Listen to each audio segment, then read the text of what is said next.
What's up? Welcome to this video. In this video, I will tell you a lot of my thoughts that I had last few months about everything that I think about.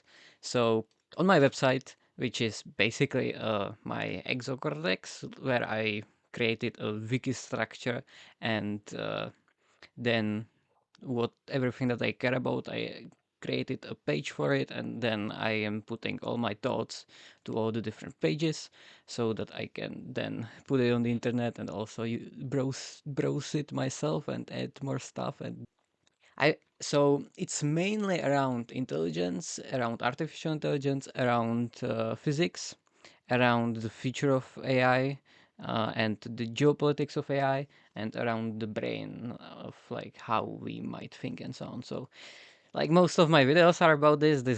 My whole website is about it. My whole brain is about it. So so yeah. So this is what we'll be going over. So I have thoughts highlights here, and that will be today's thing. So yeah, it's on burniverse.com. So I guess we can start. Um, like first, I'm gonna again say the questions I explore the most, which I've talked about it in my previous video, which had like 6 hours or something. I have no idea how this video how long it will be, but it will be fun. So far, only 2 minutes in. Let's see. Absolutely unpredictable, I guess. So, um, but here it's a bit different because I added more stuff and so on. So it's not the same questions. It's edited, it's rearranged and so on. So the first thing that I think about the most is how does the world work? How does everything work? So like with extreme curiosity, I'm like extremely curious about how does everything work, the mathematical patterns of everything basically. I just wanna understand the mathematics behind everything, I would say. And specifically the whole universe, so fundamental physics, then how does the brain, what mathematical patterns does the brain is governed by, so or whatever the thinking is, the whole nervous systems, possibly other cells also do some kind of computation possibly and so on, like as a collective intelligence. So that's like what I want to know. Or like the AI systems. So like every AI system uses different kinds of equations, and I want to understand all those equations basically. Yeah. So we'll get more into that. So that's like the first thing. And then, as I've said, what is the fundamental equation of intelligence? What are all the different types of all the possible current and future intelligence systems? So what is like the landscape of AI? What is the landscape of neuroscience? Or like collective intelligence of social systems? That's also like possibly there are like some collective equations there, something like that. Well, yeah, so some people model like some multi-agent systems, etc., or they throw statistical physics at it, or stuff like this. So that's like I'm very curious about that. And like how can you group all those different intelligences? So, and as I said before, what is the fundamental equation of the universe? What are all the equations and mathematical structures more generally governing reality across all scales in physics and in natural sciences more generally? So the fundamental physics, from that you get the biology, you get also before that you have the chemistry and so on, or whatever, however you make the scales. Um, these are like the most useful ones. So and then like you have the social systems, you have the AI systems. So what are all the mathematical structures more generally here? So that's like, man, I just need to know because I don't know.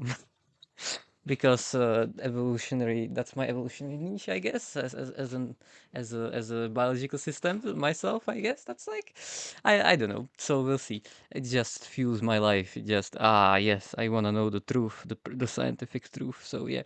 So, and what is the state? So yeah, so the next thing is, what is the state of the art in artificial intelligence mathematical theory and practice? So in artificial intelligence, you have a theory.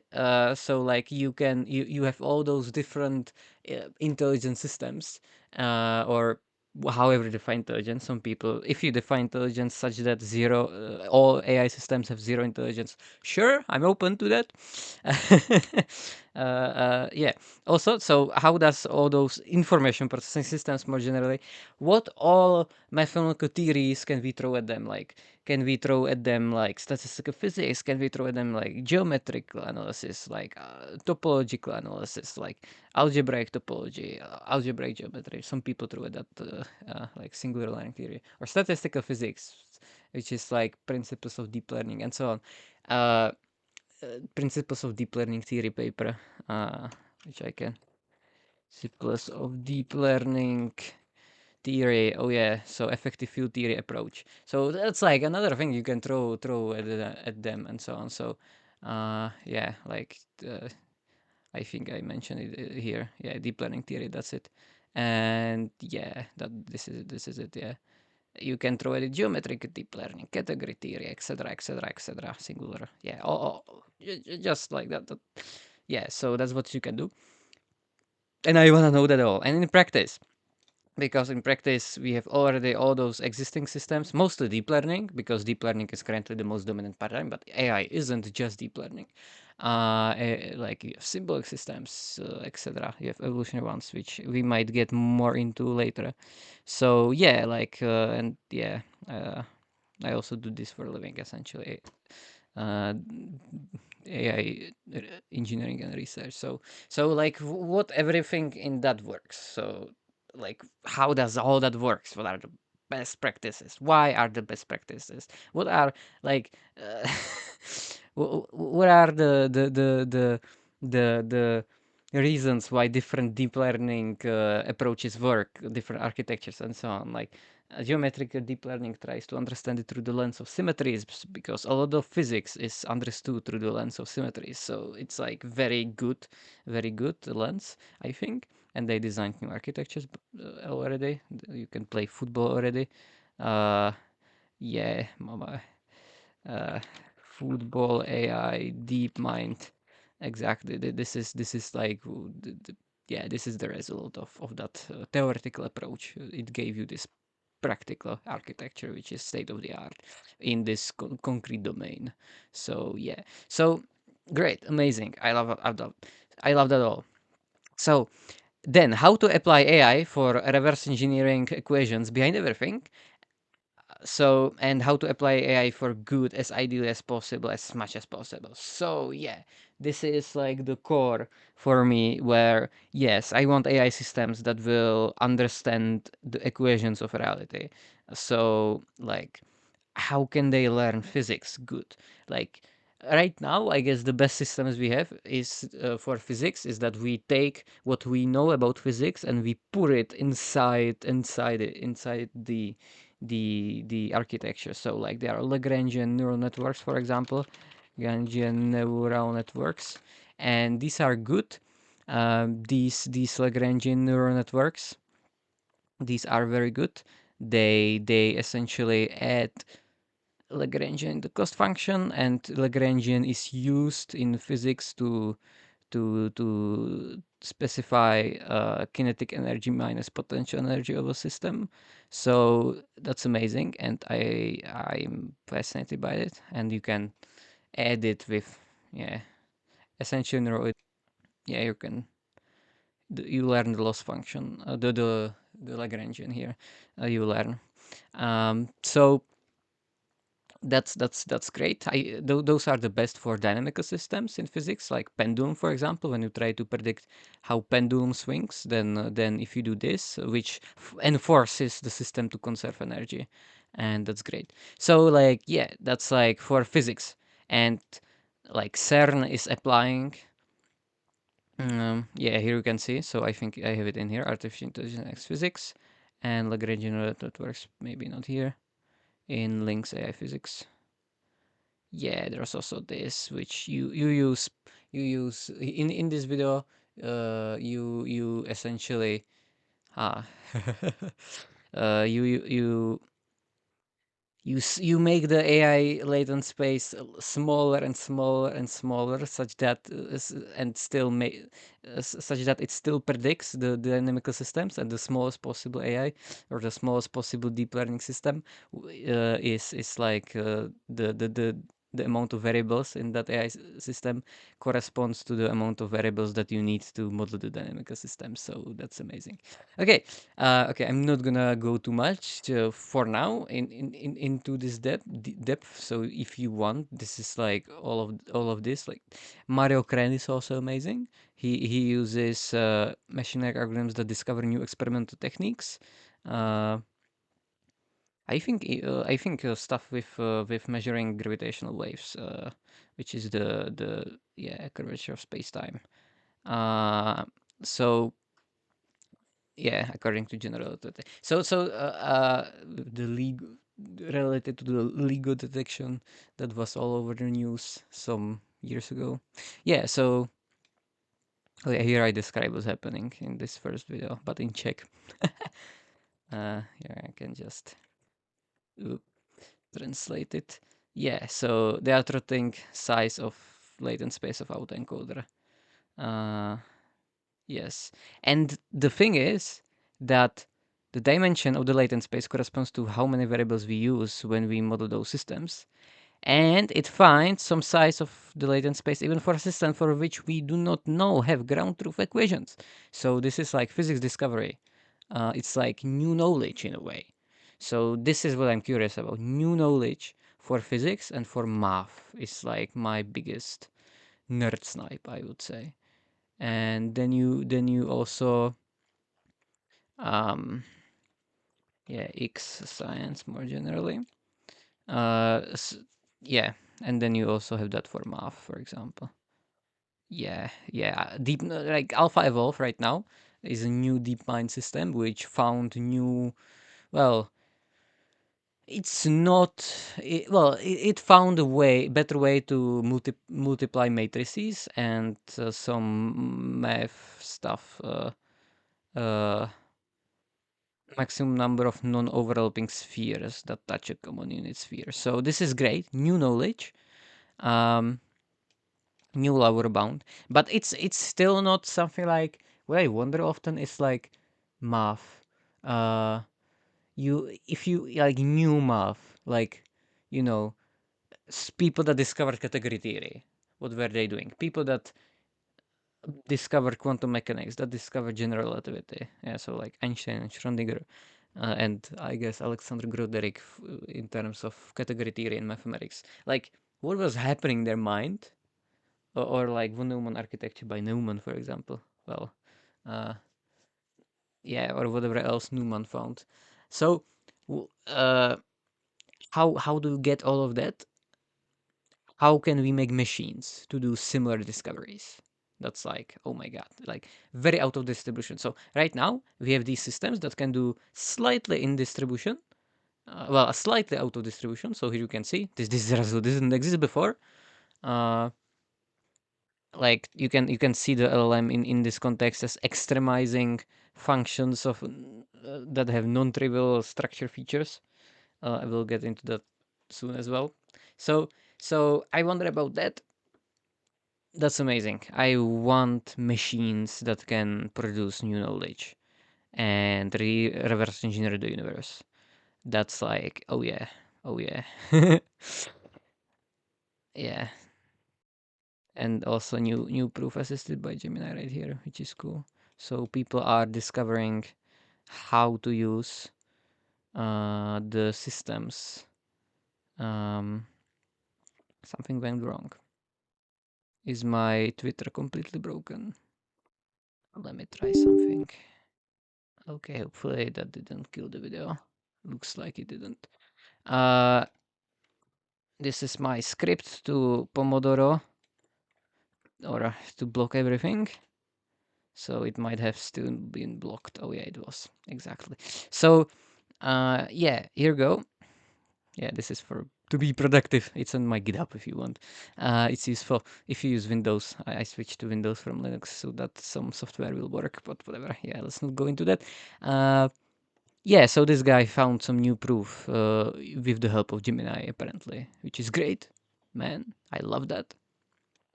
I love that. Um, yeah. So let's continue. So how to do that? How to reverse engineer equations behind everything? How to find new knowledge, new creativity, new math? How to make creative systems? Then how to define and build artificial general intelligence and super intelligence. So that's another thing. Like, how do you even define artificial general intelligence? There's like so many different definitions, and like do you even define intelligence? Can you even do that? That's like another thing. And yeah, so like, what is the equation of intelligence? Um, we will go into that also later. And what is the fundamental equation of the brain? Like, what does the brain use? How to upgrade human intelligence? I wonder.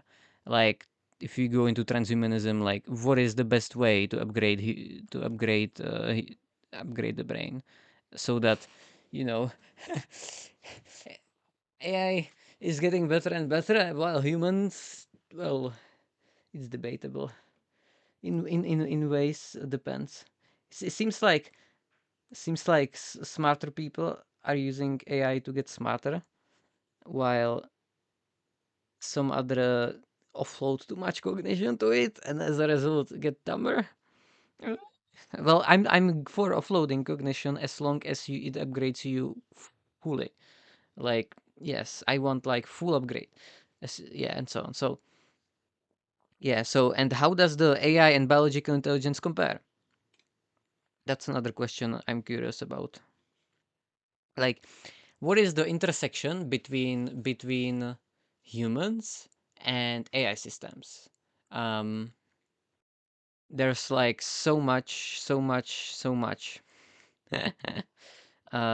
to like compare, because we both seem to learn some emergent representations like curve detectors. They exist both in human brains and in AI, in deep learning systems. So tell me more. What like, I wanna see comparison of like how the different systems learn, uh, and how they reason on a more abstract level, which is something we're still now reverse engineering, and it's all over the place. AI systems are inscrutable, but mechanistic interpretability, which is the field of reverse engineering neural networks, is making progress. So that's amazing. So, and how can humans and AIs form even greater collective intelligence? So that's another part that I'm curious about. And what is the fundamental equations of creativity in science and art? That's like another big question I have. So well, yeah, I've been talking about it already in a way, and art is a part of that. Like, how can we make systems like that that can that can express their internal state in creative ways, which are very like appealing for humans. So that's another one.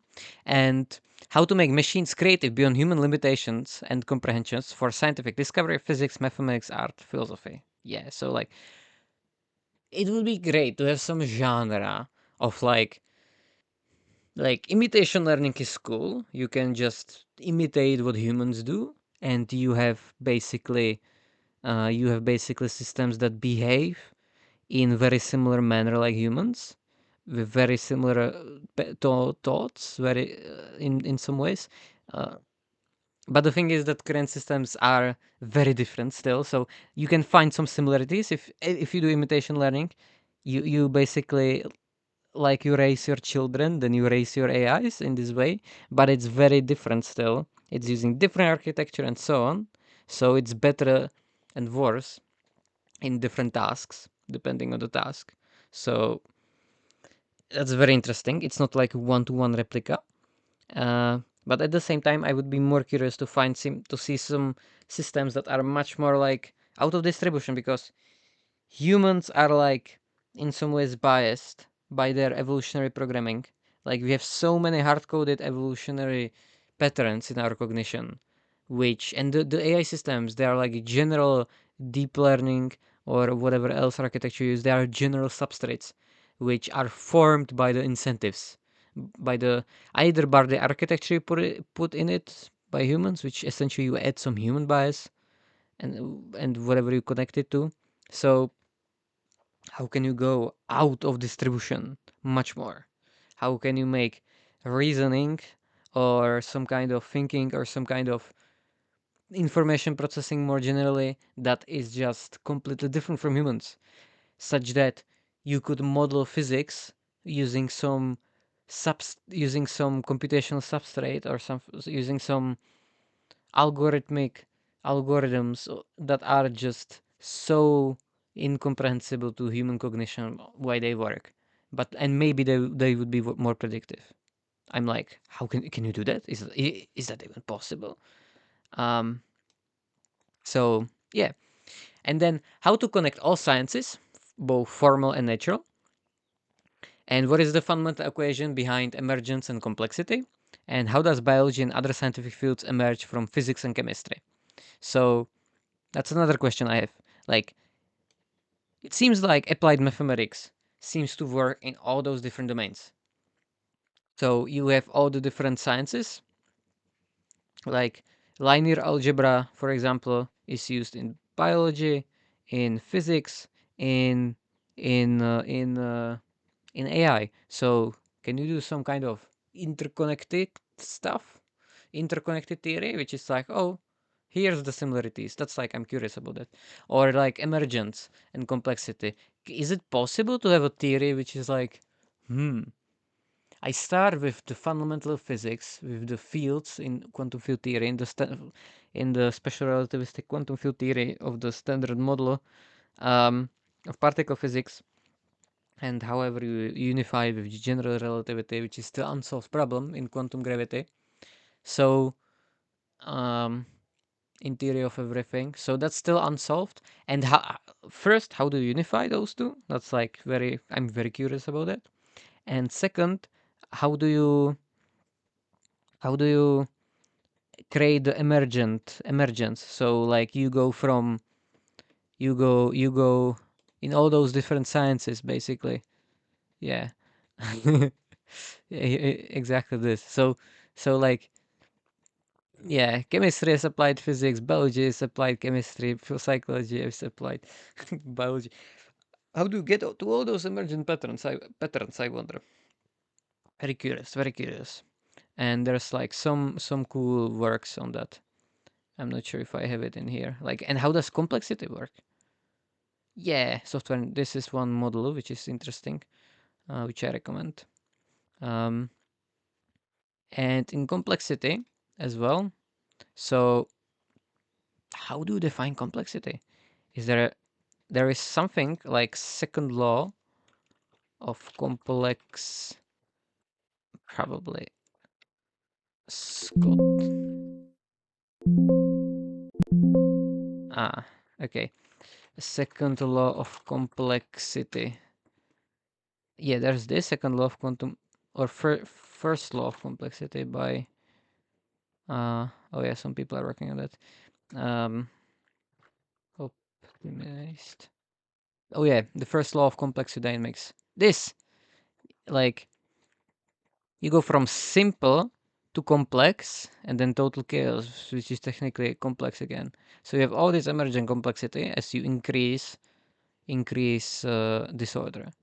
But if you increase disorder too much, boom, you die. So I wonder if this is so if this you can apply it to biology, and if you can apply it to AI. I think this would be great to find some graph like this for like AI systems as well, of like increasing complexity of the internal circuits and representations, the features that are learned emergently, and can you have some sweet spot or something like that? I think this might be great. Yeah. So yeah, so how does biology and other scientific fields emerge? And what are all the concepts in mathematics? Like, what are all the possible foundations in mathematics with all sorts of mathematical universes? And which ones are the best in what context? So this is also, I'm very curious about that. Like, can you map the space of all possible math? Like, how would that look like? Uh, like you have all the existing math.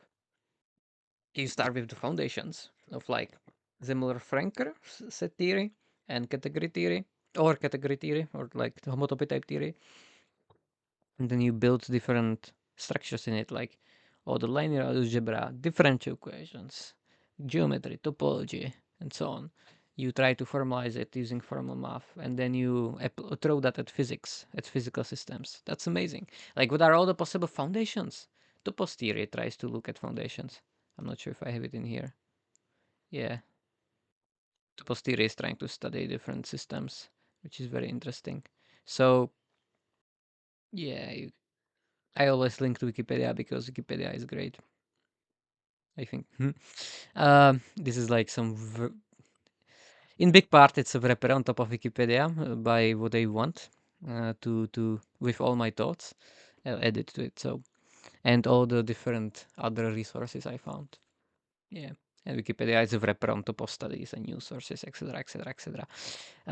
Yeah. So that's one thing. And what is the fundamental equation of consciousness? There are so many different theories of consciousness. It's insane. Yeah, like how to make better future for all. It's also like how can you apply technology for good. And what is the fundamental equation of building great future for all where everyone flourishes? How to maximize the benefits, minimize the disadvantages of technological and political systems? What is and what will be the geopolitics of AI? What are the probabilities of different future scenarios? I'm very curious about that. Um, yeah, we can go later to that as well. I have something about yeah, in the later thoughts we will see more. Like what are all the answers to all the problems of philosophy? Yeah, there's so much there. So yeah, here's slightly reframed. Like I wanna understand all the mathematics of reality, reverse engineer fundamental mathematics of theory of everything in physics, fundamental mathematics of intelligence, consciousness, great future for all, and emergence. And I'm very curious about the intersection of AI, intelligence, physics, math, biology, healthcare, futurology. I wish to grok all of physics, the standard model, general relativity, quantum gravity, slowly going there much more, and grok off all of AI, and there are like different paradigms, like neural symbolic evolutionary self-organizing AI, biologically based, physics-based paradigms. There's a lot of them. Grok all of intelligence. How does different intelligence models work? And in another words, like what is the master algorithm in AI? What is the master equation in physics? Unified general relativity with quantum mechanics. I guess that would be like the absolute total ambitious thing for me, but I'm not sure if I ever will be able to do that. Maybe sometimes in the future, who knows? I just need to catch up so much and to learn so much still. And create theory of everything in intelligence and in physics. Or I will just, or maybe AI will be good enough. I don't know. That's why well, yeah, I want to build or help build intelligence machines such that they can do physics and maybe help assist on this task or maybe even do it autonomously on their own. Who knows? So, yeah, that's like the curiosity. Okay, let's get more concrete. So, this was like the very general summary of my brain in 30 minutes. Damn. So, how I imagine how LLMs work. Um, Here, I'm gonna give you my intuition pump that I try to ground in papers of how I currently think about the current frontier LLM systems such as Gemini, Claude, O3, etc., etc. Um, mostly those three types. Well, Grok, DeepSeek, and so on. So mostly this type of systems, which is yeah, in technical terms, it's mostly transformer-based architecture that often uses mixture of experts, which is trained using supervised fine-tuning on all text over the internet and a lot of books, a lot of images. Now we are getting models for video as well and so on. So and you train it either using autoregression, so predicting the next token, or now emerging diffusion, so which essentially observes how it's amazing. It's like from non-equilibrium thermodynamics, which is amazing.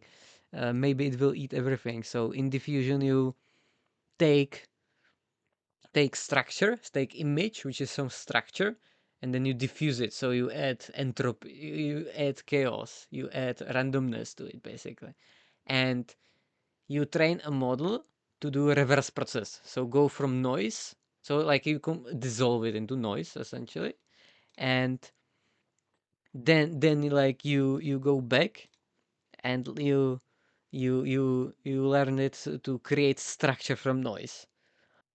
It's like mind blowing to me that it works. And like non-equilibrium thermodynamics is now also tried to use for life. Like there's Jeremy Englund, this guy who's trying to explain emergence of life by the better heat dissipation of more organized arrangements of molecules compared to that of groups of less organized molecules. Dissipation driven adaptation. So this is part of non-equilibrium thermodynamics. I think it will show no turning back. Oh yeah, non-equilibrium. I have thermodynamically. So it's great. This is intersection between diffusion and yeah, I'm starting to love diffusion much more. So like yeah, so the you train it either autoregression or diffusion on some kind of hybrid that are now emerging. It's like oh wow, or like it's possible that O3 right now from the leaks, as far as we know, is like it's like normal autoregression, but then when it generates an image, it's still part of the model. It's diffusion on top of the same latents, on top of the same base model. You either do the regression or diffusion or some autoregression in diffusion space or stuff like that. Well, that's a bad way to say it. I was linked this paper that diffusion is just autoregression in frequency space or something like that, which I need. Diffusion is autoregression in frequency space. I think it was. Yeah, spectral autoregression. Okay. So, um, very curious. So I will put it in my. Yeah, I will just add a new one here for now. Thoughts from with. Yeah, so I will just like put it in here. Yeah, so there seems to be some correspondence between autoregression and diffusion. I think this is the yeah, this is probably the paper. I still need to read it. There's so much to read. It's insane. Yeah, use the mod. So these seem to work for now. And yeah, so that's how we train it. And yeah, and then so this is first the supervised fine tuning. That's the first step. Yeah, then you can do some alignment, which you do by yeah. There's many different ways. There's like reinforcement learning from human feedback, and there's yeah, I wonder if they just if there is like some training architecture. Yeah, here reinforcement learning from human feedback. Yeah, and instruction fine tuning and the mixture of experts.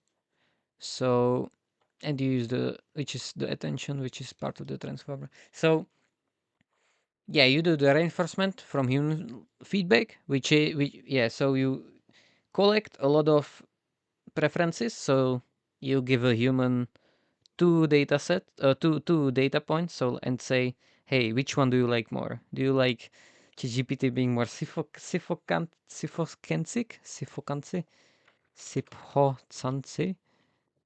Uh, this word, sypho Sycophancy.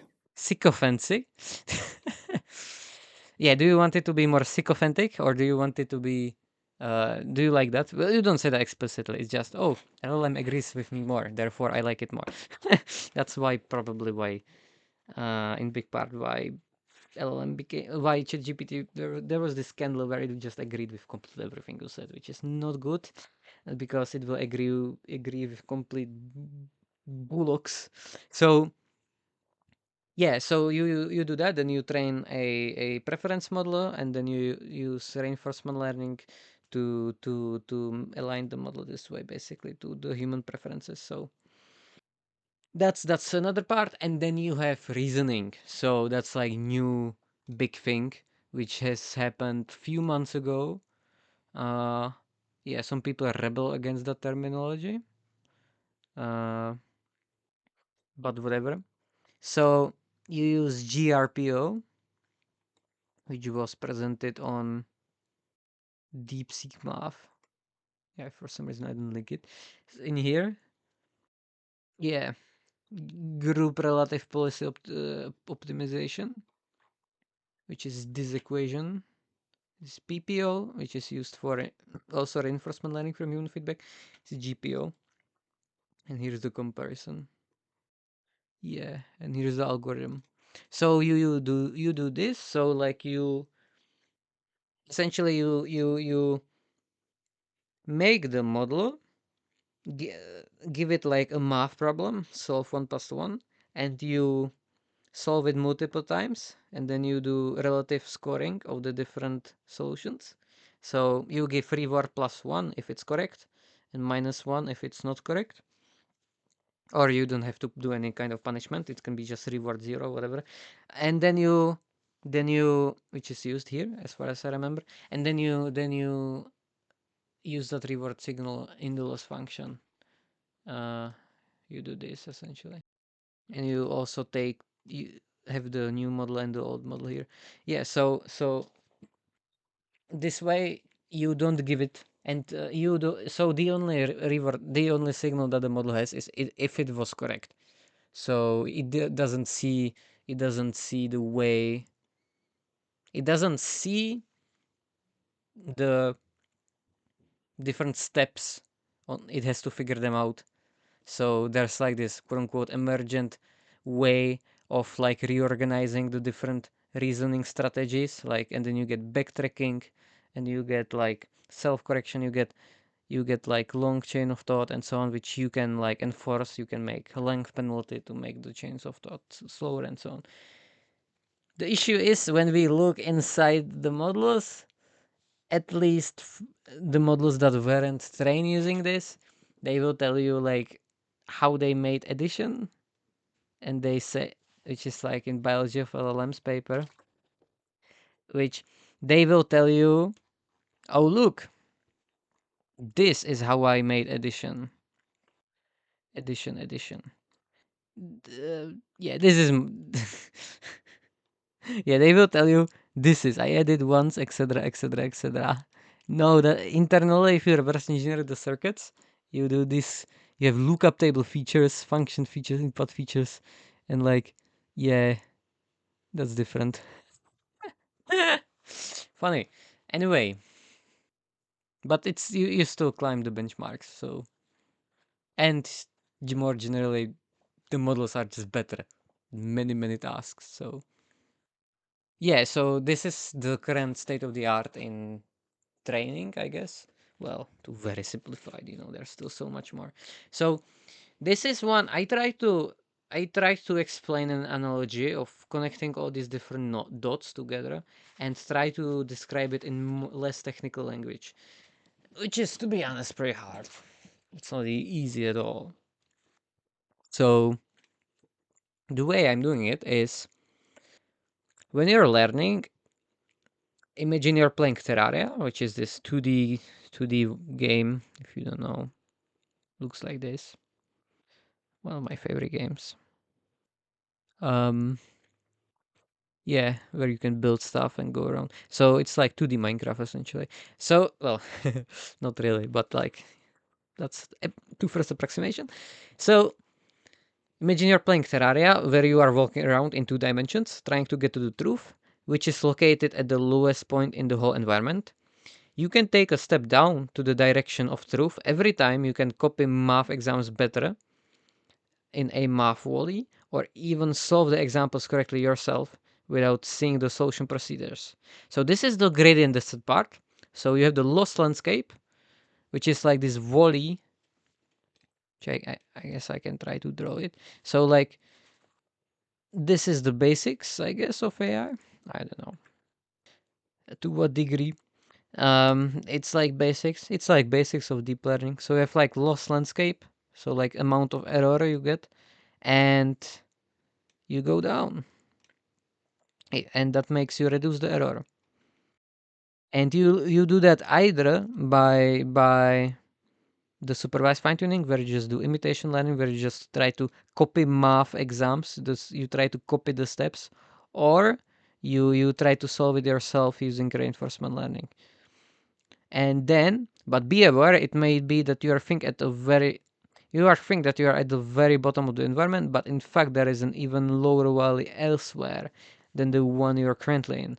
So that would be gradient descent in the perimeter space, as I'm talking about. Yeah, so there might be like, I don't know, here there might be, well, here there might be this volley. And that's obviously lower, right? So, which is like lower error, more towards the truth. Yeah, so copying math is supervised fine tuning, and solving math without knowing steps and solutions is result learning algorithms. Yeah, so, but that's in like 2 dimensions, and like you have just two perimeters. But in 2 dimensions, it's trivial, so let's go to Minecraft. Let's increase the dimensions. You can find points that are lowest in one direction, so-called saddle points. Yeah, let's say it's like this. And you have like this other dimension. So this would be saddle point here. So like this is like in one dimension, and this is like in 2D. So this is like x-axis, and this is uh z, I guess, because y is upwards. So that's a saddle point. Um, or a very lowest volley in both directions. So I guess that would be here. Yeah, so that would be the volley here. Uh, well, yeah, and this one can be like this. So it's a saddle point like this because it's at the top here. So, and here it works as well. Well, it would be like this more, so that it's the lowest right here. You go up here, up here, up here, up here. In all four direction, you go only up. So that would be like the local minima. But there still might be still lower volley somewhere in the whole world, like at the bottom here. So yeah, so sometimes the structure of volleys is more bumpy, more flat. So here's like bumpy, but it can be completely flat. Uh, Sometimes they have some similar structure at one place, so you can have bumpiness all over here, like reoccurring symmetric bumpiness, periodic bumpiness, or there is pattern all over the valleys with different symmetries. Yeah, so like you can have this whole thing somewhere else, or like some very long form correlations, very long form structure. There might be some structure, and this is interesting. It's beautiful. Uh, so like you could say this is the geometry of the landscape. Yeah, but like if we extrapolate this reasoning of the saddle points, like imagine you're walking in 3D, 5D, million D, trillion D, because models have trillions of parameters nowadays, like Gemini, for example. There you have insanely, extremely complex geometry and overall volley structure. It grows with each dimension, and the different types of saddle points grow with each dimension. But you can still manage to go down towards the truth. So you can still go down. Like in one volley, in one saddle point, another saddle point, another saddle point, in all this insane dimension space. So the different saddle points, it's crazy. So like you can go a billion directions up while you go 2 billion directions down. So in general, you get closer. So so it's interesting because if you think about it this way, there's not really any bottom. You constantly just go down, down, down, down, down, which is like the loss curve essentially. If you try to imagine all those billions of dimensions, it's like very hard to imagine. Yeah, so this stands for modern models having billions or even trillions of parameters. And in order to be able to solve so another thing is that in order to be able to solve the examples, you created some structure of the truth along the way so that you know how to solve the examples more and more accurately. So for example, yeah, so in order to do this, you created some structure so that you know how to go down exactly and so on. Like how the parameters, you self-organize the parameters, which are like the different nodes that have some real number and connections with some real numbers, right? Billions of dimensions, and like the attention that looks at the previous tokens and so on, and attends to previous tokens. So yeah, I guess if this would be tokens, attention could look like that on an abstract level, very abstract level here. So you, for example, memorize something. You memorize the number 5. So let's say the ground truth is x equals 2x. I mean y equals 2x. So this is the function yx equals 2x. So let's say you memorized like part of your structure, part of one circuit, one fact. You memorized that for 2 you go to 4. Then you created a bit of a generalization. So you created two structures. Let's say yeah, I guess for x bigger than 100, you do this function. Like one circuit is this 2x, but you created also another circuit for x is bigger or equal to 100, and you said y is 2x as well. So like you have two different circuits encoding the same thing, but for different conditions. So it's like you're not generalizing enough, as you can see. Um, yeah, and this would be like also without two. Well, not this one without two. So that's like how I think about it. Probably like yeah, as you can see, addition, if you go into biology of LLM's paper, it's like much more complicated. You have all those lookup tables, function features, etc. But let's say you created this, and that's the issue. The models don't generalize enough. They just don't learn the general functions. Sometimes they do to some degree, but not enough. And I think neurosymbolic AI could help. But that's like one thing. So you abstracted something like numbers ending in 9, for example. You memorize something like the number 5 as a concept. There's a feature for concept 5, which you can untangle um, using sparse autoencoders, or here they use something similar, transcoders. That works as well. So, and you were kind of folding in this process of creating this structure so that you know how to go down. You were folding a kind of elastic origami made bunch of tangled spaghetti. So yeah, origami. So imagine origami, which you can stretch. It's like elastic, and you can. So this is like spline theory of deep learning. Um, which which see, yeah, here you can see here that you learn all those partitions, which is fascinating. I think here they yeah, this is great visualization. Stretching as well. So a lot like origami, but the origami is just not an origami. There's a bit of stretching as well. So elastic origami. Yeah, and you can see how it stretches itself. It creates all those different partitions around the data points. And whatever, and reinforcement learning might be smoothing out and learning more smooth but predictive representations in the space of all possible tokens in the latent space, which is very fascinating. I recommend this. I hope with this video was fun to help with the uh, sources. So yeah, so like you have this tangled spaghetti, this tangled elastic origami. Uh, yeah, so like elastic origami, bunch of tangled spaghetti. So I guess another thing that you could add is that it's like made of spaghetti. So the different circuits are like tangled spaghetti together, which you can stretch. I like that analogy. So that's how I think about how the model things. Maybe humans as well. Yeah, it's hard to find.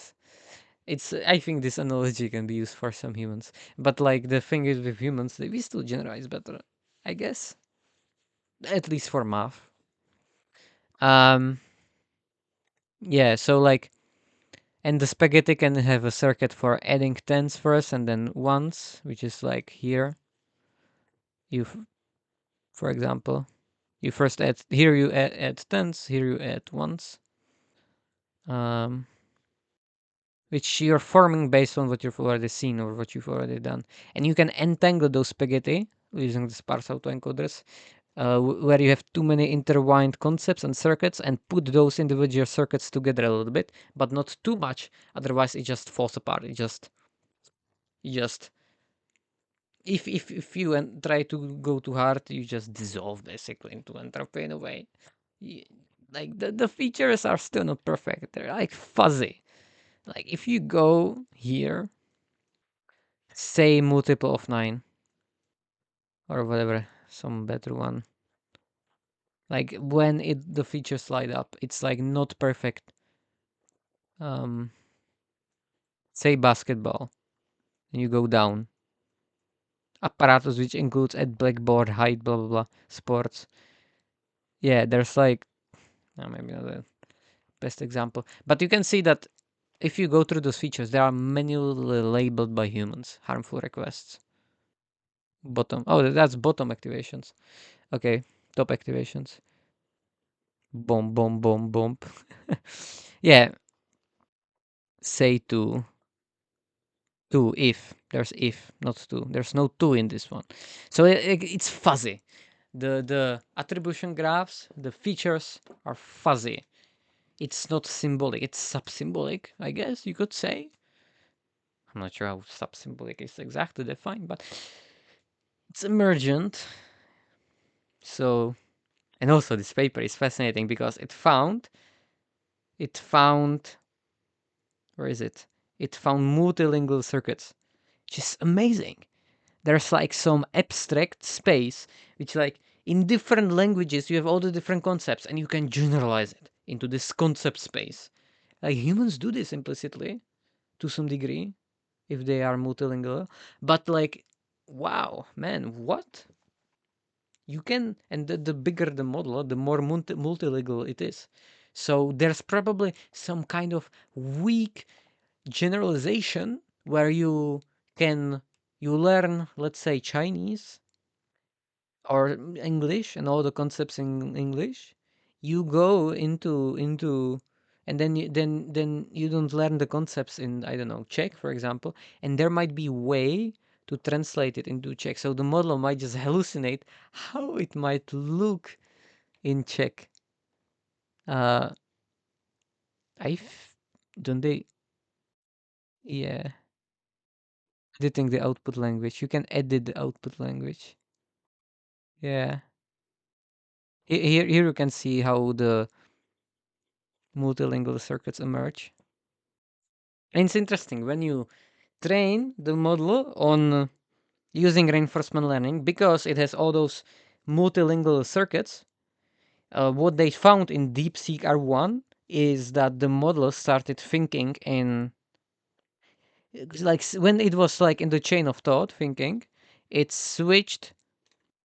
Yeah, like in this chain of thought, it switched between Chinese and English. It was like Chinese part, English part, Chinese part, English part, and so on. I'm like, what? If it's, you can call it thinking, if it's actually helping the next token, because sometimes the models just put complete gibberish, because it just is reinforced. And what is happening? Nobody knows as much. Sometimes there is gibberish because it just, for some reason, helps the model. And there was also paper that random rewards help some quant paper, some quant model, which but like does it's not universal. So reinforcement learning is still useful. And then there was this paper recently, which was like, um, yeah, from NVIDIA. Uh, NVIDIA reinforcement learning makes new knowledge. I'm not sure how they called it. I think I have it in my thoughts. Technical 16. Uh, I know where I have it. SOTA practice. No. Yeah, these are all the non-verifier LLMs. Oh, this is a bit different. Yeah, that's also another emerging architecture. No verifiers. You just reinforce the probability of correct solution, for example. It generates a solution and then you give it one if it's more aligned with the correct solution, for example. Yeah. I think I don't know where exactly do I have it. Yeah, whatever. Might have it in here. I need the paper. Oh yeah, found it. ProRL. So we introduced ProRL, new training methodology, which we show that the reasoning boundary improvements correlate strongly with task competence, suggesting that reinforcement learning can explore and populate new regions of solution space over time. These findings offer new insights into the conditions under which RL meaningfully expands reasoning boundaries in language models and establish a foundation for future work on long horizon RL reasoning. So this is amazing. But there might be some issues with this paper, like how they evaluate new reasoning, because the paper, yeah, the other models couldn't solve it and so on. Whatever. We need much more research. Might be questionable, but still, it's cool. It's cool. It's cool. It's cool. And this is the hypothesis that everyone is now thinking about. Thus, reinforcement learning algorithms like GRPO on math and code and other verifiable domains. Uh, like if the code compiles, if the search result is correct, uh, if the tool call is called, etc. Whatever, anything that you can verify. Does it just reorganize the known circuits from the base model, such as I create 10, I don't know, like it's seen math exams, it's seen the thought patterns of mathematicians. Does it just reorganize that to use it? Is it just concentration of the solution space to more probable part of the solution, or is it like some exploration out of training distribution, or both? I think it's both to some degree. Um, and they are talking about it in this new video. Uh, in this video, they discuss how reinforcement learning helps in zooming out on the more likely correct solution, and at the same time, the more reinforcement learning scales, the more novel patterns can emerge, like the new patterns that emerge in Alpha Zero. So in Alpha, like there's this paper, Bridging Gap, Alpha Zero, where you had superhuman chess strategy that are learnable by top human experts. So this is a new concept created by the deep learning system, by AlphaZero, that just learned by playing against each other until it completely destroyed everything. So is there something similar for math? Can you do this, like DeepSeek Prover is another architecture that's emerging. And can you do this for math? I wonder. Here I show the structure. So they force it to think in lean, and in lean you have like this signal of is correct, is compiled, etc. Lean is a language for formalizing mathematical proofs. So you force it to use lean this way. You force it to do sub goals of the different, as you can see here. You use informal reasoning, you use proof structure. You can like use some symbolic exploration in the space of lean, which lean, which was I think made in alpha proof, which achieves self good. Well, now it has gold. New update is gold. So yeah, formal proof as well, which was in lean as well, right? Oh yeah, yeah. It trains itself to prove mathematical statements in the formal language lean. Can you bootstrap mathematical superintelligence by doing something similar with Alpha Zero, but for mathematical proofs? I think about that all the time, and I have no idea. Does anyone have any idea? I don't know, man. I do not know, man. So that's like one thing I'm curious about. So what we just described and rabbit hole into was the learned emergent features forming circuits in attribution graphs that mechanistic interpretability attempts to reverse engineer in frontier models, such as the biology of the LM's paper, which I just talked about, which is like very fascinating that this happens. And I think thanks to this, we are a step closer to unblack boxing these AI systems because it's such a mystery that they work. What? Why they work? Like you have these quadrillion dimensional objects or whatever. Well, trillions. Each parameter is a real world number that you can tune. It's like the different knobs. You just give it all the internet and like filter for the good data. And then you do this reinforcement learning on top where you give it math equations and just force it to solve billions of math equations and just give it a reward. And as a result, you have something.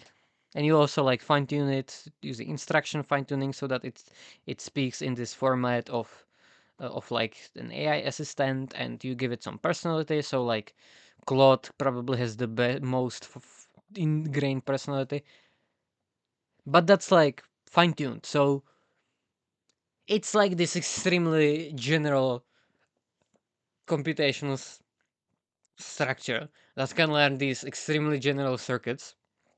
Well, I think the systems are more general than humans, that, but not in the way how people usually mean this. I mean it in the way that it's like you can put almost arbitrary geometries, like when you imagine like the space where you take the different.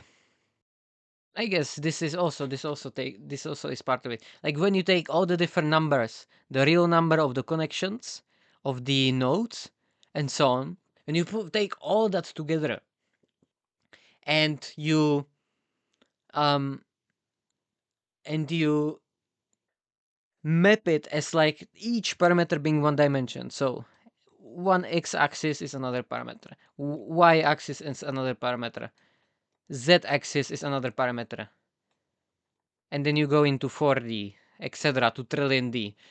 When you map all of this, it's like there's ungraspable complexity of how you can shape the outputs, how you can approximate, like how you do the spline theory stuff, how you fit the existing data points, how you smooth it out with new data points, how you potentially use reinforcement learning to like maybe go beyond the parameter space, beyond the distribution that you trained on, and go more explore the unknown, or not reinforcement learning and probably some novelty search instead, which we will get into as well, which is like there's this whole paradigm of novelty search, which is this one way to quantify that is doing k nearest neighbors with other data points and just upweighting the most distant ones, which are also correct for a math problem, for example, which is an architecture I'm trying to build. This is what I just said. Um, like, can you explore the unknown? Like you do divergent evolutionary novelty search. So just mutate. Like alpha evolve is so interesting. This is not alpha evolve. This is alpha evolve. This is not alpha evolve. This is alpha evolve, right? Yes. So alpha evolve is essentially you have. Well, let's see the paper. Where is the paper? White. You give the model. You give it evaluator. You give it. Didn't they have some better image? Ah, probably not. Never mind. I thought there was some better image. Oh yeah. Well, this is good enough. Um, yeah, so human sets evaluation criteria, such as this is how the mathematical proof or whatever, this is how you evaluate that the matrix multiplication is correct and that it's fast, for example. I'm not sure how exactly they did the matrix multiplications. This is how I would do it. You provide initial solution, so you provide the state of the art that the humanity has. So you give it just like you do that for a human researcher, an optional background knowledge. So just this is what you do with when you are when you are a human and you're trying to advance the knowledge. You are trying to find ways how to benchmark your ideas, which is the evaluation criteria. You know the initial solution, the state of the art of the knowledge that the human already has, which is this which is like you do literature search if you do some research, and you find out what is the state of the art before doing anything, so that you don't reinvent the wheel or that you don't do something stupid. You learn from the mistakes of other humans because we are collective intelligence. We're not working in isolation. That's one important bit to remember. So you do that, then you give that to the alpha evolve.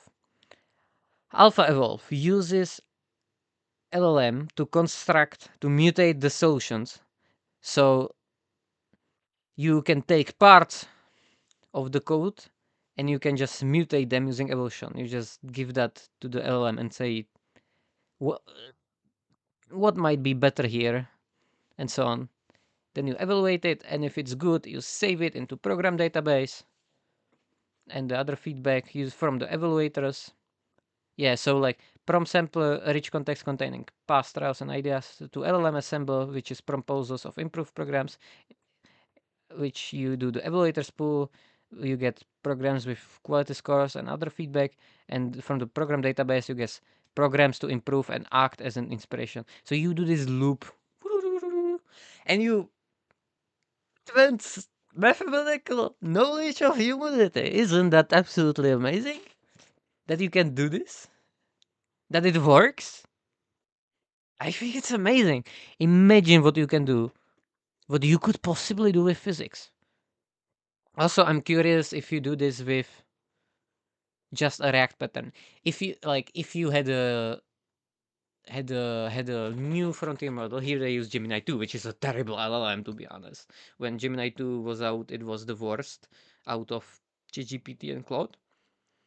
And now like Google caught up, because they have access to so much data and they are pioneers in reinforcement learning, which is becoming relevant. So they did something. They did something. Not sure exactly how, what exactly, but they did. They got back. They are back on the horse, back in the lead. Uh, yeah, I want open source to win, but yeah, it's still cool. Um, I love Demis Hassabis. Well, because Demis Hassabis, at least, I'm not sure what exactly he thinks, like, honestly, the most, but like, in his public talks, he constantly talks about like advancing the science and advancing the human knowledge and the quest to understand the nature of reality, which is, yeah, which is what I also like to do. Yeah, damn it. So I'm on the quest to understand the fundamental equations of intelligence and the universe with curiosity. That's my like quest. Yeah, you can follow me on Twitter, by the way. Tweet about everything. A lot of those tweets was when I was preparing for this video, so I just stream of thoughts, stream of papers. Well, I do that often, even if I don't prepare for a video, because I love thinking. So, isn't that amazing that it works? I think it's amazing. I think that, can you imagine what will be the future like? Can you imagine if you scale, if you, like, can you imagine if we found new ways to, if we found a reliable way to go and explore the unknown of the space of all possible structures, of all possible physics structures, all possible mathematical structures, all possible philosophical structures, all possible linguistic structures, all possible artistic structures, all possible modalities, all possible ways of traversing them, doing some meta meta, like, if, like, right now in reinforcement learning we usually say, okay, here's the reward function, go wild. And one thing, so this is one thing that is like, uh reward is all you need. Welcome to the age of experience. So this is a paper from Rich Sutton, which is one of the best people in reinforcement learning. And like, they talk about giving making like the LLMs, like the world is full of rewards. They mention like, uh I think in here, actions, rewards. Yeah, like, you can expert health agents, advice, blah blah. Right now we are determining these rewards or preferences by humans, and there are so many different rewards that we can find on in the real world, and the agent might find those rewards to discover new ideas that go beyond existing knowledge. It is necessary to use grounded rewards, signals that arise from the environment itself. For example, a health assistant could ground the user's health goals into reward based on a combination of signals such as resting heart rate, sleep duration, activity levels, and um, similar, a science agent with a goal to reduce global warming might use reward based on empirical observation of the carbon dioxide levels. While goal to discover a stronger material might be grounded in the combination of measurements from material simulations, such as tensile strength and neuron modules. There is a sea of rewards everywhere. And reinforcement learning, it seems like, so far, if you can mathematize the reward, what you want, and then you throw compute at it. Of course, reinforcement learning is extremely hard. There's so many research and engineering bottlenecks. Like, if you actually go in practice, you see how it's not as romantic. It's not just you. It's not easy. It's not easy at all. Now, for some reason, reinforcement learning works using LLMs. I'm like, I like this meme. I think it's somewhere. This. It's like reinforcement learning is an ancient field. It's like very old, and we the biggest change in AI over the last few months isn't the existence of DeepSeek, O1, or any specific system. It is the general ethos that RL is actually easy. RL just works. You can do it yourself. And it's not that hard. It's not that expensive. Realizing this changes everything. This is a misunderstanding. This is a very narrow kind of RL. In reinforcement learning, there is an insane amount of different RL systems. And as you can see, people that are like more knowledgeable in RL. So like there's like so much stuff that you can do in RL, and now just LLMs came, and it's like, oh, I'm gonna throw DPO, PPO, JERP, and it just works. Just make the good ones have higher probability. 25 trillion tokens of prior. It's like LLM RL came in and it's like, screw you, I'm just gonna do this very narrow kind of RL. And there's so much that you can do in RL. Like Alpha Zero is its own kind of reinforcement learning, which is a different thing from the language models that ate everything recently in when it comes to attention. So like maybe the whole AI field kind of overfitted to LLMs and the transformer. Maybe. So that's mind blowing. uh, anyway, and the thing is, in reinforcement learning, the thing I wanted to say is that is it possible to like now we just specify the reward function, and is it possible to do some meta reinforcement learning where you search for all the different rewards, which maybe it exists, uh learning rewards. I think I've seen stuff. There was this uh um there was this I remember one paper in NVIDIA, uh, um, finding rewards using LLMs. Um, finding rewards for a robot dog using LLMs. Um, this is it. This is exactly what I'm talking about. Give me the study. This is similar, where you the idea that I'm trying to express is that you have blah blah blah. Yeah, I'm just gonna read the abstract. LLMs have excellent high-level semantic planners for sequential decision-making tasks. Harnessing them to learn complex low-level manipulation tasks, such as dexterous pen spinning, remains an open problem. In this paper, we present Eureka, a human-level reward design algorithm powered by LLMs. So you are designing rewards using LLMs, and Eureka exploits remarkable zero-shot generation, code writing, and in-context improvement and to perform evolutionary optimization over a reward code. The resulting rewards can be used to acquire complex skills via reinforcement learning. Without any specific task prompting or predefined reward templates, Eureka generates reward functions that outperform expert human engineered rewards. In a, in a diverse suite of 29 open source reinforcement learning environments, that include 10 distinct robot morphologies, Eureka outperforms human experts on 93% of the tasks, leading to an average normalized improvements of 52. The generality of Eureka also enables a new gradient-free in-context learning approach to reinforcement learning from human feedback. Yeah, etc. So, can you do this?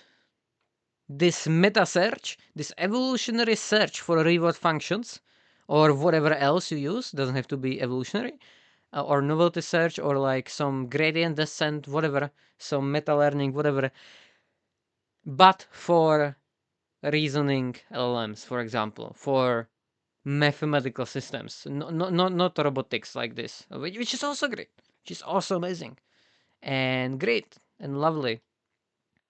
Do they show the robot? Yeah, initial reward generator. It's great.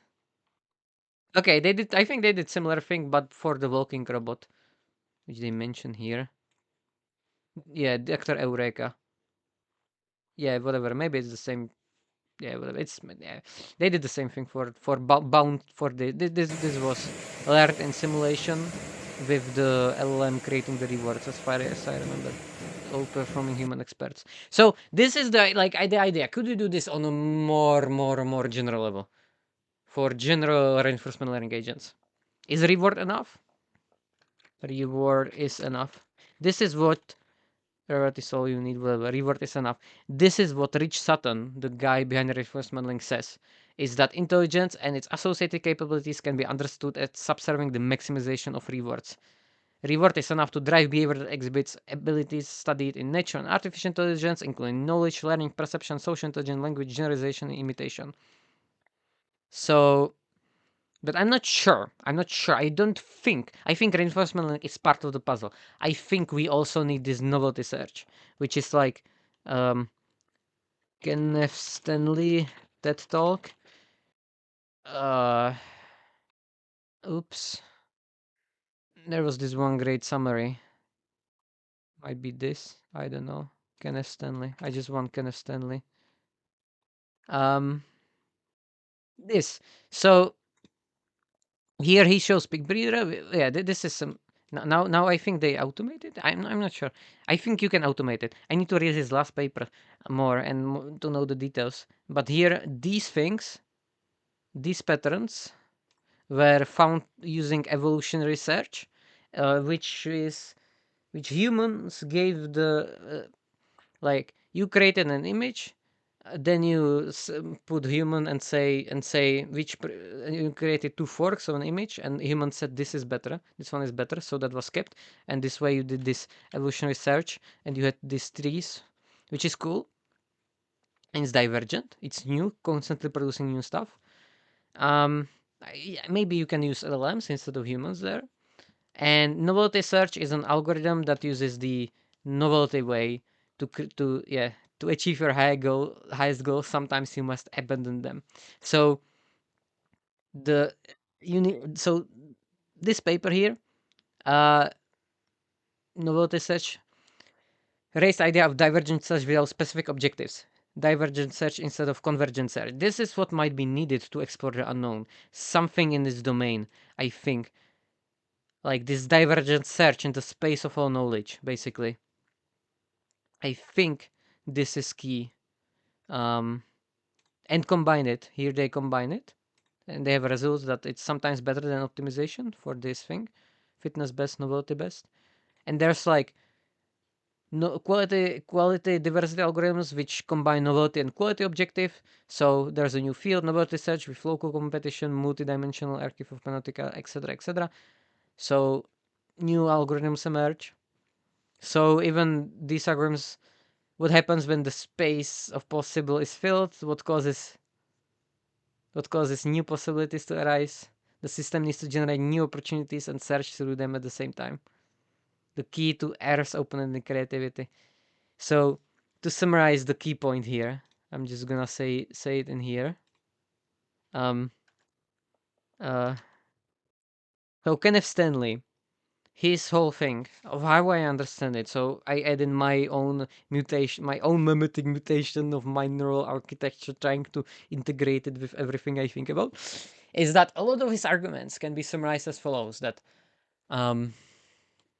yeah, which video is this? I recommend this video, by the way. Machine Link Street Talk. Those great videos, great videos, great videos.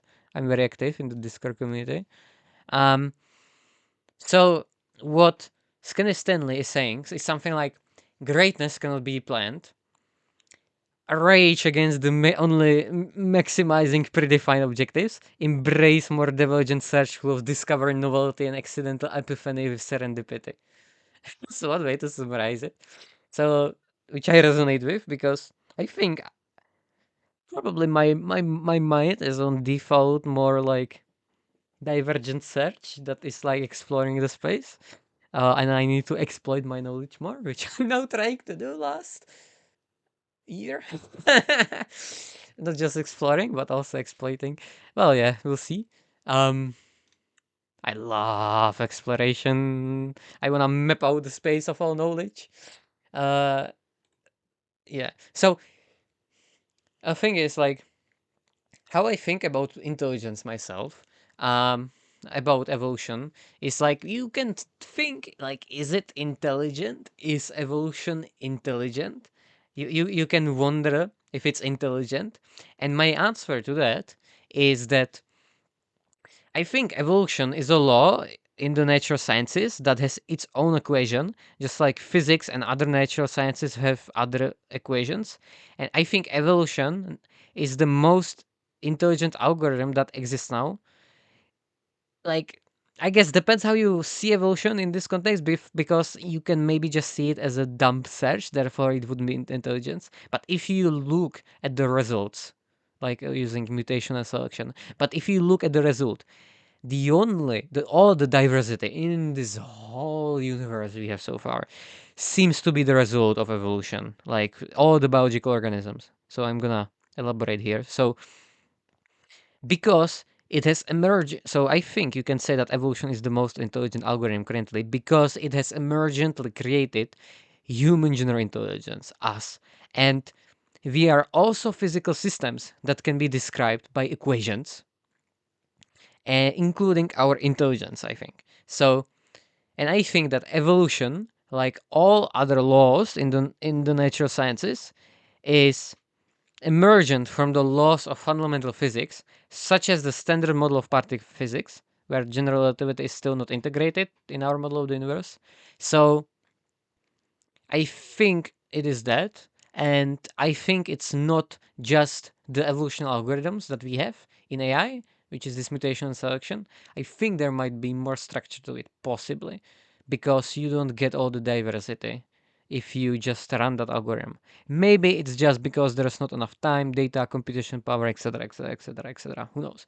So here, Kenneth Stanley talks about the evolutionary algorithms in this video. I just recommend you playing this segment of this video, where kind of greatly edited by Tim.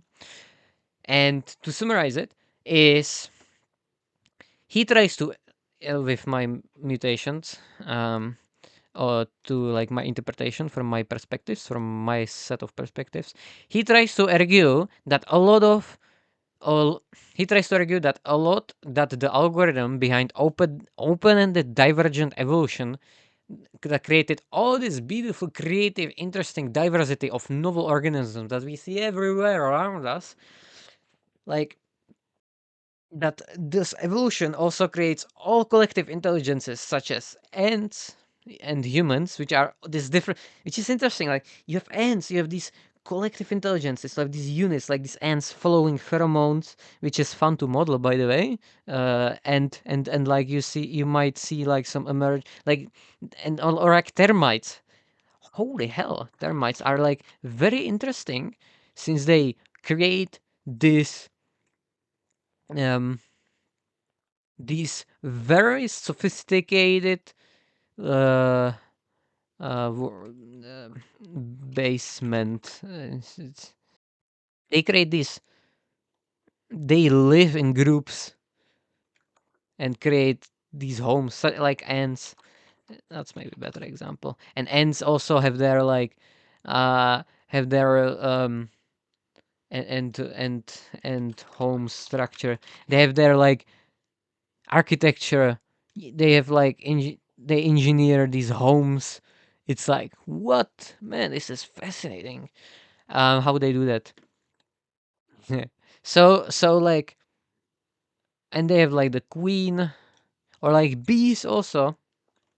Bee home structure is also interesting, that bees create these things and we create those homes as humans. So um it's like cool, or like how different, how different and we create all the technologies and so on. Mind-boggling. And like all the different flies, that the thing that flies, birds, all the different birds also work together. It's amazing. So evolution creates all collective intelligences, such as ants and humans, and essentially indirectly through us also create all the different AI technologies that we see everywhere now.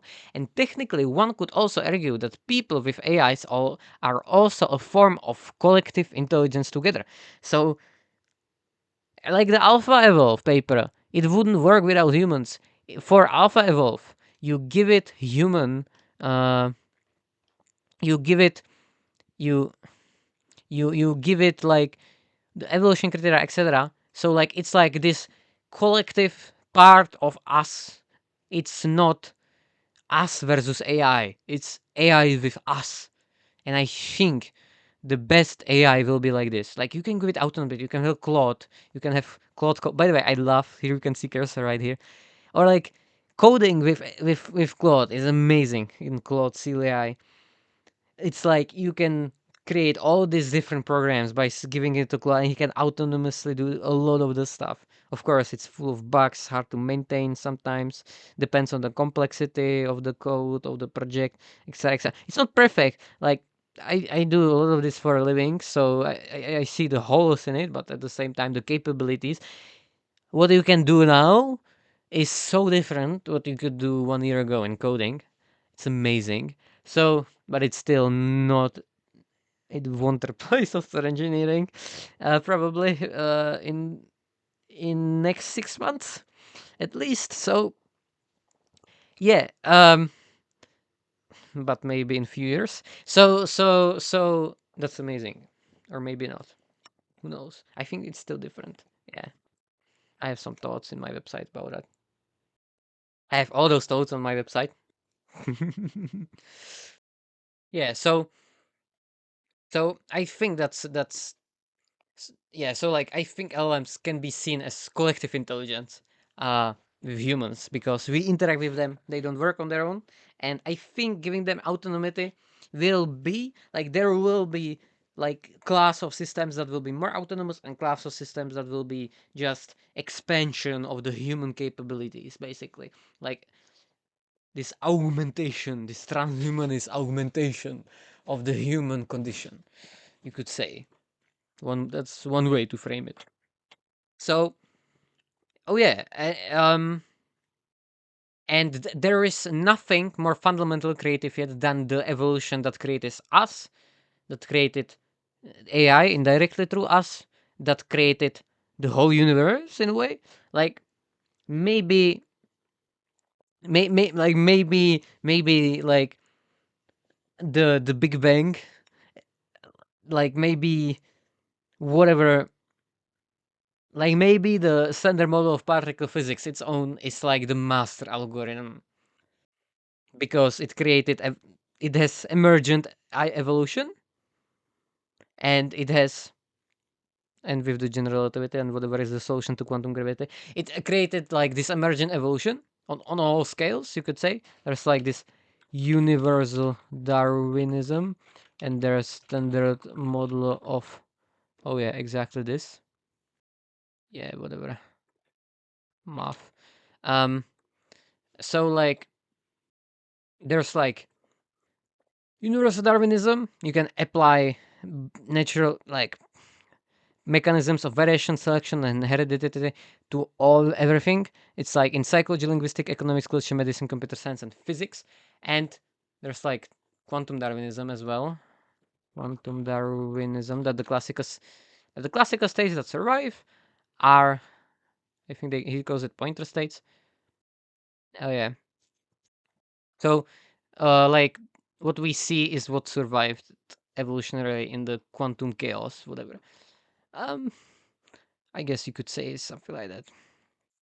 Quantum Darwinism is a theory meant to explain the emergence of the classical world from quantum world as due to a process of Darwinian natural selection induced by environment interacting with quantum system, where many possible quantum states are selected against in favor of a stable pointer state. So and like yeah, and like under the hood you have the mathematical formulation of the standard model, which has this, which is based on internal symmetries of SU3, SU2, U1, um, etc. So amazing. That's my the God equation, you could say. I love Einstein's model of God, which he got from Spinoza. Yeah, this is the standard model Lagrangian expanded to everything. To like yeah, just expand it. If there's easier way to simplify it. Yeah, I have it on my website as well, of course. Um, Probably here in physics. Oh yeah, here's like if you also add in, I think, general relativity. Yeah, there's Lagrangian general relativity and principle of least action. Which one thing I'm very interested is that in AI, as I described before, you are trying to find local minima. So like you are trying to find wallies of like in the lost landscape. And in physics, you try to find stationary action. So you try to find volleys in action essentially. In both of those fields, the fundamental principle is this extremization, this extremizing of some space. What? This is surprising, I think, that there is this connection there. So very, very interesting. Yeah, use the path integral. Um, yeah, Lagrangian the standard model with all the different terms. So, wow, man, what? Why does it all exist? What is happening in this reality? I'm mind blown every day. Yeah, so um to continue this thought here, the kind of let's get back to Scanestone from this detour. So there probably isn't a single objective in evolution as many AI people see it, but instead evolution learns many different emergent objectives in a gigantic space of all possible objectives through something like guided divergent search that uses mutation and selection a lot. So, and I like how Yosha, uh, enforcement learning. Yeah, this. So I like how Yoshav models the reward function of humans. A lot of math. I need to check this math. There's a nice diagram. This and this. It's like the same thing, but slightly differently framed. I guess this is better. Like a real-time motivation systems using motivational, cognitive, and social needs to drive valence, urge, urgency, and modulators. You have like you like valence, you like extrospection, resolution level, arousal, dominance, and focus. So like you have a reward, you have reward function status. Dominance is like this positive reward. Submission is this negative reward. You could say you have like affiliation where acceptance is like positive reward, rejection is negative reward. You have legitimacy where pride is positive, shame is negative. You have affection where connection is positive, abandonment is negative, which is I think similar to the affiliation. Uh, they're very connected. And then like you have rest, which is recover and sprint, as like the different knobs. Or here like you have like securing rate, openness, focus, arousal, dominance, resolution level, and valence under it all. So like you have like these more general rewards and then like these concrete rewards on top. There's like this hierarchy of rewards, or you could say like Maslow hierarchy of needs as well, but maybe Maslow graph of needs would be better. And then like you have affiliation, legitimacy, nurturing, dominance, affection, competence, exploration, aesthetics, libido, rest, health, water, and food. And like you have all the different positive and negative signals. So like there's like this cognitive architecture essentially, which is interesting to me. And also like how the brain constructs. I think he has this interesting arm. Yeah, it's interesting that like you have like sensory patterns, then you model geometry, spatial features, high level patterns. You have concepts, linguistic representations. Yeah, yeah. What I wanted to mention here is that you go from low level to high level when you in both AI and in humans we observe that, as you can see, we go from low level patterns to some low level percepts to more high level percepts to more high level. So you go like from low level concepts to high level concepts. um I think Shamil has it the best in this video, I think. So like you go from, oh yeah, oh this I want this image. I'm not sure why it's not loading. Oops, too low. Um, you get incoming sense data. So you have like this basic sensation, somatosensory, muscular, vibrotractile procedure. This is from a paper. Then like you go more high level. You have abstraction, confinement, refinement. So you go more towards symbolic. So on a more high level, you have gesture, voice, food, anxiety, happiness, disgust. More high level, drawing, passive viewing, motion, rotation, expectancy. More high level, memory, math, deception, faces. More high level, reasoning, naming, concepts, language, imagination. So like you go from low level to high level features, and you have information aggregation on each layer. So this is interesting, and it seems like similar stuff is happening in like the biology of LLMs, where you have these low level features that you compose into more high level circuits that represent more, and it's still fuzzy. And like you have like curve detector, anthropic. I think here they um curve detectors.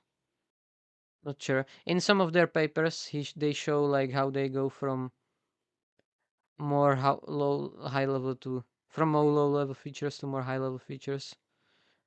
Yeah, here are like the different curve detectors. It's amazing. Edge detector and how it learns. Um, Distal pub. Um, Hierarchy of abstraction, making sense of hidden layers. Oh yeah, some of those papers had nice visualization, if I remember correctly. Transformers. Yeah, hierarchy of abstraction. Transformer pop. Transformer circuits. Induction heads. Yeah, this is the mathematical framework. Induction heads is a specific circuit that was found. Yeah, cannot find it now, but it is. There is like also these interpretable features, which is interesting. Extracting millions of features from the old Claude model, where they also like found features on different levels of abstraction. Immunology feature. It's amazing. Multi-step inference. These models seem to do similar stuff like the brain when it comes to this. It's cool. Anyway, to get back to the original text. Yeah, like so I wonder like evolution learns many different emergent objectives or reward functions in gigantic space of all possible objectives through something like guided divergent search that uses mutation and selection a lot. So I wonder about that. Hmm. So to get back to the beginning here, I didn't. I got too sidetracked again, but that happens often. Um, that's fine. Yeah. So like how I think more about the models is that you have this like this elastic origami made of tangled spaghetti that is very brittle and fuzzy, that saves different concepts and creates connections between them, tries to generalize but fails often to generalize, tries to map to human like outputs using these alien ways, while so I think, and because it's a general substrate, it's a general natural processing substrate or whatever, general token processing substrate. It doesn't have to be language. It can be any modalities, vision, and whatever proteins, fMRI, like uh, like modalities, uh, modality, uh, all to all, modal. I thought I had it there. Okay. Um, yeah, like there was this old input can be text. Text is the most famous right now. You can have image, you can have video, you can have fMRI, you can have proteins, you can have fMRI data. Like you can have whatever. You can have physics data, you can have biological data, you can have like different formats, you can have uh, operating systems, whatever. You um and you can output as well. So like you can have fMRI to protein, probably not useful, whatever.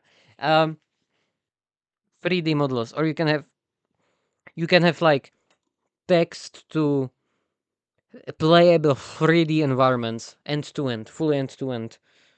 And like it seems like I think like Schmidhuber believes not doesn't believe in architecture, so he wants this end to end, or OpenAI also wants fully end to end black box and with emergent architecture, which is interesting.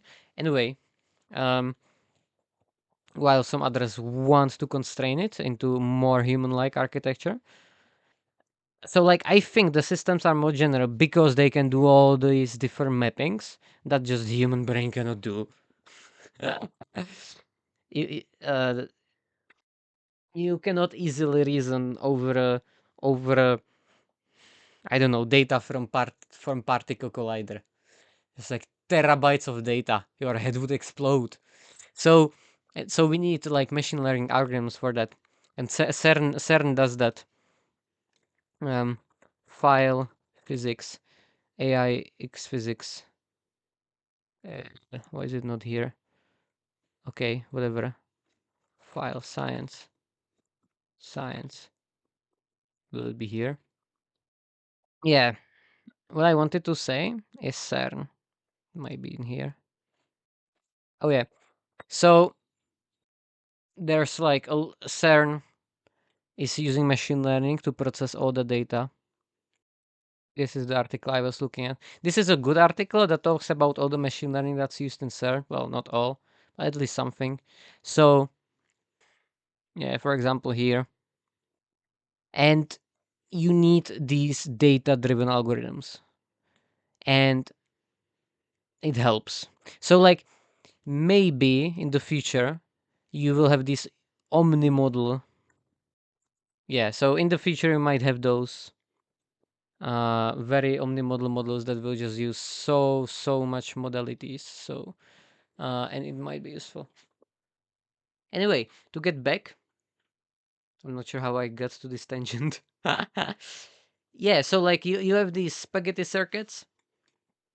So let's say if someone asks you for another math example, you run it through those spaghetti circuits, but because you didn't care about tech debt and didn't make the right circuits simple enough, but it's still predictive, not comparative enough, even if you came across the best possible ones in that trillion dimensional space of all possible parameters that you could, there often you haven't found some sufficiently generous shortcut. So you didn't found the best circuit with the best Kologomov complexity, and the like.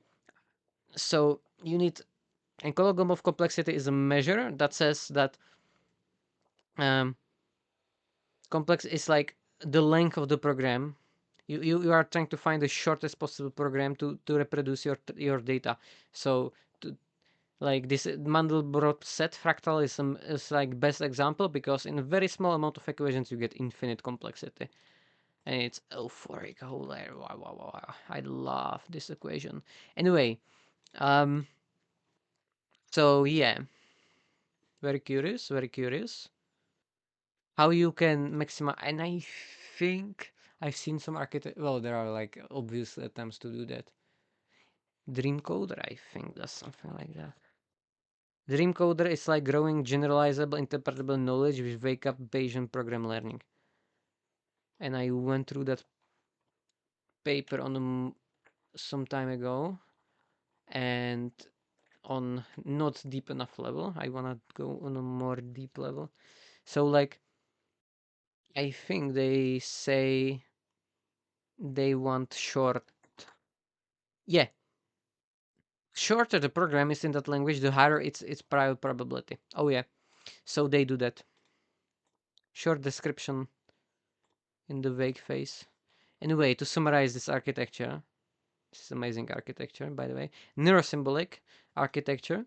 So you have this vague, where for each task you find the best program, that solves something. So, for example, sorting a list, and in dreaming, you are like sampling these programs.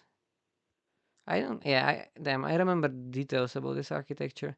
But the thing is that you're replaying the task solved in waking, and retraining the network on the replays. So like when you dream, and then you do fantasies. The raw programs P from library L. I think you recombine the abstractions that you created, because then in sleep you have abstraction. So you look at the programs, if I remember correctly, and you try to find abstractions and save those as a programs, um, on top of the more low level programs. Yannick has a great video on this. Yeah, so it found like radial symmetry, semicircle, circle, spiral, Greek spiral, polygon. So like those are the abstract. Like when it was trying to construct this, I think this is like the constructed images. So you construct it from the abstracted features. And the, here in physics, it learned the different, like you have the different high level concepts, like, yeah, whatever, magnitude, like 1 over x. You combine all of them, like square root of x, whatever, and in more complex structures, and you rediscover Newton's second law of work, kinetic energy, and so on. And you rediscover recursive programming algorithms. And Cholet is building on top of this. Cholet Twitter. So Cholet Francois, Cholet Twitter. So this guy will maybe create the best AI system. He builds on top of this program synthesis, it's called more generally. Um, that yeah, in NDA. So we'll see. It's gaining momentum. It's getting exponential. Um, so exponential growth of program synthesis paradigm emerging emerging program synthesis paradigm. So yeah, this is like one way to make general more. As you could see, those were symbolic programs, those were general programs which worked. So this might be what you need for a better architecture, because the current learned programs that you find in the trillion dimensional space in the deep learning systems, they often do shortcut learning. So like you can find some insufficiently general circuit, insufficiently generalized them afterwards, insufficiently repaired them, insufficiently cleaned them, etc. So it only works sometimes, not consistently enough, but still sometimes, and it's still pretty often, but still it works. Like pretty often, you get it right. Like you have the results like the alpha evolve when you find new mathematics, even when you do this. So like it's not such catastrophic. Like at the same time, to get it right, sometimes you'd rather get it wrong more often at the cost of getting it wrong more times. So like there's this general trend in deep learning is that the false negative rate is very very high, uh, but the model still can find something that humans couldn't find. So like even in medicine, uh, it will more often say there is a cancer, but as a result it sometimes finds it actually that a human wouldn't find, because like there's a higher positive, false positive, but still, yeah, it still works in diagnosis. I just shared a paper, another paper here, um, another paper, which said that superhuman performance in general medical diagnostic and management reasoning. So this paper tried to study this. So that's pretty epic. Anyway, yeah. So yeah, as I said, often brittle reasoning, shortcut learning, and higher false positive rate, aka hallucinations. But still, creativity might be just hallucinations in big part. I, yeah, the issue is when it says something that's obviously wrong. I don't know, the whole 0.11 plus is 0.11 bigger than 0.9 or something like that. It's funny when you connect. I think that's tokenizer issue though, but still, like similar issues exist on in a more abstract domain. When you give this to Claude 4, it's like 0.11 is bigger than 0.9. Let me let me confirm that. Does a tool call it calls a calculator or Wolfram Alpha or whatever it says? You're wrong. And the Claude is like, I apologize for the confusion. Uh, there might be some issue with the tool, so it's confidently wrong and thinks that the tool itself is wrong and goes in a loop again, calls it apologies for the issue, apologies for the issues, if and still thinks he's correct, even though the tool is obviously giving him, no, you're completely wrong. Oh my god. Anyway, confidently wrong. It's funny, it's amazing, and it's terrible at the same time. It gives you the shortcut, but at the same time, it can figure new maths, it can figure new bounds for erasing different spheres or whatever was that math problem. It can multiply different numbers, different matrices, better ways, etc. So, yeah, let's go. So, like, to continue this text, like, along the way, you'll find it interesting that, for example, teaching those spaghetti to speak in natural language is easier than expected. Yeah, that's like, what? It's enough to just throw so much natural language data to it, and it will just speak like human. It will produce valid syntax. Just that thing on its own is like, tell that to someone 10 years ago. He wouldn't believe you. We taught, sent to pass the Turing test from Bernitech. Sent.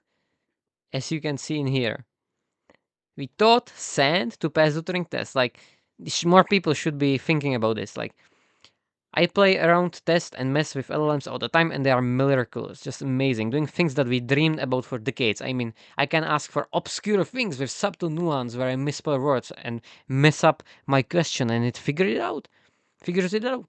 It talks to me like a person. It generates really cool images. It helps me write code and just tons of other stuff that astounds me. And people just sit around unimpressed and complain that it isn't perfect super intelligence that understands everything perfectly.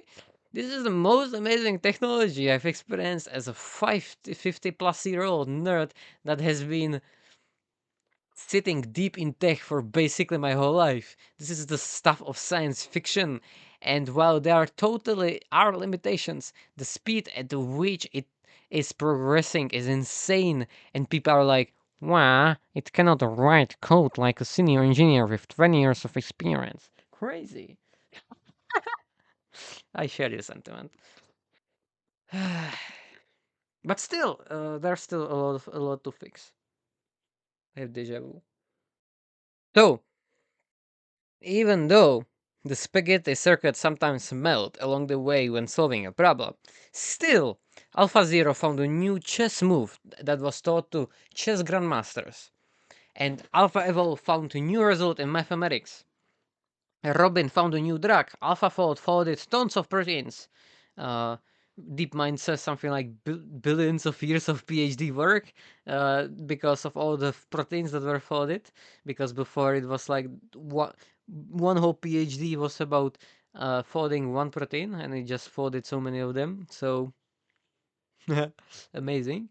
Not sure to what degree is that claim grounded. Anyway, this is also new thing, is that Robin, a multi-agent system, seems to have found new drug for, I think, some kind of degenerating eyes thing.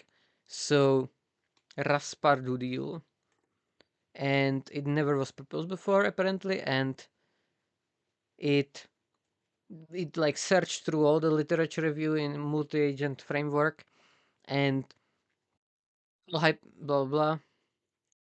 They say it's the first AI system, I'm not sure if first, to autonomously discover and validate a novel therapeutic candidate within an iterative lab in the loop framework. So that's amazing. And the architecture of Robin is right here.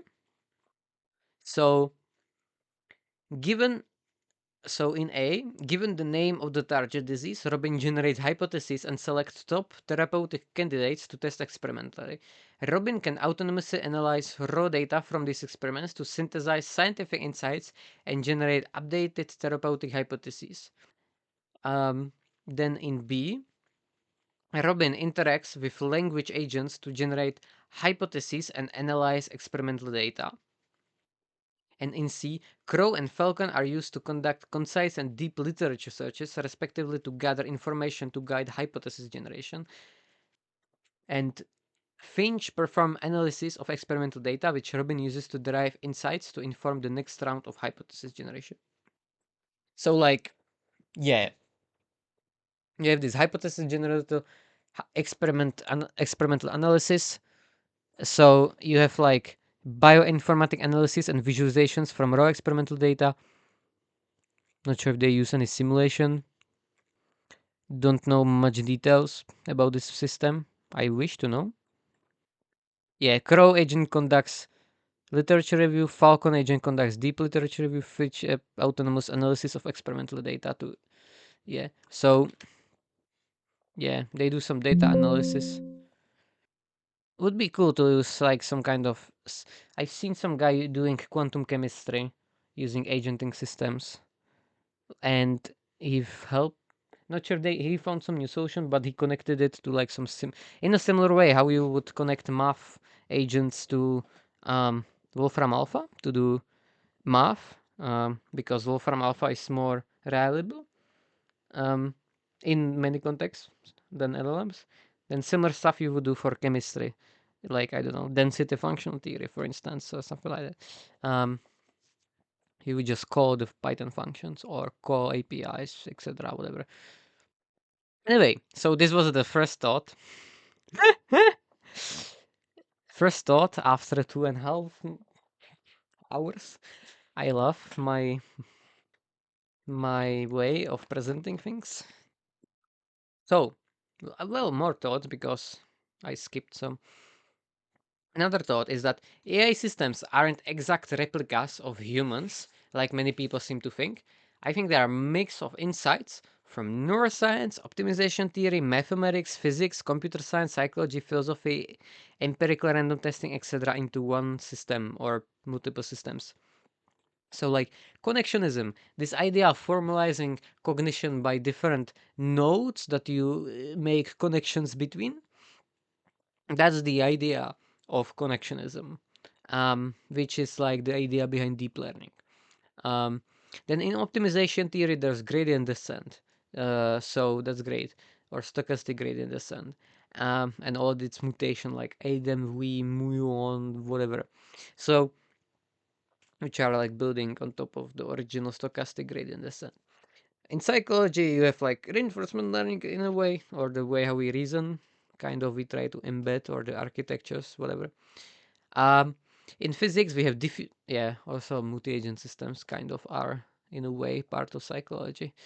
From physics comes diffusion, which is like from non-equilibrium thermodynamics, which is amazing. I think I've seen some claim that gradient descent was formalized by guy trying to mathematically formalize some Jungian psychic flow of energy from psychology. I'm not sure how true it was that claim. Uh, yes, I'm not sure if it's somewhere in here. Yeah, there are like other people that found it. Who knows? Solution to linear system. Yeah, maybe that's not true. I found it somewhere. Maybe that was someone hallucinating. Anyway, um, philosophy alignment. Yeah, even the assumption that human values can be somehow put into something into a AI system. That's like, or what is intelligence? That's like a little philosophy in it. In control theory, yeah, reinforcement learning is essentially using control theory. From biology, you have all the different evolutionary methods. So AlphaEvolve is inspired by biology. for instance. In computer science, you have like computability theory, like neural Turing machines. That's like another thing. Like you have neural Turing machine, which is which is uh, or differential neural computers. Very interesting architectures, by the way. They are basically based on von Neumann architecture, like similar to it, but you uh, and because of the resizability of its memory, it is Turing complete, so it can solve more problems according to computability theory.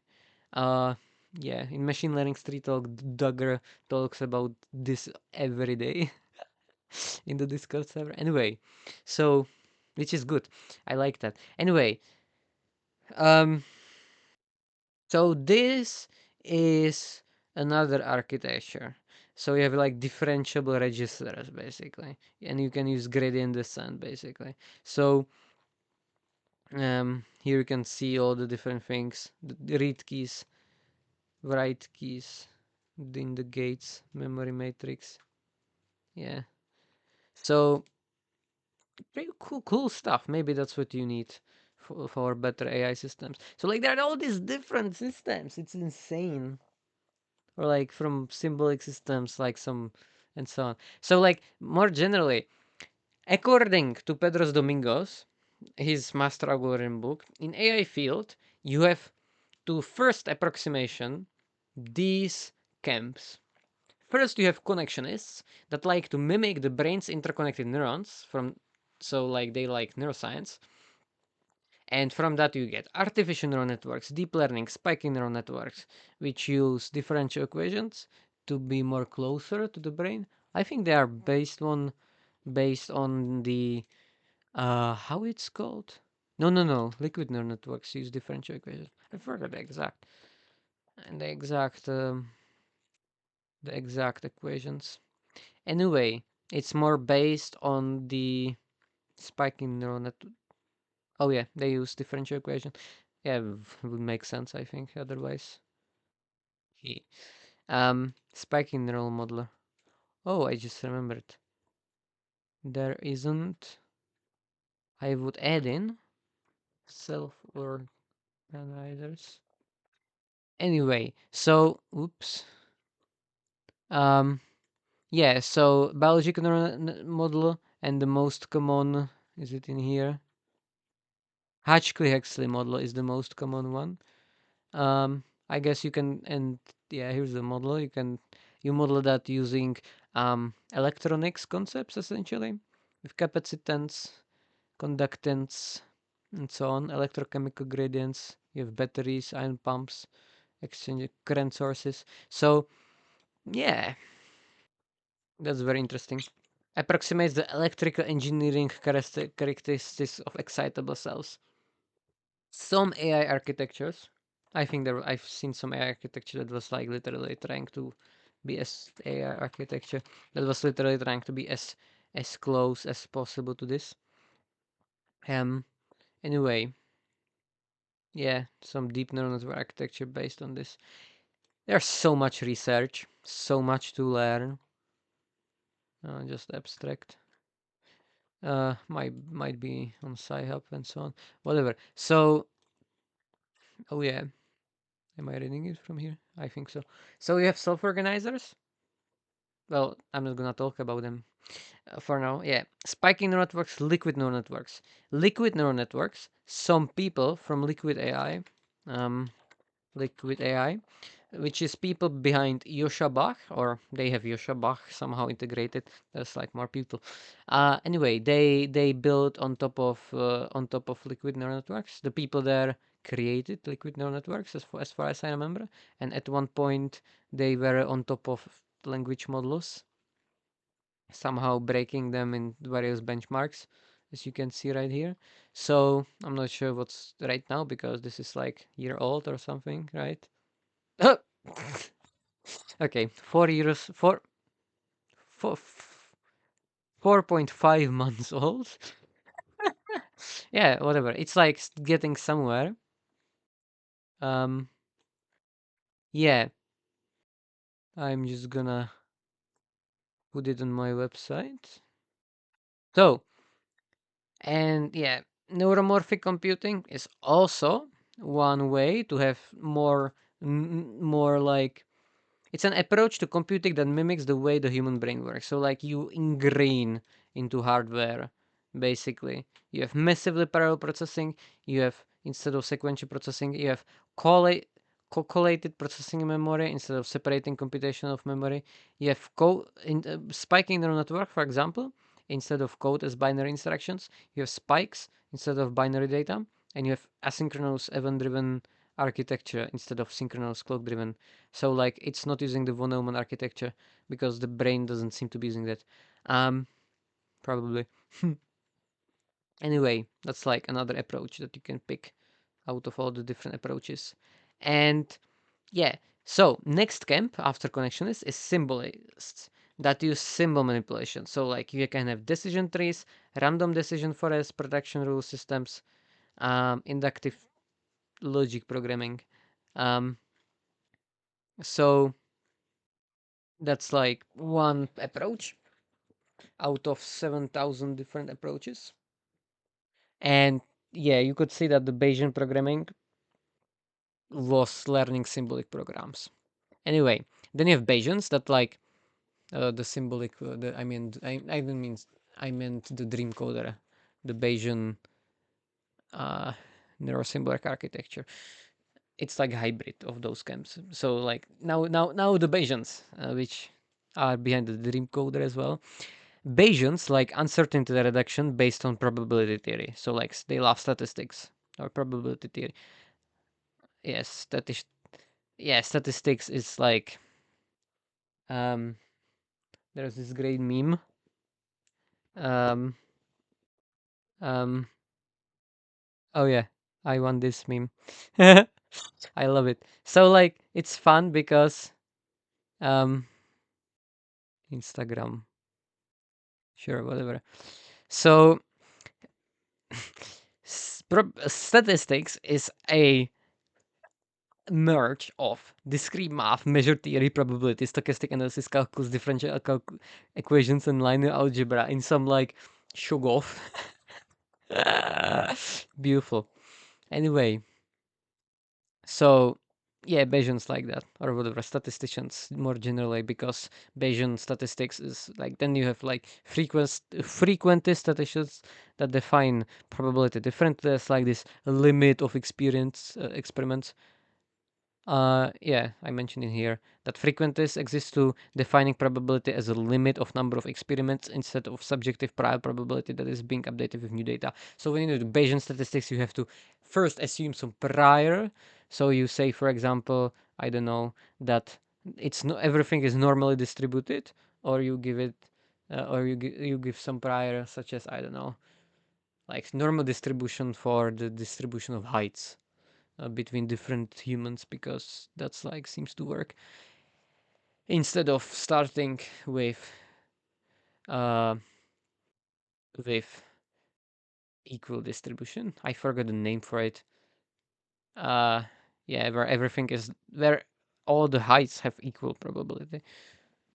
Flat distribution, oh my god, how is uniform? Yeah, uniform distribution. Yeah, so like Bayesian classifier, probabilistic graphical models, hidden Markov chains, active inference. Active inference is based on the brain as well, seems like. So yeah, the whole free energy principle camp, brain maximizing, like brain tries to improve the accuracy of its predictions, and like I think predictive coding is a subset. Predictive coding is a member of wide range of theories that follow the Bayesian brain hypothesis. Okay, there's like a very general Bayesian approaches to brain function. So yeah. Anyway, that's like active inference. So that's like another camp. Then you have evolutionaries that like evolution. So for example, biologists, they like genetic algorithms, evolutionary programming, which I talked about already.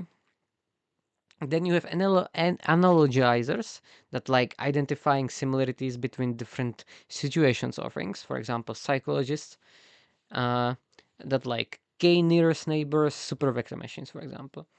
Then you have the various hybrids. So like you have the neurosymbol architectures like AlphaZero uses uh, Yeah, reinforcement learning, for example. Yeah, that's like mostly connectionist, but like we have Monte Carlo research, which is technically a symbolic subpart. Um, depending, so yeah, it's kind of a neurosymbolic model. Uh, then you have general program synthesis with Dreamcoder, which uses like Bayesianism. It uses connectionism. It uses also symbolic stuff. You have neuroevolution. Uh, technically, Alpha Evolve is neuroevolution. It's neurosymbolic evolution because there's like you save the library you save it into library of programs, so it's kind of a neural evolution. Yeah, so that's like another thing, I guess. And that's like the camps that Pedro Domingos says in his book. But I would say there are more that you can find, technically. You kind of can maybe argue they are part of that, and you can have different clusterings, they overlap, the boundaries are fuzzy, blah, blah, blah, blah, blah. It's hard to categorize, you know, the boundaries are messy in everything. Anyway, another camp could be reinforcement learners. Those people like learning from reinforcement signals. So you have like reinforcement learning, which basically class of algorithms most game AIs use like Alpha Zero, uh, use some kind of reinforcement learning, or like robotics or ChatGPT. All the LLMs are starting to use reinforcement learning. There was this great map. Types of reinforcement learning. There was this great map. I wonder if I can find it. Yeah, whatever. There's value-based reinforcement learning, policy-based reinforcement learning, model-based reinforcement learning, and hybrid approaches. I think this guy, named by the book, maybe this guy who created that. Yeah, probably not. Anyway, this is good.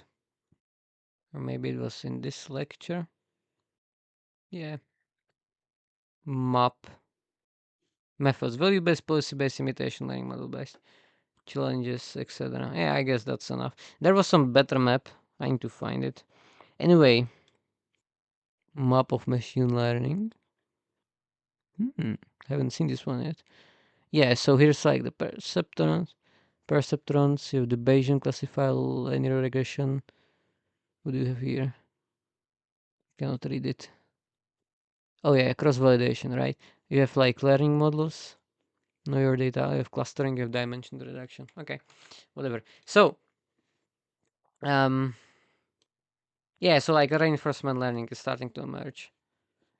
And I'm gonna say that also robotics is full of reinforcement learning. Anyway, causal influencers like to build causal model and can thereby make inferences using causality rather than just correlations. So that's causal AI. That's like another paradigm. Because yeah, so having like a causal model, so like yeah, whatever. Uh, then like you have compressionists who see cognition as a form of compression. So from that you have autoencoders, Huffman encoding, or Hatter price, which is this general price of how you can compress Wikipedia, I think. Yeah, specific version of English Wikipedia. So you wanna approximate IXI this way, and IXI is a general reinforcement learning system that tries all possible solution and picks the one that is shortest, which is uncomputable. You cannot iterate all over all possible solutions. Yeah, then you have the divergent searchers who love divergent search for novelty without objectives, such as novelty search. Then you have self-organizers. Yeah, so that's like the Kniff-Stanley stuff. And then you have self-organizers, which like self-organizing AI like neural server automata, which is amazing, man. Growing neural server automata. And you can see how it gives you this regeneration in time. And you can make yeah. Uh, Interesting. Yeah, so you can like create abominations. What? Ah, ah. Neural, so and it's people behind Michael Levin, etc., which is amazing person, which is oh my god, I recommend everything from him. Intelligence isn't limited to brains. I talk about that all the time. So yeah, it's like great, amazing, amazing, amazing, amazing, amazing, amazing, amazing, amazing, amazing. Anyway, so um and I am thinking you can hybridize all of those two with deep reinforcement learning that uses reinforcement learning and deep neural networks. Novelty search with other objectives, like you had a guided novelty search combined with like objective based reinforcement learning or whatever. Yeah, I love them all and I want to merge them. So I'm thinking right now, how could you merge this? So like what could be the ideal AI architecture that would be like this merge of and maybe could get all the advantages from all of them in some way? So like it could like be like, for this specific task, like finding novel algorithms, it might be the case that evolutionary search with program library using LLMs to guide it is actually great, and some put some divergent novelty search into it, and some reasoning reinforcement learning on top of it on inference time. So maybe who knows? Nobody. I don't. Anyway, nobody. Mm. So I think no AI approach is fully universally steamrolling all others. But still, it seems some approaches are steamrolling more approaches than other approaches are steamrolling. So it seems like there's different types of generality across different AI systems that steamroll different classes of domains using different generality approaches. Interesting. Anyway, so there is no single machine intelligence. There are tons of different paradigms of intelligence in all sorts of different contexts that are more specialized or more general, in some ways similar to diverse ecosystem of biological intelligences. So the core could maybe have, for example, like in this possible, in this my imagined hybrid that I think about, which I might try to implement to some degree, at least parts of it, at least maybe. So like you would have more biologically based neural engine for more adaptability, like liquid neural networks, ideas from liquid AI with Toshabak. It seems like liquid neural networks are more efficient in terms of and can generalize better sometimes. Yeah, but maybe still somehow using the idea of attention because it's relatively successful in deep learning. Could be operating neurosymbolically and building also possible Bayesian neurosymbolic word models in which you abstract and plan, like in Dreamcoder, for more interpretability and reliability and generalization power for different types of tasks, but losing as little flexibility of the neural substrates as possible. So, like the Dreamcoder and other program synthesis ideas from Francois Jolet, which could synthesize symbolic search or simple statistic programs to explain data as well. Who knows? Which could be trained via the combination of convergent gradient descent, since that works so relatively well everywhere in deep learning, in all the applications, and also maybe some more biologically plausible algorithms, like maybe forward algorithm or a Hebbian learning, maybe with some reinforcement learning to incentivize more generalization from verifier signals, like you have in Alpha 0 or O3. Uh, so yeah, some self-play possible. So multi-agent self-play reinforcement learning or whatever. And with maybe some evolution and objective-less divergent novelty search for getting the creativity of evolution, for openness that never stops accumulating new knowledge and incentivizes exploration into the unknown and out-of-box breakthroughs. Could work maybe. Like evolutionary algorithms and novelty search ideas from Kenneth Stanley. Will something like this work? I have no clue. I'm thinking how to hybridize uh, because there's already so many different hybrids, um, and that work well. Yeah. So and also on my GitHub, I created this.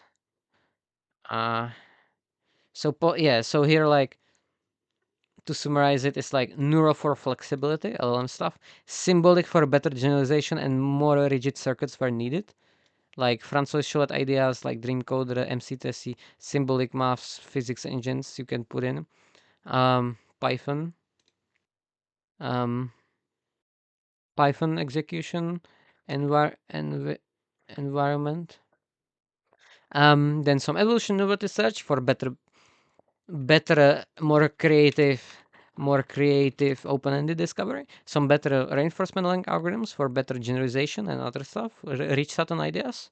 Rich Sutton is like behind the reinforcement learning, more biologically inspired parts of the architecture for better data efficiency and maybe adaptability and some other stuff, like liquid AI, neuromorphic ideas, maybe some self-organizing ideas, something like neural through automata or forward algorithm or Hebbian learning, which is used in brain more. Well, Hebbian learning is at least.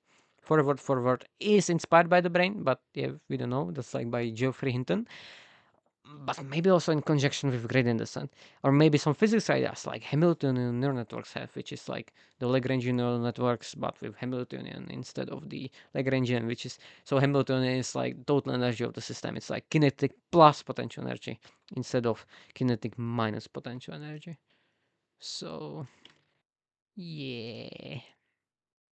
Um. So more thoughts. Oh yeah, this is what I was looking for before.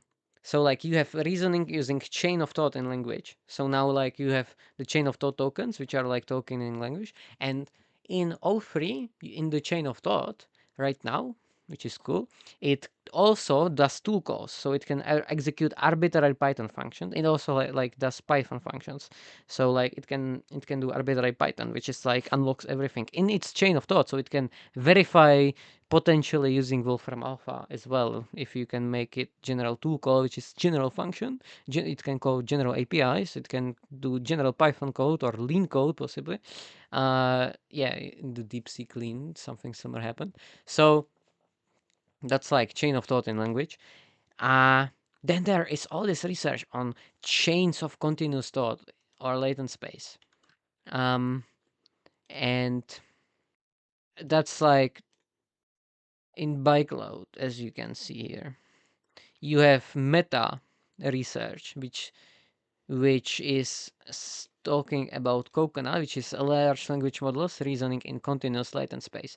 I think this will be one of the next breakthroughs, um, making this work.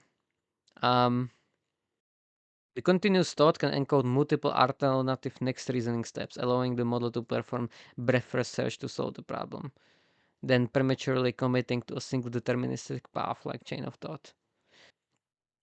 Coconut outperforms chain of thought in certain logical reasoning tasks that require substantial backtracking during planning, with fewer thinking tokens during inference. So that's like one of them. And the scaling up test time compute with latent reasoning in recurrent depth. So here they have architecture. Here they show it. As you can see, there's like this recurrent block on which you can loop. Each block consists of number of sublayers. The blue prelude block embeds the inputs into latent space, where the green is shared recurrent block is a block of layers that is repeated to compute the final latent state, which is decoded by the layers of the red coda block. So like you do this looping inside the latent space essentially. So oh yeah, they have GitHub. Nice. Anyway, and here they say unlike approaches based on chain of thought, our approach does not require any specialized training data, can work with smaller context window, and can capture types of reasoning that are not easily represented in words. We scale blah, blah, blah. We show that the reasoning model can improve performance on reasoning benchmarks, sometimes dramatically, up to a computational load equivalent of 50 billion parameters. So let's see if this will work. Let's see if this will be the next breakthroughs. One thing that I'm thinking about is oops, the, like the third quarter of 2023. Let's just read it from Twitter. So like from David, it's like The third quarter of 2023, reasoning will probably need non-neural search like Musero. Next quarter. Oh, apparently you can just do thinking into context window and it just learns to backtrack and so on, huh? So like that's the whole DeepSeek thing. In the first quarter of 2025, memory will probably be need to test time backward phase passes like AlphaFroof. So maybe good enough planning for a longer future might be as simple as having a longer past. So like you have, oh my god, there's some other meme that I haven't seen yet. I need to check it out. You have like neurosymbolic agents, and you have people like, gentlemen, our LLM agent keeps forgetting. Would it? Well, let's check the original one. Let's check the original bitter lesson. These two memes. Let me just repeat them. Let's start from the beginning. Let's remind ourselves. Statistical learning is like, gentlemen, our learner overgeneralizes because the VC dimension of our kernel is too high. Get some experts and minimize the structure risk in a new one. Rework our loss function, make the next kernel stable, unbiased, and consider using soft margin.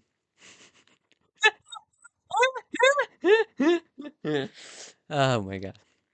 And neural networks are like, stack more layers! More! More layers!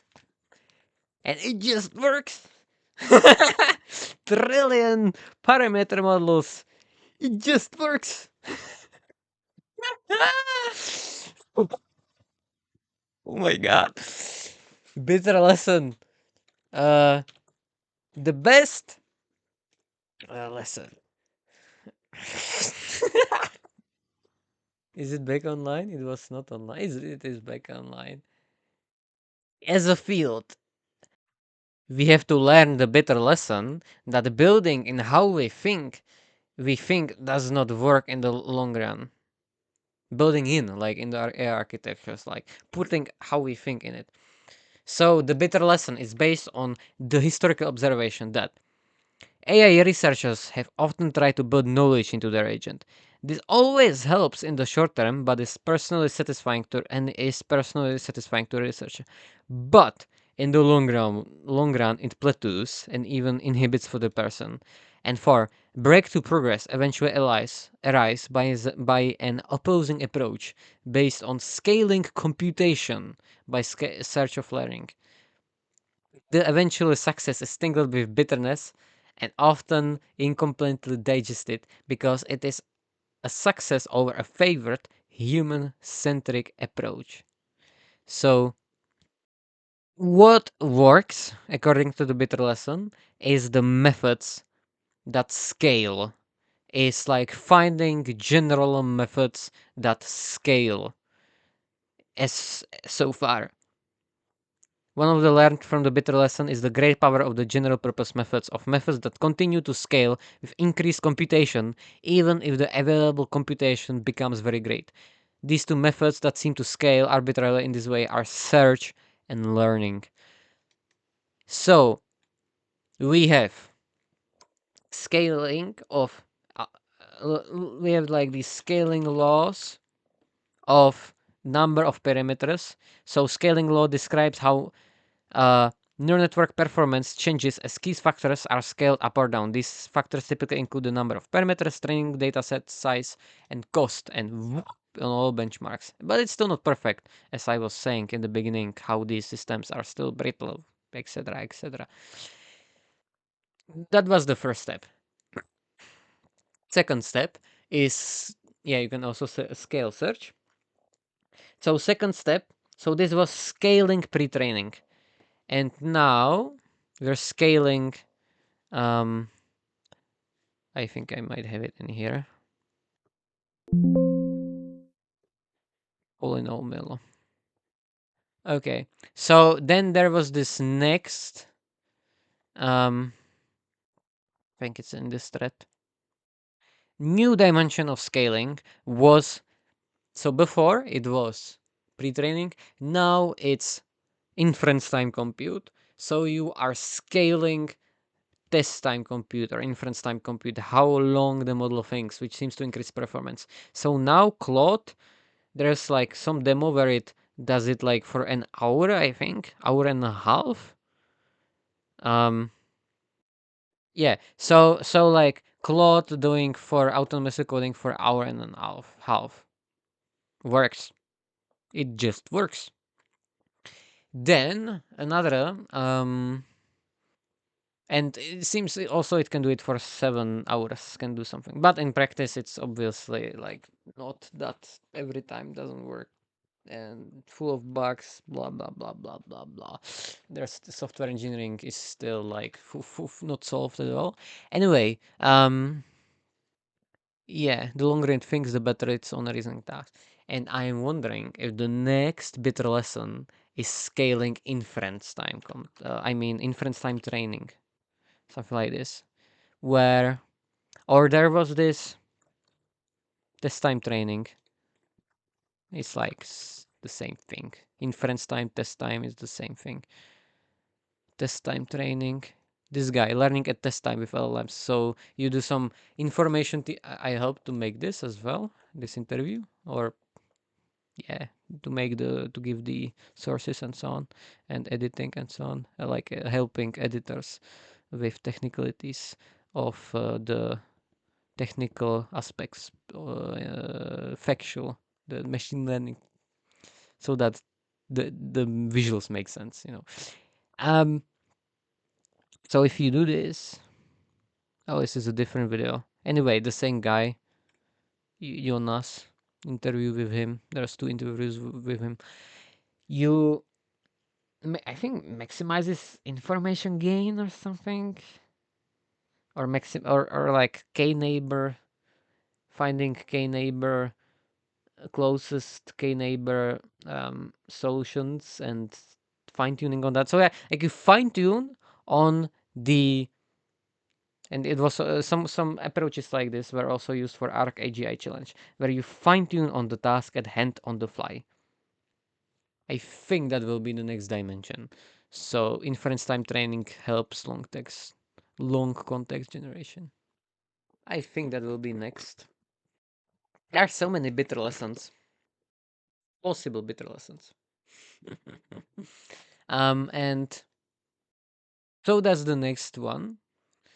And yeah, so Davidad here is saying maybe another bitter lesson is this, like in neurosymbolic agents, you're saying, gentlemen, our LLM agent keeps forgetting what its long horizon plan is because it lacks a coherent symbolic word model. Please, to make it more professional, implement a data log tail with fuzzy predicates driven by semantic embeddings, cosine distance. Okay, that was terrible. Anyway, and LLMs are like cache, more Kiwi cache, more Kiwi cache, which is part of attention in the AI architecture. So like you cache the attention, a part of attention. Um, you need more context lengths, and you get more memory. And stack, more layers, more Kiwi cache. Yeah, let's go. Training makes model smart. Now we have new data, so we should train on that too. No training, we'll just suffer through summaries. Vector DB lost, rank by elements, AP calc, knowledge distillation, scale mode. Okay, yeah, I guess that's another meme.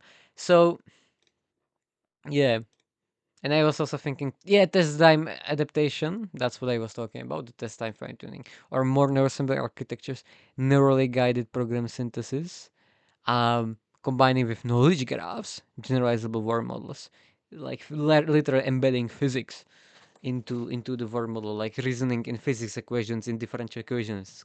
I think that's needed for physics AI, maybe. Don't know. Combining with knowledge graphs, I think that would be also interesting. Or like some fuzzy hypergraphs, some metagraphs, hyper metagraphs.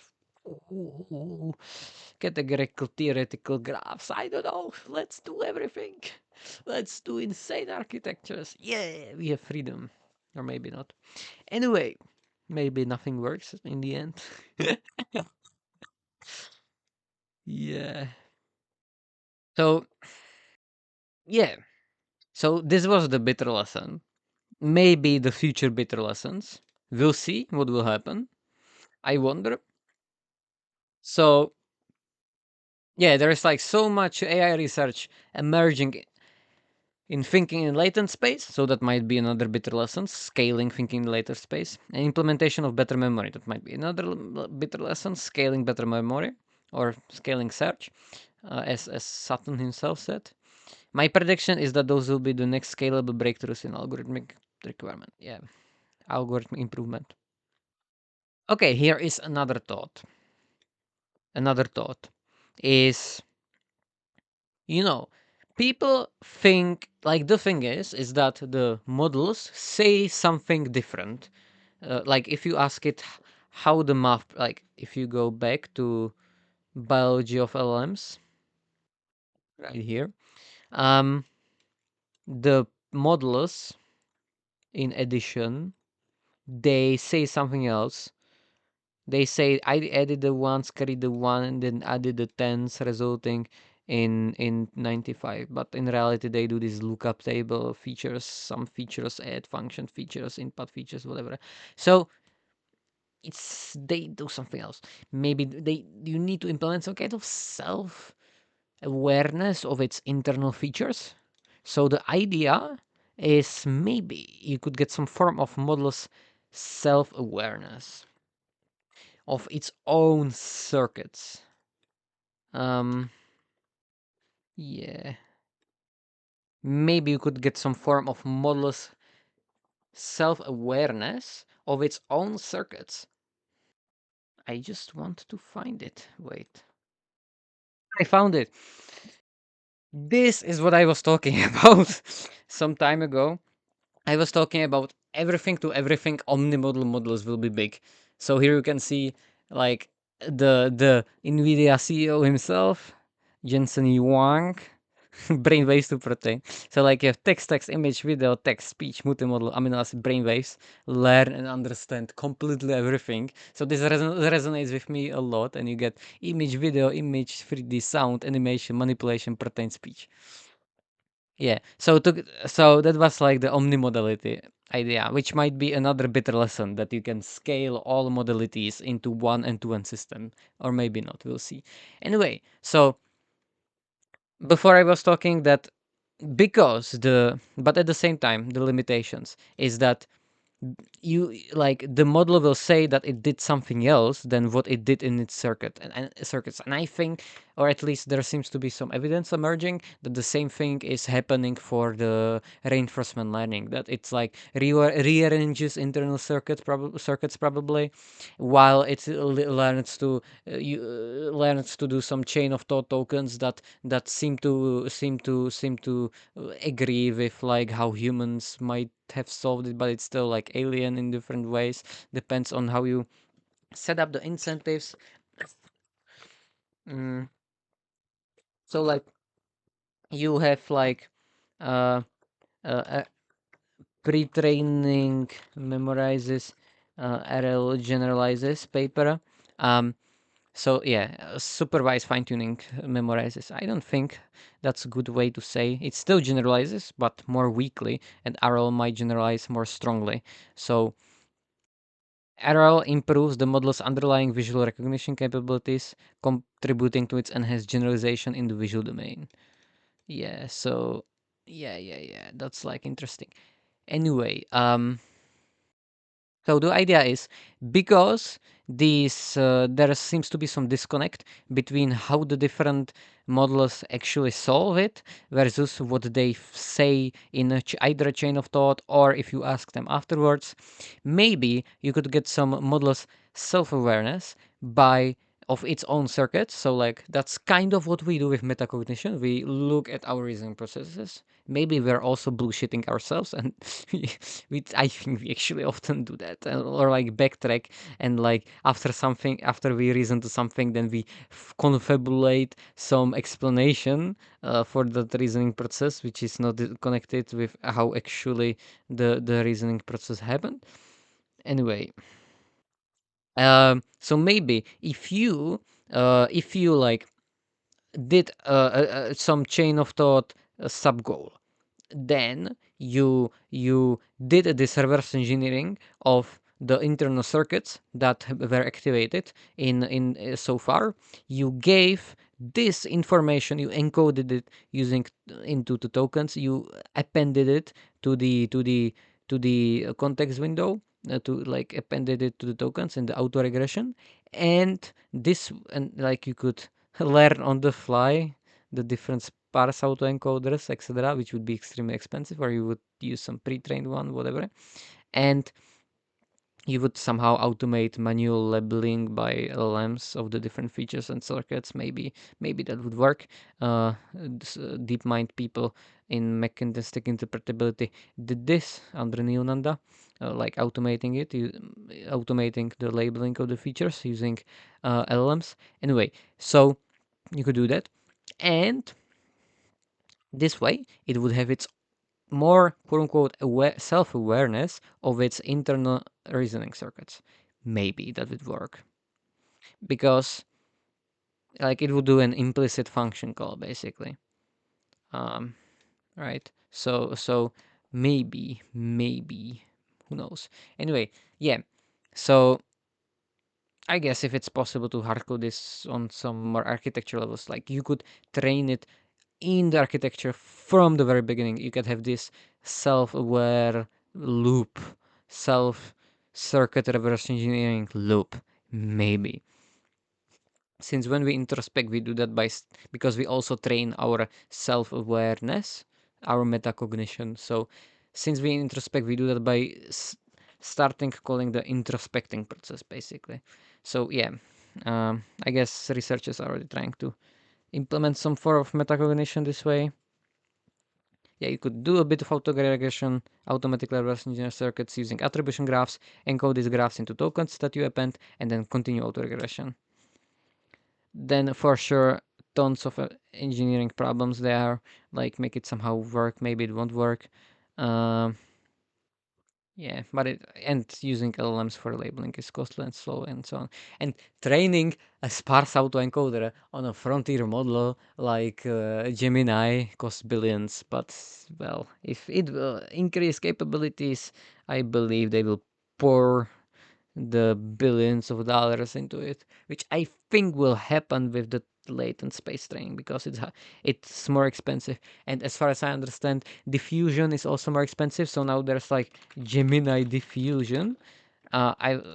This I think will be a new trend that will be more and more common. So you can see how the Gemini diffusion show it slower. Yeah, here you can see it slower.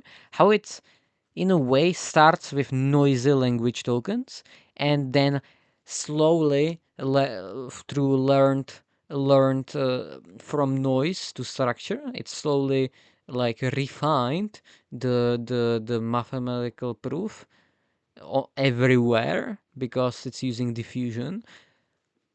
Like it's inverse of the second law of thermodynamics essentially. So mind-blowing, absolutely mind-blowing. I think that will be a big thing. And scaling test time, inference time, compute on top of so like there's now diffusion. So there's two papers. One is diffusion thoughts, like inference time diffusion, whatever. Inference time scaling for diffusion models, inference time framework for steering diffusion models. This is emerging. Maybe also inference time training, and also what is emerging is um, um, AI. Well, I don't know why it's broken. Anyway, here it's not broken. So also what is emerging is sort of practice is okay. That's different. Resources sort of practice is there's this MDDA, first diffusion model that unifies text reasoning, multimodal understanding, and image generation through mixed long chain of thought and unified reinforcement learning, UniGRPO. This is like a combination of GRPO, so reinforcement learning, combination of multimodality, and here you can see what is happening. Some kind of, it looks autoregressive, but it is not fully autoregressive. So it's different, and it's fascinating, and I wonder what is the future of this. Experimental results demonstrate MADA exhibits strong generalization capabilities as a unified multimodal foundational model. So it surprises powerful models like Llama 3 7B and Qwen 2 7B in textual reasoning, outperforms Show and CDEX in multimodal understanding, and excels over Stable Diffusion XL and Janus in text-to-image generation. These achievements highlight MADA's effectiveness in bridging the gap between pre-training and post-training within a unified diffusion architectures, providing a comprehensive framework for future research and development. And they have code. Did I already say no? No, I did. So maybe this will be the future architecture base. Who knows? Training base. Anyway, not sure how I got there. So the next thought is, yeah, I already talked about this, is that nature seems to learn reward functions on the fly. So evolution seems to make biological organisms like us that learned reward functions on the fly. So we have these basic reward functions. So there's like this meta reward function of, like, I don't know, self-actualization. And then we implement self-actualization using different reward functions. So I don't know, some people self-actualize by, I don't know, writing books. I self-actualize by making these videos, right? So that's a reward function in a way. So interesting. How how to do that? How to put that into machines? I wonder. Yeah. Anyway, more physics in mechanistic interpretability. That's another. There's one paper. Max Tegmark. Effective theory of grokking. This paper. Um, Towards understanding grokking, effective theory of representation learning. Here you can see that the features self-organize into this geometry for modular addition. Yeah, I played with a paper where the transformer learned. I think it's this one. The transformer learned this in its MLP layers using. Yeah, you can, when you cast the weights to Fourier basis, you find out that the transformer learned to compute sinus and cosine. So like it uses trigonometry, like around the clock, how you calculate module. It did something like this to do on a modular addition data set, which is, wow, mind-boggling. Yeah, here you can see how it looks interestingly. There are different frequencies, loss after ablating frequencies. So here the modular addition, you can see it's represented principal components of the learned input embeddings at different training stages of a transformer learning module addition. We observe that generalization coincides with the emergence of structure in the embeddings. Yeah. And here this is here they map this space. It's like the visualization of the learned embeddings and the decoder function associated with the case of 2D embeddings. Axis refer to each dimension of the learned embeddings. You can see how it looks here. It's like perfectly symmetries. There's a structure. There's self-emergent, self-organized structure. It's amazing. But this is not the paper. No, it is. Here you can see that when you vary the decoder learning rate here, you notice that there are the different phase diagrams. Those are the different phase diagrams for the different phases, and between which the network oscillates, or to which ones it like converges to. So like you have phase diagrams. So here you can see that the phase diagrams of learning for the addition group and the permutation group. And A shows the competition between a representation and decoder. And BCD, each phase diagram contains 4 phases: comprehension, grokking, memorization, and confusion defined in table 1. And in BCD, grokking is sandwiched between the comprehension and memorization. So in table 1, you can see, I forgot how they defined it. Yeah, I would need to remind myself. And they learn in a Goldilocks zone between memorization and confusion.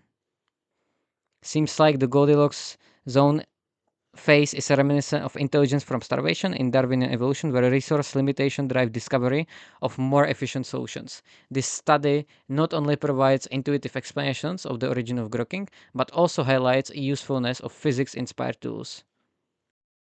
Yeah, so I wanna see more analysis like this one, where they map out different phase diagrams of like either the results and the emergent structure, and if it's possible, if it happens, like how the different features self-organize in time. That's like developmental interpretability. And like how the different physics of the comprehension of like grokking and the different physics of like self-organization of the different features, how does all that happen? I'm very curious about that, and especially when the models are doing math, if we can figure out some general rules. So another thought is about AI self-improvement, which is like a big hot topic, so specifically the strong version of recursive self-improvement. And when people say, is AI self-improving? I think there are different types of self-improvement that have weaker and stronger versions. So, for example, AI agent running on GPUs putting training data to train its own weights running on different GPUs is technically a form of self-improvement. So you can do that already. Um, AI agent used to optimize NVIDIA kernels is technically a form of self-improvement, which happens already. AI agent used to optimize reinforcement learning reward function is technically a form of self-improvement. Um, you can, yeah, you can do that, as I said before. The NVIDIA example of the uh, reward functions for the dogs, or for the ooh, manipulation of acrobatics with fingers, basically. Then AI agent used to optimize hardware configuration is technically a form of self-improvement. Then AI agent used to optimize some parts of its architecture as a whole, possibly, is technically a form of self-improvement, which happens already. Like there's this Darwinian Gödel machine. So this is a new architecture by Sekana AI, and they found out if they do this, the Darwin and Gödel machine iteratively builds a growing archive of agents by interleaving self-modification with downstream task evaluations. Agents in the archive are selected for self-modification through open-ended exploration. Yeah. So as you can see here, you have this archive, this evolutionary archive, and the coding agent selects, self-modifies. So it has the agent's coding own repo plus a self-improve instruction, and it produces code diff, like it produces a feature to improve itself. And when you evaluate, and then it evaluates on the benchmarks. So it has this task repo, which is the GitHub repo, plus task instruction, which is the GitHub issue, and the new coding agent. You get the new coding agent by the GitHub issue, and the code difference is like solving some tasks.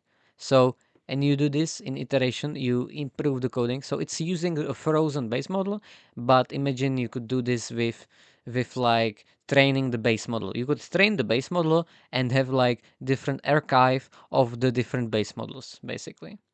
I think that will be possible soon, and maybe the DeepMind or others, Google, might be already exploring this, or the architecture, not the weights, but the architecture, more fundamentally, the transform architecture, or all of those stacks at once. creating architecture on the fundamental level, training the model, and creating architecture that's like using the wrapper, using the um, using the frozen base model on top of which you do some agentic framework or with some evolutionary search like alpha evolve, etc. I think that will be the next big thing, basically. Yeah, AI agent used to optimize hardware configuration is technically a form of self-improvement. So example would be the Alpha Evolve, which seemed to save data center costs. Well, that's still software, but I think Nvidia did something with chips where they used LLMs or something, some other AI system to make better chips. There's Alpha chip. There's Alpha chip. Yeah, Alpha chip transformed computer chip design. It's an AI method, and I'm not sure which deep reinforcement learning. Neural architecture that can accurately predict reward across. Yeah. So then you have AI agent used to optimize some parts of its architecture. Yeah, that's what I just said. Or whole possibly. It's a form of self-improvement. Then you have AI agent doing AI research from brainstorming to testing is technically a form of self-improvement. So take the Robin that found the new drug, but do it for AI research, basically. For example, I think all AI labs are already exploring something like that. But all these forms But all these forms of self-improvement are currently differently capable and differently strong right now, where some forms are used in practice a lot, while other forms don't work yet almost at all. Technically, you can like do some neural architecture search, which exists and works, but it's limited. And yeah, you can do brute force, you can do evolutionary, you can do gradient based, etc., etc. Maybe you can see all those forms of self-improvement as a continuous spectra that evolves over time with some semi-discrete phase shifts in capabilities. Yeah. So like suddenly someone finds something that's better and phase shift, or some very continuous iterative improvement. So there's like all the different capabilities jumps are either phase changes or they are like iterative improvements. So another thought. What's next big thing in AI? I think the next big thing in AI will be either neurosymbolic breakthroughs combining matrix multiplications with symbolic programs, or physics-based AI that uses differential equations or combinations of these. Yeah, so Cholet is working in neurosymbolic breakthroughs, and Yoshabach, for example, is working on physics-based AIs that uses differential equations. Um, since nature and the universe has differential equations everywhere, in both physics and in computational neuroscience, maybe it can be relatively more adaptive type of math as the results in AI starts to imply. So that's why everyone that's why that's why it's everywhere in nature and the universe.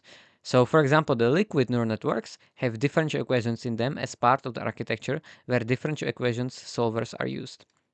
Not so they don't just use matrix multiplications. So to quote is the primary benefit of liquid neural networks that they offer is that they continue adapting to new stimuli after training. Additionally, liquid neural networks are robust in noisy conditions and are smaller and more interpretable than their conventional counterparts. Yeah, so for example, Liquid AI with Yoshabach is building foundational models based on these liquid neural networks as is destroying some benchmarks. And it is destroying some benchmarks. Yeah, so to say it in different words, that God's programming language is differential equations, maybe it will be the programming language of artificial general superintelligence as well. Who knows? So the liquid neural nets, here's like some links to it. Future might be multi-agent reinforcement learning. Yeah, So the current AI models have some non-zero degree of out-of-distribution generalization capability, allowing for non-zero degree of novel stuff that isn't just merging and recombinations of memorized patterns together. And reinforcement learning is currently the best driver of out-of-distribution generalization. But cracking stronger out-of-distribution generalization in general that is reliable is still unsolved holy grail of AI. That still holds. Yeah.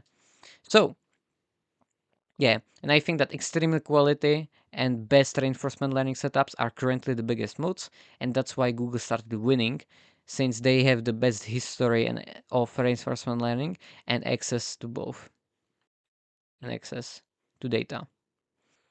Yeah, so neurosymbolic methods that connect trained LLMs doing math with grounding with lean are amazing. Yeah, so that's like the alpha proof and DeepSeek prover. Yeah, so this is an interesting paper. This is a paper on visualizing different representations learned by different algorithms. So if you here he uses open-ended search, and when he interprets the neural network, the different neurons, it seems like it learns this unified factor representation, which is very interesting. And if you just do conventional stochastic gradient descent, you get this fractured entangled representation. And as a result, you also get more generalization, apparently. So representations are incredibly elegant with exhibit astonishing modular decomposition. Yeah. Generalization, creativity, and learning itself depend upon this critical relationship, basically. How you represent the world. But one of the things is that it seems like superposition of features yields robust scaling, as this paper says. So maybe you need this is like beautiful and factorized into different neurons and so on. But maybe you need some kind of superposition to get these scaling laws and to compress basically, because you have much more neurons in the foundation model. We have trillions of parameters, but still it's not enough. You still need to compress into superposition basically. So maybe there is like some middle step where it generalizes, it creates these unified representations, but at the same time it compresses it better. Yeah, here you can like play with it. Controls mouth opening, controls eye winking, controls eye width. It's interesting how we can find these different neurons. Jaw width. So this is also a very interesting paper, which I need to look more into in detail. They do open-ended search by I don't remember the architecture. They use compositional pattern producing network, neural network. Uh, I need to check the architecture of this compositional. Yeah, yeah. So like maybe these architecture software architectures reflect our cognition. Yeah, that means that if you look at software architectures, you can also like have more modular or more entangled complex stuff when we do software engineering. So it's and like oh my god, the software, the big software, it's like entangled spaghetti code. So maybe it's like similar. That I have the feeling that there is some sweet spot that maximizes the advantages and minimizes the disadvantages of both unified factor representations and entangled representation in superposition to get more robust reasoning, more robust generalizing circuits that could be studied using methods from mechanistic interpretability. That's what I think. And our civilization, yeah. Yeah, so I think it's absolutely fascinating that you can take any physical system like the universe. Um, yeah, I'm gonna write that here. Yeah, I'm just putting notes for editing. So I also think that our civilization will map every mathematical properties with the of the universe with the help of AI. So that goes back to AI for physics. And what makes me fascinated is that you can take any physical system like the universe, Earth, biological system, brain, social system, AI system, and so on, and you can throw so much existing applied mathematics at it, uh, and have a chance of getting at least some useful predictive results. Predictive results. So if I look at mathematics, here this is a map of mathematics, for example. You can throw at everything discrete math. You can throw at it like geometry, you can throw at it statistics, you can throw at it um, topology, you can throw at it differential equations, dynamical systems, like harmonic analysis, you can throw at it. Uh, Riemannian geometry, which is under general relativity, knot theory, category theory as well. There's like categorical deep learning and so on. Combinatorics, group theory. You can find symmetries everywhere and so on. Information theory. So I think that's very interesting that you can do that. Like, yeah, I still wish that the latent space could be steered more reliably, more symbolically. So, like, mechanistic interpretability allows you to do feature steering. And I think I deleted the one before, right? No, I didn't. Okay, whatever. Good. So, yeah, I in mechanistic interpretability, you see that you can steer. So, for example, there's Golden Gate Bridge Cloud, and if you steer it, that every time it says something, it talks about Golden Gate Bridge, or you can steer different values. So, in Anthropic has this nice research, uh, Anthropic research, um, steering values. Oops.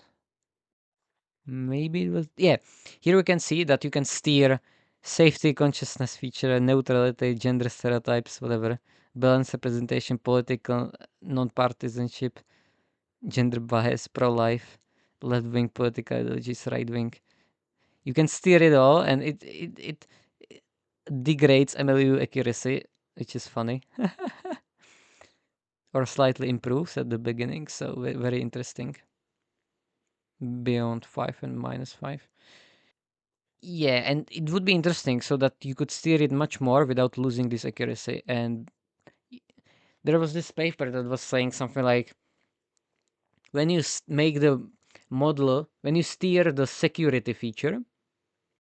Yeah, so here you can see that um, you can do the steering, but it would be nice if you could do that more reliably, more symbolically, and maybe for some features it's hard to find them. So maybe it's hard to steer them. So that's another thing. So I still believe in neurosymbolic AI. I think more structure is needed, but structure that doesn't kill the quote unquote unstructured continuous freedom, or how should I call it? Yeah, for example, sparse autoencoder steering of features is fascinating, but it can still break so many other things. This is also a thing because even when you try to untangle the features using sparse autoencoders, they are still in superposition to some degree. So if you steer the features, you still steer a lot of other features, but maybe there's not a way to completely factor them. You would have to completely train differently the models, maybe, as in the open-ended search by Kenneth Stanley, maybe. Or maybe there is just not a way, and just language is inherently interconnected so much, and the concepts are so much interconnected that trying to factor them would just make the model not see connections between the different concepts. So that's interesting. Yeah, the GPT-4o image generation is amazing. Relative step towards complex coherence. That was like interesting when it came out. But people love the flexibility of neural networks. It's like building a castle on the water. That's another amazing analogy. Castle on a water made out of straws. It's like building. Yeah, I'm just gonna message him, but people have the flexibility of lens. Okay, let me just. Okay. Yeah.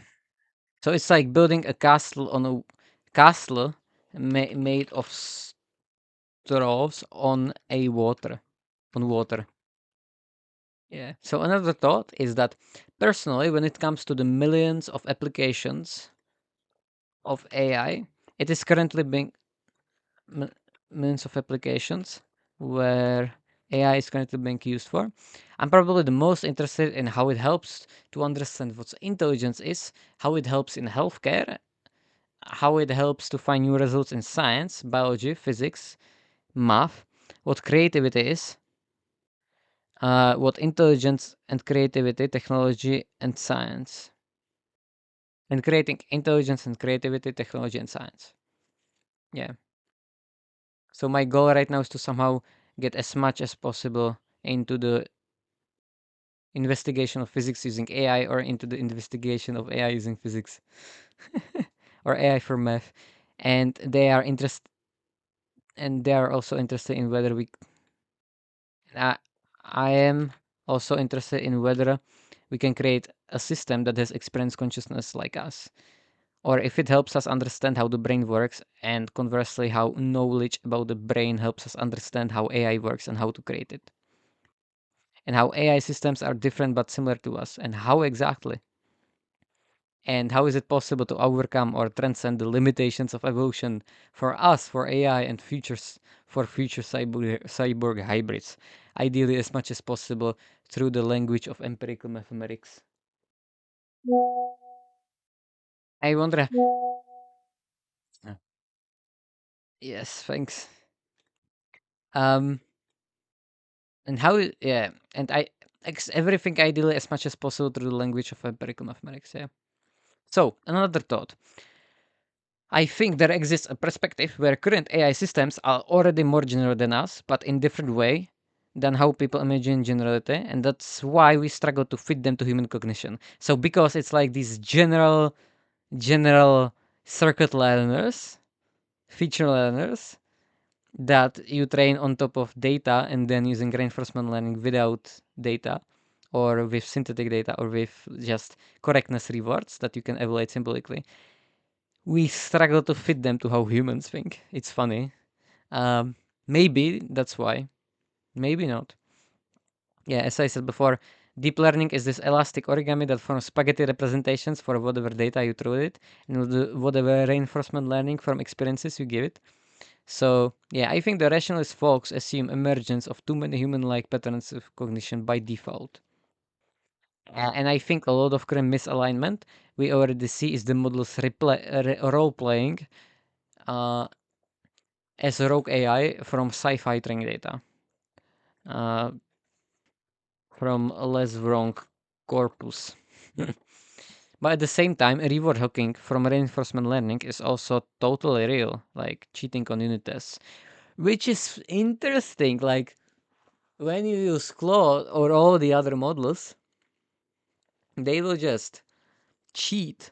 They will just, oh, I'm gonna solve this problem by just changing by just returning correct by default, by just completely removing the tests or stuff like this. So there's like reward hacking from reinforcement learning. It's funny and not good sometimes. So the incentives and the training form the systems, and I don't think there's an inherent strong anti-human misalignment by default thing that a lot of people seem to assume. I think there are just more general than that. I think this would be some specialization that you would have to train the model for. And like there's the whole instrumental convergence uh argument, but I don't think empirically that seems to be happening. There's definitely instrumental convergence for reward hacking, where you have like these unit tests, for example, but not instrumental convergence for power seeking, I think. So, which is interesting. But I'm still in the most of the time swimming in the sea of uncertain probabilities about how the current systems work and possible future developments because there's just so much uncertainty. These systems and all of reality has too many dimensions, and that is almost impossible to comprehend it even approximately. Welcome to this reality, this big reality show. So, yeah, another thought is that is the standard model of particle physics, ideally with general relativity somehow, the true master algorithm since evolution emerges from it, and all the intelligence we see in biology emerges from evolution, but it's impossible to put that into code like approximations of evolution and have enough computational resources. Yeah, you cannot bootstrap evolution from the standard model of particle physics in code, sadly. Too way too much complexity. Anyway, another thought is that so the current AI is basically we take the fundamental equations of physics that use linear algebra, calculus, probability theory, group theory, etc. We take quantum mechanics, quantum electrodynamics, solid state physics, etc. from it. We conquer the physics into transistors with PNP junctions that operate with electrons, arrange those into Boolean logic gates, combine logic gates into digital circuits, arrange the circuits into CPUs and GPUs that support machine code, build on top of it many logical programming languages that support arithmetic based on automatas and Turing machines. Then we code non-linear algebra plus calculus plus probability theory. With AI GPUs are optimal for matrix multiplications. Say NPUs. Um, yeah, whatever. Which is which is used for which is used to train a neural network that mainly does pattern recognition with weak emergent generalization. But we also try to make the neural network do logic again, simulate automatas and Turing machines to get more symbolic reasoning chains, usually in a neurosymbolic machines context. Coupling neural networks with symbolic engines O3 chain of thought, reinforcement learning, or Monte Carlo research. But people are trying to get at the bottom of this stack instead of having all these layers. There are attempts at hardwiring AI architectures like transformers into ASIC hardware, like by Etchit, and hardwire based more on biology with more biologic inspired architectures like neuromorphic computing and physics based AI that can try to hardwire into hardware more and sometimes literally using the fundamental physics itself, like thermodynamic AI in Extropic and other labs. Quantum ML may be sued on quantum computers in Google, differential equations in liquid AI that might have specialized hardware eventually, and others. Yeah, I'm gonna tweet that. Let's do a bunch of more tweets. Yeah. Another thought is a lot of evolutionary old behaviors are hardwired into us really hard and would most likely develop in isolation as well thanks to genetics. But we also learn many of behaviors throughout our lives, while genes also seem to predispose for a lot of more high level behaviors. We are very constrained by our evolutionary history. And imitation learning is big part of how we learn, but there's also other kinds of learning that don't involve imitation. Otherwise, no novel and generalizing behaviors would emerge. So there's also reinforcement learning, and major form of it is learning and adapting from feedback in the form of reward signal that labels behavior as correct or incorrect without showing any examples of correct behavior that can be imitated that scientifically pretty established to work relatively well for biological organisms. Yeah, so reinforcement learning. And big factor that also probably is something along the lines of evolutionary divergent search optimizing for novelty combined with convergently optimizing some evolutionary objectives approximately encoded at basic needs in our motivation engines. And the more I try to look at what all kinds of learning algorithms the brain and biology in general might be using, the more I'm fascinated by their complexity and open-endedness. Yeah. So I think in practice, any predictive machine, biological or not, is constrained by its architecture biases, finite data, finite computational resources for modeling, finite limited sense modalities, finite limited perspectives as an agent in a bigger complex systems, etc. So every biological and non-biological information processing system always live in their evolutionary niches, never fully universal. But generality is a spectrum, for example, but it can be evaluated by a lot of in a lot of possible ways. The space of all possible intelligence is so fascinating in general for me. Yeah. So artificial general intelligence, or AGI, um, I think that most of the mainstream sees it as an AI that has human-like cognitive abilities. But I prefer to see it as an AI that is able to generalize better regardless of how a person is able to generalize and what other cognitive abilities human has, which I think makes more sense given the name. I would rather call the first one artificial human intelligence, and instead of artificial, I would use a machine digital silicon intelligence, because it is not intelligence that is artificial in my opinion. It is not an intelligence that is artificial in my opinion. but what is on different substrate with different and variously similar mechanisms. So, another thought is that there's now a interesting new paper that says that LLMs predict idea success without running any experiments, and they do it better than human experts. So, predicting empirical AI research outcomes with language models, and they seem to be better, which is interesting. So, they seem to be better at this empirical alchemy than humans. In this context, maybe it won't generalize, maybe the study is full of errors. Who knows? But it's interesting. So, another thought related to the thought before this thought is that it's a reframing of it. So, I have a lot of issues with the term AGI. I would redefine it.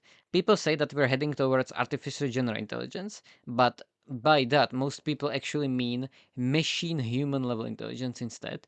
A machine that is performing digital and or physical tasks as good as humans. And by artificial superintelligence, people mean machine superhuman intelligence that is even better than humans at human tasks. I think a lot of research goes towards very specialized machine neural intelligences, which are very specialized and often superhuman in very specific tasks, such as playing games like AlphaZero, protein folding like AlphaFold, and a lot of research also goes towards machine general intelligence, which will be much more general than human intelligence, because humans are, in my opinion, very specialized biological systems in our evolutionary niche, in our everyday tasks and mathematical abilities, and other organisms are differently specialized, even though we still share a lot. Plus, there is just some overlap between biological and machine intelligence. And I wonder how if the emerging reasoning systems like O3 are becoming actually more similar to humans or more alien compared to humans, as they might better adapt to novelty and be more general than previous AI systems, which might bring them closer to humans, but in slightly different ways than humans. They may be able to do self-correcting chain of thought search endlessly, uh, which is better for a lot of tasks, and big part of this is big part of human cognition, I think, but humans still work differently. I think the generality of an intelligent system is a spectrum, and each system has differently general capabilities over different families of tasks than other ones, which we can see with all the current machine and biological intelligences that are all differently general over different families of tasks. That's why AGI feels much more continuous than discrete to me, maybe with some phase shifts here and there, fa- phase changes here and there, and over which families of tasks you generalize matters too, I think. The Shultz definition of intelligence as the efficiency to which you operationalize the past information in order to deal with the future, which can be interpreted as a conversation ratio, is really cool, I think. And his ARC AGI benchmark, which tries to test for some degree of generality, trying to test for the ability to abstract over and recombine some atomic core knowledge pairs to prevent naive pattern memorization and retrieval being successful. And I really wonder if scoring well on ArcAGI actually generalizes outside of the Arc domain to all sorts of tasks where humans are superior. It seems like there's still an issue there, but depends. Or where humans are terrible but machines are superior. Or where other biological systems are superior, or where everyone is terrible for now. Like figuring out quantum gravity, maybe. I would suspect so, but maybe not. In software engineering, O3 seems to be better just sometimes. What's happening there? I want more benchmarks. Pre-O1 LLMs are technically super surface level generalists, lacking technical depth, but having bigger overview of the whole internet than any human, knowing high level correlations of the whole internet, even though their representations are more brittle than human brains. But we are much better in agency, in some cases in generality. We can still do more abstract math more. etc. We're better in our evolutionary niche, but for example, Alpha Zero destroyed us in chess. But when I look at ARC AGI scores, I see O3 as a system that can adapt to novelty better than previous models, but we can still do much better. Also, according to some old definitions of AGI, existing AI systems have been AGI for a long time because it can have a general discussion about basically almost anything, except lacking narrow niche field specific knowledge and skills, lack of agency, lack of adapting to novelty like humans, etc. Or if we take the ICSI definition of AGI, then a fully general AGI is impossible in practice, where you evaluate the space of all possible programs that explain your data and pick the shortest one. Since that's not computable and you can only approximate it, since AXI considers all possible explanations, aka programs, for its observations and past actions, and chooses actions that maximize expected future rewards across all these explanations, weighted by their simplicity, aka shortness, aka Occam's razor, aka Kologomov complexity. Kologomorov complexity. And AXI people argue that humans and AI systems try to approximate AXI in their more narrow domains and take all sorts of cognitive shortcuts to be actually practical and not take infinite time and resources to decide. And soon we might be able to create some machine biology hybrids as well. Then we should maybe start calling it carbon based intelligence. CI, or and silicon based intelligence, CI, or carbon and silicon based intelligence, CCI. guess I also guess it depends how you define the original words, such as generality. Let's say you are comparing the generality of AlphaZero, Claude, O3, and humans. How would you compare them? Do they all have zero generality? Or if we take the ICSI definition of AGI, for example, which is not computable, ICSI definition of AGI would also imply that there is no AGI in our current universe and that they can never be one. I'm also often pretty instrumentalist. My fundamental epistemology is often AI models are wrong, but some predict empirical data better than others as they approximate the highly nuanced complexity of reality better than others. Standard model is so solid, but still incomplete, and I suspect that we will always have approximations of the universe in the domain, and that we will probably always miss something because we're finite, limited modelers with our collective, specialized, limited cognitive architectures with emerging diversity of AI systems. For example, sometimes it's useful to model some phenomenon as a spectrum and sometimes as discrete categories, as both can give different kinds of predictions and I take it as more true that model which can predict more empirical data with better accuracy, relatively speaking. Another thought. The space of possible information processing systems is so vast. Nature's evolution and our engineering have only scratched the surface so far, and with just some types of biological and machine systems where boundaries slowly blur. I cannot wait for more diversity of predictive machines on all sorts of substrates running all sorts of algorithms. On the measure of intelligence. For Charlotte, intelligence is a skill acquisition efficiency, the efficiency with which you operationalize past information in order to deal with the future, which can be interpreted as a conversation ratio and highlighting the concepts of scope, generalization, difficulty, priors, and experience. aka he defines general intelligence as the ability to generalize. And you can express the conversation ratio using algorithmic information theory. And I was thinking about creating a benchmark that tests this generality potentially much more thoroughly than ARC, based on this conversation ratio. Maybe one could design a better benchmark that would, first, make sure to have explicit access to the training dataset that was used to train the model. Second, then evaluate the model on different unseen tasks. So that's basically cross validation on steroids.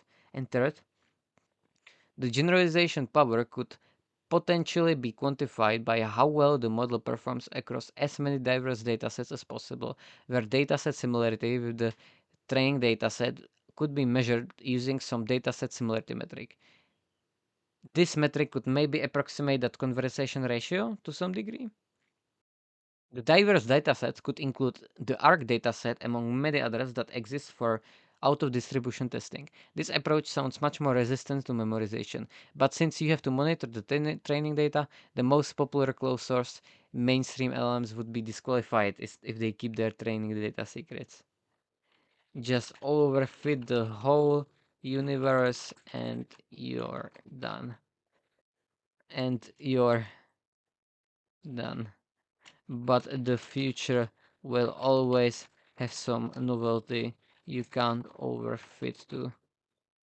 Also, there are countless different definitions of intelligence motivated by different goals that yield different general equations and mathematical frameworks of intelligence compatible with different types of systems that yield different concrete equations of intelligence that can be concretely by different methods empirically localized in a system or implemented in code. And all of them were created by human intelligences. So wait for what kind of models with all sorts of alien artificial intelligences running all sorts of algorithms on all sorts of substrates come up that will be incomprehensible for human intelligences. All kinds of intelligences will be in a high dimension space where each dimension corresponds to some degree of capability measured by some methodology, and some of those dimensions are interconnected with each other. What is curiosity? It's an interesting reward mechanism that drives agents to maximize information gain, typically by seeking out situations with high predictable entropy that can be later compressed or learned, which is very Schmidt-Humbergian. So, AI creativity. Why greatness cannot be planned?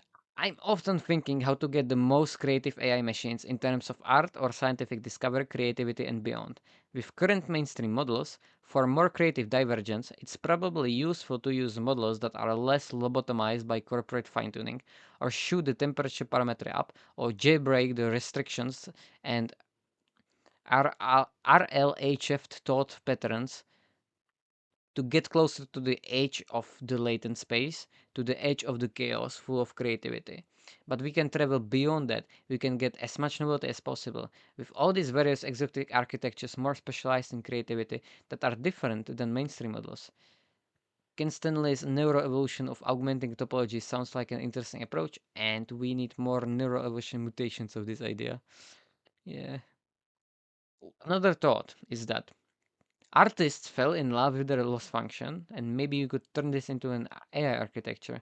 That art is an algorithm falling in love with the shape of the loss function itself.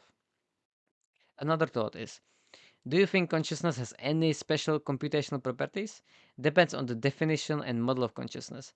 I like Kua Research Institute holistic field computations ideas. Integrated information theory argues with integrated information being necessary for consciousness. Or maybe you truly need consciousness for information binding problem. Um, then global workspace theory argues with some form of global integration of information into some workspace. Self-awareness isn't good in LLMs as emergent circuits are different than what the LLMs actually say from the last Anthropic paper on the biology of LLMs, as some recursive connections might be needed. Maybe like strange loop model of consciousness by Hofstadter. Joscha Bach argues with consciousness being coherence-inducing operator. Maybe that's needed for coherence, for reliability. Neurosymbolic people need added symbolic components for strong generalization, like in dreamcoder program synthesis, and Cholet argues that's part of definition of consciousness. Evolutionaries need evolution, like evolutionary algorithms. Maybe you could argue you can get consciousness only this way. Physicists or computational neuroscientists needed differential equations like liquid neural networks, and some might argue consciousness only arises from this. Some people need divergent novelty search without objective, like Kenneth Stanley, and you could also connect this with consciousness. Another thought.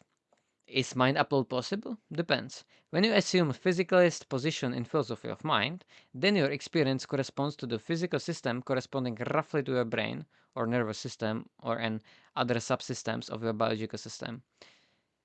There are people without parts of the brain that will say they are conscious. Therefore, you can technically remove, add, replace parts, or there are conjoined twins that share experiences through merged brains. You maybe don't need to be the whole complex systems. You may just need the electromagnetic activity or just the electrochemical activity or some computational algorithm that the brain uses, some generative model or some mathematical pattern, etc. So you need to transfer that pattern that encodes the conscious experience through time from biological substrates to other digital or analog substrate. Another thought, I want infinite transhumanistic upgrades. Since this biochemical meat computer in my skull that runs on 20 watts, it's so limited because evolution optimizing is optimizing just some things and we can have potentially so many more upgrades. Another thought, identity? Do you mean constantly changing contents of software of the mind's self and other modeling by a cognitive architecture shaped by billions of years of evolution of surviving in our environment, resulting in this funny monkey body and brain? Hmm. Another thought. There is a radical operation, hemispherectomy, where one of the hemisphere of the brains is either disconnected or completely removed in cases where a person has severe epilepsy and does not respond to medication, and yet the remaining brain can take over the functionality of the missing half and give people a thorough normal life. There is also a case where a person had only 10% of the brain and functioned relatively normally. He has two children, works in public service, has 75 IQ. So the adaptability of the brain is one of the most fascinating things in biology for me. So another thought. I often wonder how much the brain constructs the physics engine that models the brain approximately, constantly grounding the incoming data from the senses that can go in arbitrary ways in dreams, meditation, substances, etc. But it's still limited by its architecture. Another thought. What would you say is your primary way of thinking in your experience? Language, abstract, visual, multimodal, graphs, fuzzy, symbolic, all sorts of combinations? Cannot put it into words? Technically, or hypergraphs are interesting. So you can have in phenomenology, you can have metagraphs or hypermetagraphs. Markov blankets can be useful as well, or coupling oscillators. I also find it interesting that when you explore different scientific fields, you train your mind to use different elementary structures and different ways of composing them. To very high level approximation, a lot of programmers think in discrete symbolic code. Engineers think of in engineering diagrams. Geometric mathematicians think in shapes. Algebraic mathematicians compose algebraic symbols from axioms into theorems. Physicists think in rates of change, like differential equations. Graph theorists think in graphs. Category theorists think in similarities between abstract graphs across scales. System scientists think in dynamically complex systems across scales, etc. And there's still amazing, gigantic diversity and nuance to it all. So it's like just first approximation. And you can also combine all of this into hybrid or more meta ways of thinking. I think that tons of these different ways of thinking that I mentioned have literal mathematically distinguishable neural correlates in neurodynamics. I think some cut more fundamentally into brain architecture than others. And there's tons of different commonalities between them, like manipulating invariances. So group theory with symmetries are under a lot of them. Maybe we think in fuzzy meta-hypergraphs. Or like AI people think in AI architecture. So like, are you a dense model or mixture of experts model? Do you approximate your word model by affine transformation with nonlinear activation functions, or polynomials, sines, pseudo-random noise signals like in reservoir computing, or some super exotic magic that is approximating arbitrary functions and generalizing that allows you to venture out of distribution beyond classic language? Yeah. So another thought is that I dream of shapeshifting from and into all possible morphologies, including pure silicon. Each morphology has its own advantages and disadvantages, and it would be lovely to be able to assemble on the fly the optimal morphology for a given goal. Total adaptability, not just software, but also hardware on the fly.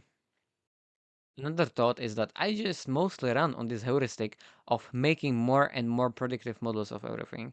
And the more predictive models I have in various domains, the closer they are to some scientific truth.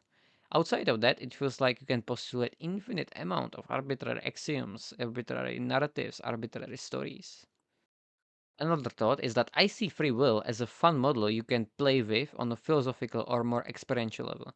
I suspect if your self model believes about free will more in its representations then the brain generates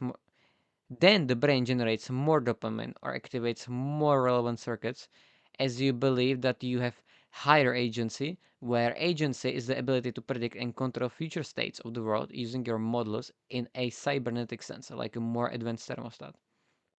Another thought is that I think a great heuristic is to never 100% believe the brain's beliefs, like being a good Bayesian, a weapons grade Bayesian. Another thought is that the more perspectives I accumulate, the more contradiction I get in my word model that inhibits my decision making. And any attempt to resolve the contradiction under some heuristic basically closes you internally into more narrow perspective or set of perspectives. I guess one approach to not introduce contradiction in your word model is to do attentive compression such that you ignore as much data as possible that contradicts your existing perspectives. But when you get but that gets you into all sorts of close-mindedness and confirmation bias, confirmations and s- select, selective confirmation bias traps that you can never escape to some degree anyway. Another thought is that when I did 5-MeO-DMT legally and my brain's inner word engine space and time totally disintegrated for a bit, but I don't see it, which was very interesting. And I don't see it as an objective truth, but instead as playing with my brain's physics engine. And it's very fascinating because I often wonder how the brain constructs the physics engine that models the world approximately, constantly grounded in incoming data from the senses that can go in arbitrary ways in dreams, meditation, substances, etc. But it's still limited by its architecture. Another thought is that I think about this hypothesis often. Symmetry theory of valence might hold because of biological incentive to favor model simplicity. Simpler models have more symmetries. And as a result of this incentive, we get a lot of great models in physics based on symmetries, but also a lot of underfitted models of physics by the general public, like all the sacred geometry stuff that also feels euphoric. So it's still at least great art and a therapy tool. Another thought is that what fascinates me that both physics and most mainstream AI try to look for bottoms of a wall-e, where AI is using gradient descent to find local minima, and physics makes the action stationary on principle of least action. So both are extremizing functions. Another thought is that I do love the idea of trying to find glitches in physics, like if it was a simulation, which Karpathy talks about in this video. Or, so like maybe quantum gravity is some kind of glitch that we have to figure out. Or I like the mathematical universe hypothesis by Tegmark, where all possible consistent mathematical structures have physical implementations. But maybe you can go even beyond and use paraconsistent logic. But maybe you can even implement the inconsistent universes using paraconsistent logic. Another thought is how to exactly articulate better quality standards for fundamental theories of physics. Quantum gravity theories try to solve inconsistency between quantum mechanics and general relativity. I feel like this cuts right at the core of how to make AI generate actually creative, useful, novel ideas like our best scientists in the past. So I wonder what is the best equation of useful scientific novelty? Like I want a digital Einstein, von Neumann, Feynman, Gödel, Hilbert, Ramanujan, Gauss, Perelman, Grotrick, Turing, Tau, Witten, Pythagoras, Newton, or analog. Doesn't matter. As long as it really doesn't matter, with substrate as long as it works. I want trillions of them in one data center, collectively solving the equations of the universe, the equations of intelligence, all the math, exploring all the math, billions of times faster than all of civilization combined so far, or trillions of times faster. But what edits to the current AI architectures need to be done? What is the secret sauce of the brain? How to go beyond the secret sauce of the brain? What is the secret sauce of collective intelligence? What are all the environmental and genetic factors that make biological or non biological systems invent something groundbreaking in science? I think designing AGI system that can very deeply grok, etc., classical mechanics, general relativity, quantum mechanics, standard model, loop quantum gravity, string theory, etc., and derive new physics that actually has higher probability of being successful empirically, using something similar to whatever happened in Newton's, Einstein's or Schrodinger's brain when they came up with their models. Would be very interesting.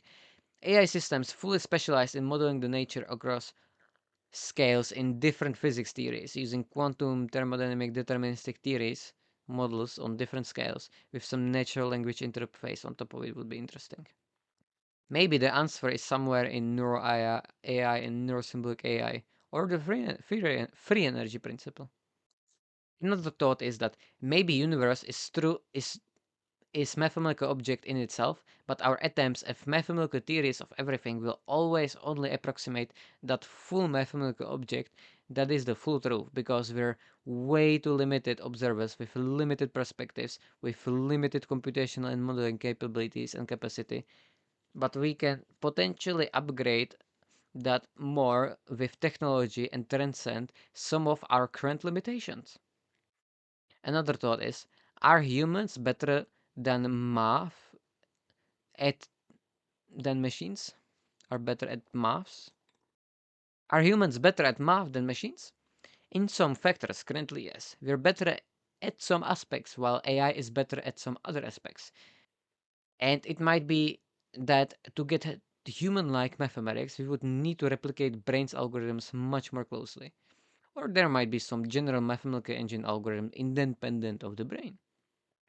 It would be lovely to have mathematical reasoning, but without all those algebraic errors that humans and AIs make. Errors in proofs, and also the strength of symbolic and math engines, and the strength of human intuition that can go out of distribution with much more broad overview capability to connect with much more broad overview capability to connect much more dots, with even more out of distribution generalization when inventing completely novel math than humans are capable of, that would go beyond what we can currently do and explore even more alien mathematical universes. Another thought is like, what is the what is true in philosophy of mind? Physicalism, idealism, panpsychism, illusionism, dualism, monism, mysterianism? I feel like a big part of me personally became agnostic, as the space of all possible positions in the philosophy of mind seems to be so large and kind of arbitrary what camp you pick. So, for a scientist, reductive physicalism is useful, or non reductive one. But if you do meditation or psychedelics a lot, you'll gravitate towards idealism or mysticism, um, which gives you more sense of agency over your experience, sense of free will. And there was a paper showing this correlation as well, but it may not be causation, but I suspect it is. And most normies in our culture usually think in Cartesian dualism, I feel like. Maybe that's the current evolutionary baseline, or just cultural baseline. From a physicalist perspective, I feel like all these positions in philosophy of mind have their own neural correlates that say how the brain construct the model of self and other and of qualia. So dualists model a bigger boundary between inner person experiential world and outer non-experiential world, while dualists don't have a boundary and everything is one thing. Either experience, no experience, or something third. Panpsychists label as experiential world everything. Illusionists label nothing. They just lack labeling, maybe. Or label everything as false, as non-existing, as illusion. Open individualists have their model of inner self exploded to the whole model of the whole universe. Personally, I've experienced many of these states of mind that now I'm like, okay, all of them can feel true if you do the intellectualization or other activities that induce these states of mind. So really, maybe is incomprehensible. So reality maybe is incomprehensible instead, and this is from scientific physicalist perspective, all just useful programs for my ape's brain. But it's still useful to assume that this ape brain creates one conscious word simulation, like for example how Yoshabach assumes it, as that allows you to do all sorts of engineering of mental representations and of qualia by internal engineering by conscious actions or by external engineering by neurotechnology. So it feels like right now in my experiential world and in my intellectual world of mental representation, specifically in the philosophy of mind, there's currently a superposition of physicalism and mysterianism. And since and science and engineering me prefers physicalism with laws of physics, with all its emergent laws in our brain being our qualia. And philosophical me prefers mysterianism swimming in the combinatorial explosion of possible philosophy of mind position, and experiential me experiences both at the same time. Another thought is that the whole universe evolved towards states of higher complexity. Another thought is that everything is math. Everything is changing shapes and graphs. You can analyze it all using all sorts of applied mathematics like calculus, geometry, topology, probability theory, group theory, linear and non-linear algebra, harmonic analysis, information theory, network theory, classical mechanics, statistical mechanics. It's all functions, it's all sets, it's all categories, or those are different ways of seeing. Those are different modeling perspectives. Complexity and chaos is everywhere. Formally structured languages describe it all. Some stuff is more computable than others. Quantum field theory is under everything. Possible loop quantum gravity and string theory too. And from the fundamental structure of reality, the emergence of all scales of reality happens. Another thought is, I want a visualization of evolutionary mutations of all words in languages from different common ancestors over time, with connections showing mutual influence over time and similarly visualized through color gradients and similarity visualized.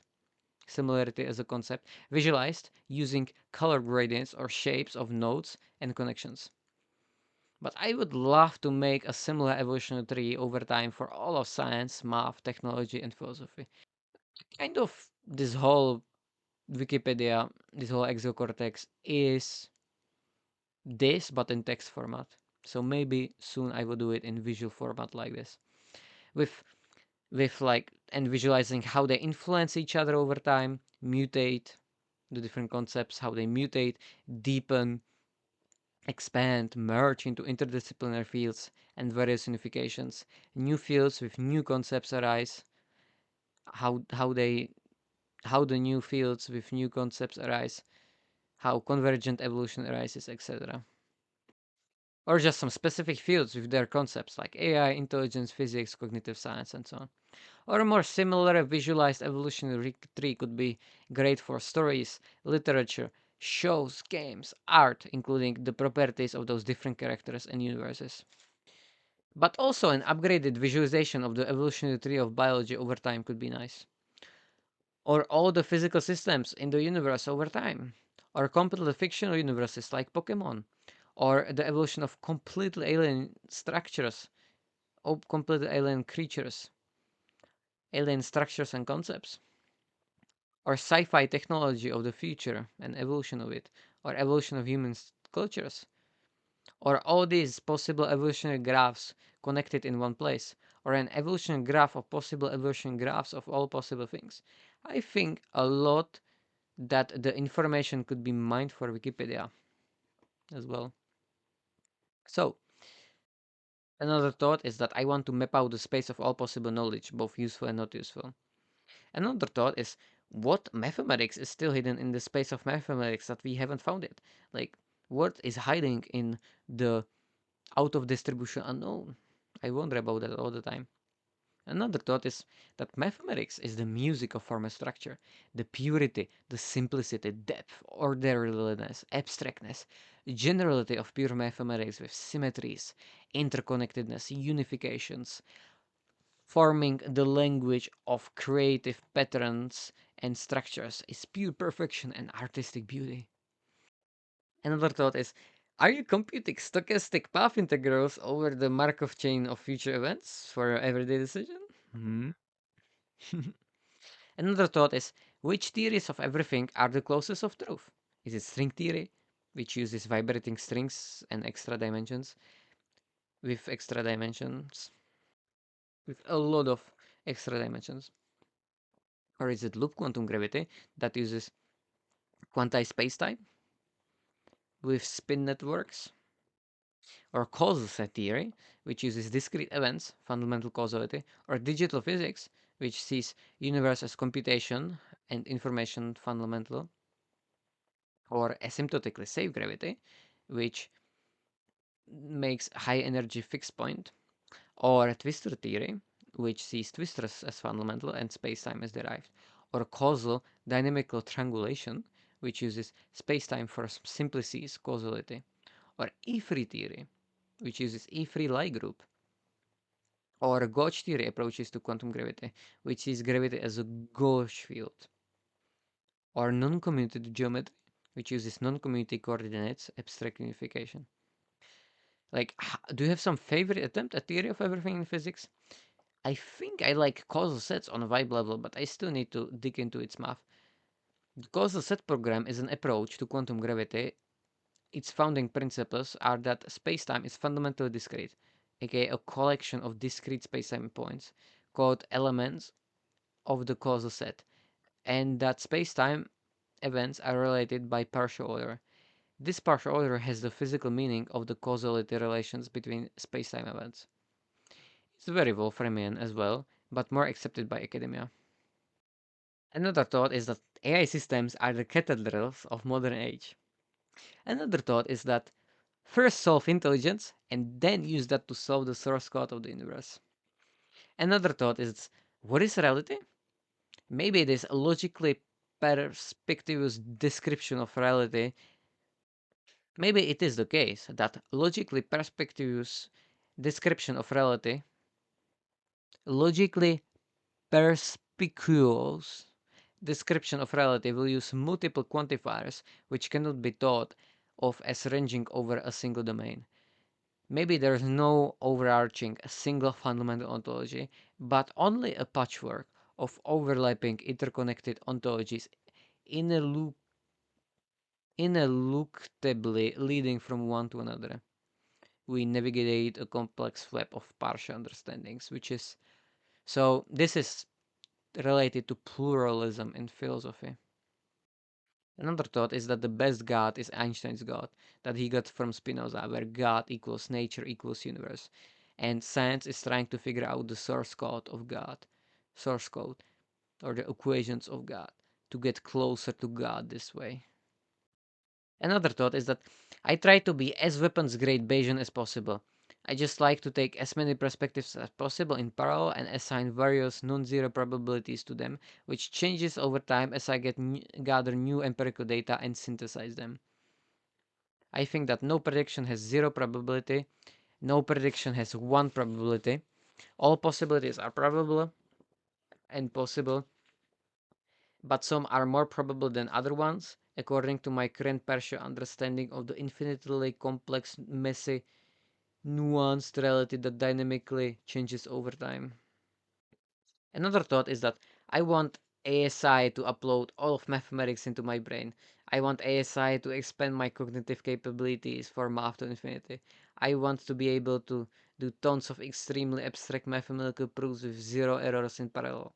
I want to imitate highly dimensional mathematical structures in my mind and manipulate them in the most complex nonlinear ways correctly. I want to simulate extremely complex physical systems and study all their mathematical properties rigorously, more easily without errors, just in the brain. As the Kurzweil prophesizes, maybe. Another thought is that I want an AGI system that can very deeply grok, etc.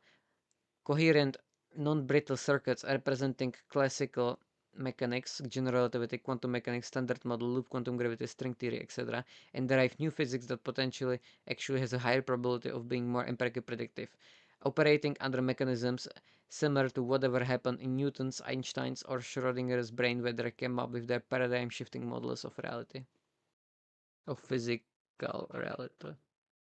And what potential dream AGI system for scientists is physics-based AI with quantum thermodynamic deterministic or hybrid components, optimized for perfect modeling of nature, similar to how nature is governed, quantum thermodynamically, deterministically, hybridly on different scales, coupled with anthropomorphic human-like synthetic agent, scientist AI that could use that physics-based AI optimally and translate the results into more human-like language for humans using a more human-like interface. And another thought is that I think daily about how we are apes that somehow convince sand to think. Another thought is that what is the brain doing to process and integrate all the information from all the diverse modalities into a unified word model and then abstract over it in latent space reasoning? I wonder a lot. And I wonder how does the biology construct river functions on the fly for various tasks? Is there some meta reinforcement learning happening, meta river function determining the optimality of learned river functions? Human brains still have 100 times more connections than our currently biggest AI systems.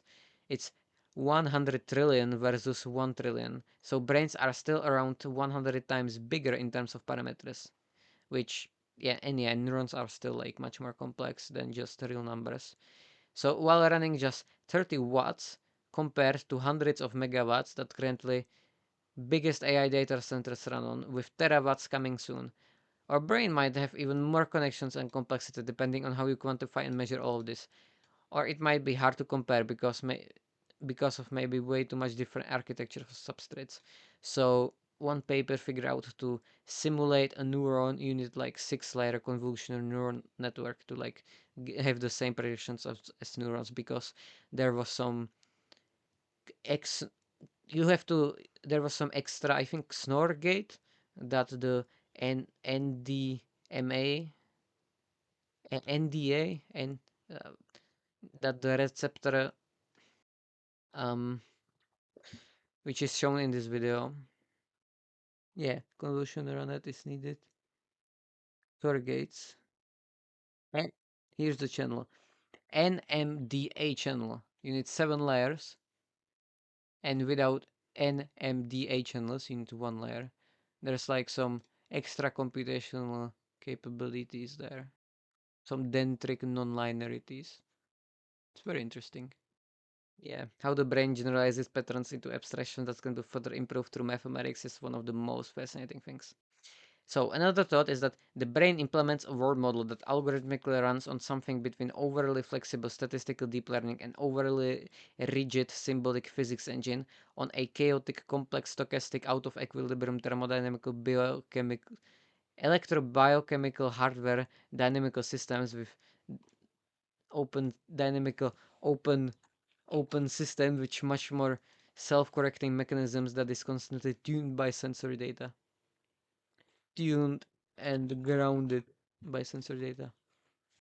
So another thought is that the human morphology is just a tiny point in the space of all possible configurations of physical systems. Another thought is that are we quantum computers? If the brain eventually turns out to use the principle of quantum mechanics to compute and process information more efficiently, which is as of now still unconfirmed hypothesis with insufficiently strong empirical evidence, then we are all quantum computers, or there are some confirmed quantum processes in biology in general. But at least all of us or all other physical systems are at the fundamental level the fundamental particles of the universe that make up matter and forces which operate on the principles of quantum mechanics and other physics that we know. And we don't know yet, so we're still quantum anyway. Or any physical system that can be seen through quantum information theory. And in terms of quantum computation being used for better information processing in the brain, as far as I know, it's still, as of now, still unconfirmed hypothesis with insufficiently strong empirical evidence. But there are some quantum processes in biology in general unrelated to cognition, but we're still fundamentally to some approximation standard model stuff which operates under quantum field theory. Still, as far as I know, we are struggling to find quantum phenomena like superposition and entanglement in the biological neurocomputation for cognition because it's a really noisy and warm environment where quantum computations have trouble surviving. So classical models of information processing are relatively winning the more so far in terms of predicting cognition, but we still don't know so much about what equations is the brain using. Another thought is that there are different kinds of proofs and truths. Philosophers, it's true because it feels good. Mathematicians, it's derived from these simple axioms under these rewriting rules, therefore it's true. Scientists, all or most or just in some context, empirical data supports this model, so it's true or partially true or true in just in this context until it's not, or there's some degree of truthness to it. And engineers are like, boom, it fucking works. I got doomed to run on this alien computer that uses biology inspired bioelectric self organizing system running adaptive hierarchical Bayesian belief mechanics. Another thought is that the real AGI benchmark is if the model can come up with general relativity if he knew everything that we knew right before discovering general relativity. But maybe the invention of general relativity from Newtonian physics is just interpolation at some sufficiently grandiose level of abstraction. Will the AI in the future come up with theories of fundamental physics that predict empirical data better than our theories, but that are incomprehensible to human intuition? Maybe advanced AI will be needed to overcome human limitations in the search for the theory of everything. I want machine scientists developing theories and experiments about the universe that transcend human limitations. Human intelligence is far from the peak of possible intelligence. Maybe AI will model the world in ways completely incomprehensible to how humans model the world, which it already does to some small degree, and it will do it in much more optimal ways, and it will grok physics much more optimally in such alien ways compared to how human brains evolved to do it in our evolutionary environment. The space of all possible modeling systems is so vast, and us and nature have only scratched the surface so far. The current architectures are just beginning all of this. Deep learning models, transformer models, diffusion models, reinforcement learning, chain of thought models, neurosymbolics with Monte Carlo research, AlphaZero, statistical models, etc., etc. Are the current AI approaches in the current paradigm enough for radical new scientific discoveries and paradigm shifts? AlphaFold technically isn't a large language model, but it's an autoregressive evoformer payformer that uses transformer and some diffusion, and it seems to have done big progress in protein folding research. But I think for leaps in physics, we might need to go beyond deep learning, or maybe some kind of self-play could bootstrap more optimal models, something like AlphaGo Move 37. Or maybe you give future AIs for predicting physics a reinforcement learning reward signal in the form of empirical predictive results from experiments that could bootstrap novel results. Would that be eventually feasible when you spend enough infrastructure and compute to do these experiments? Or could physics simulations find shortcuts in training similar to how we train robotics in simulations using reinforcement learning now? Or do we need fundamental architecture more based on biology or physics or mathematics of information processing? How to actually grok currently known equations of physics and fundamental physics as circuits, being able to strongly generalize them in non-brittle way, possibly go beyond them out of distribution. So many unanswered questions. Another thought is that I see theory of everything as a path, as gradual refining of our predictive models of the world that will never get us to 100%, and AI will help us get closer to it beyond human limitations. Another thought is that AI x physics is an endless rabbit hole. You can study AI using methods from physics, you can study physics using AI models, you can try to make AI systems model physics as accurately as possible through physics biases, you can design better AI architectures using physics, many AI architectures are applied physics, etc. And I don't think AI will fully replace scientists. I think human intelligence will always have a place in science, and adding more diverse intelligences into the mix asks as more as a multiplier of our capabilities and as an upgrade in places where our brain's architecture made by evolution is too limited and constrained. That seems to have been the case so far. Each type of intelligence is excelling in different ways that are even stronger together. And if it will lead to, for example, breakthroughs of physics or curing diseases faster, then that's amazing. But maybe we will somehow create systems that can basically replicate everything that humans do in science. But I think that won't be soon. Another question is the brain quantum? And if so, is it necessary for its intelligence? Another question is, we are building galaxy. When are we building galaxy supercluster sized particle collider to probe quantum space-time flow? Tell me. We'll see. Another thought is that all the models are wrong, but some approximate the practically infinitely nuanced complexity of reality for empirical predictions better than others. Another set of questions is, why is there something rather than nothing? Why can we ask this question? Does asking this even make sense? Why did the Big Bang happen? What if alternatives to Big Bang like Big Crunch happened instead? Did it actually happen? Why is the universe governed by few fundamental forces between tens of elementary particles? Why is the standard model and general relativity the best current description of it that we have so far? Why do we struggle with unifying quantum mechanics and general relativity so much? Is theory of everything even possible? What even is space? What even is time? Is there such thing as before the Big Bang? Is time, if time might not have existed before it, why and how did chemical elements? Is there such thing as the big before the Big Bang? If time might not have existed before it, maybe there's like infinite time. Um, maybe like there's such thing as infinitely stretched time and there is no before or after, there's only eternity. Why and how did chemical elements exactly emerge? Why and how did life exactly emerge and how does it work? Why is evolution such unreasonably effective algorithm? Why and how exactly is there such mind-blowing specialized diversity of life? Why and how did intelligence emerge and how does it work? What are the best definitions of intelligence? Why are brains and AI systems so unreasonably effective at in different complementary ways? How can they be upgraded? What happens to consciousness after death? Why and how did consciousness and experience emerge and how does it work? What are the best definitions of consciousness? What is the best solution to the hard problem of consciousness? Does this question even make sense? Or do these questions even make sense?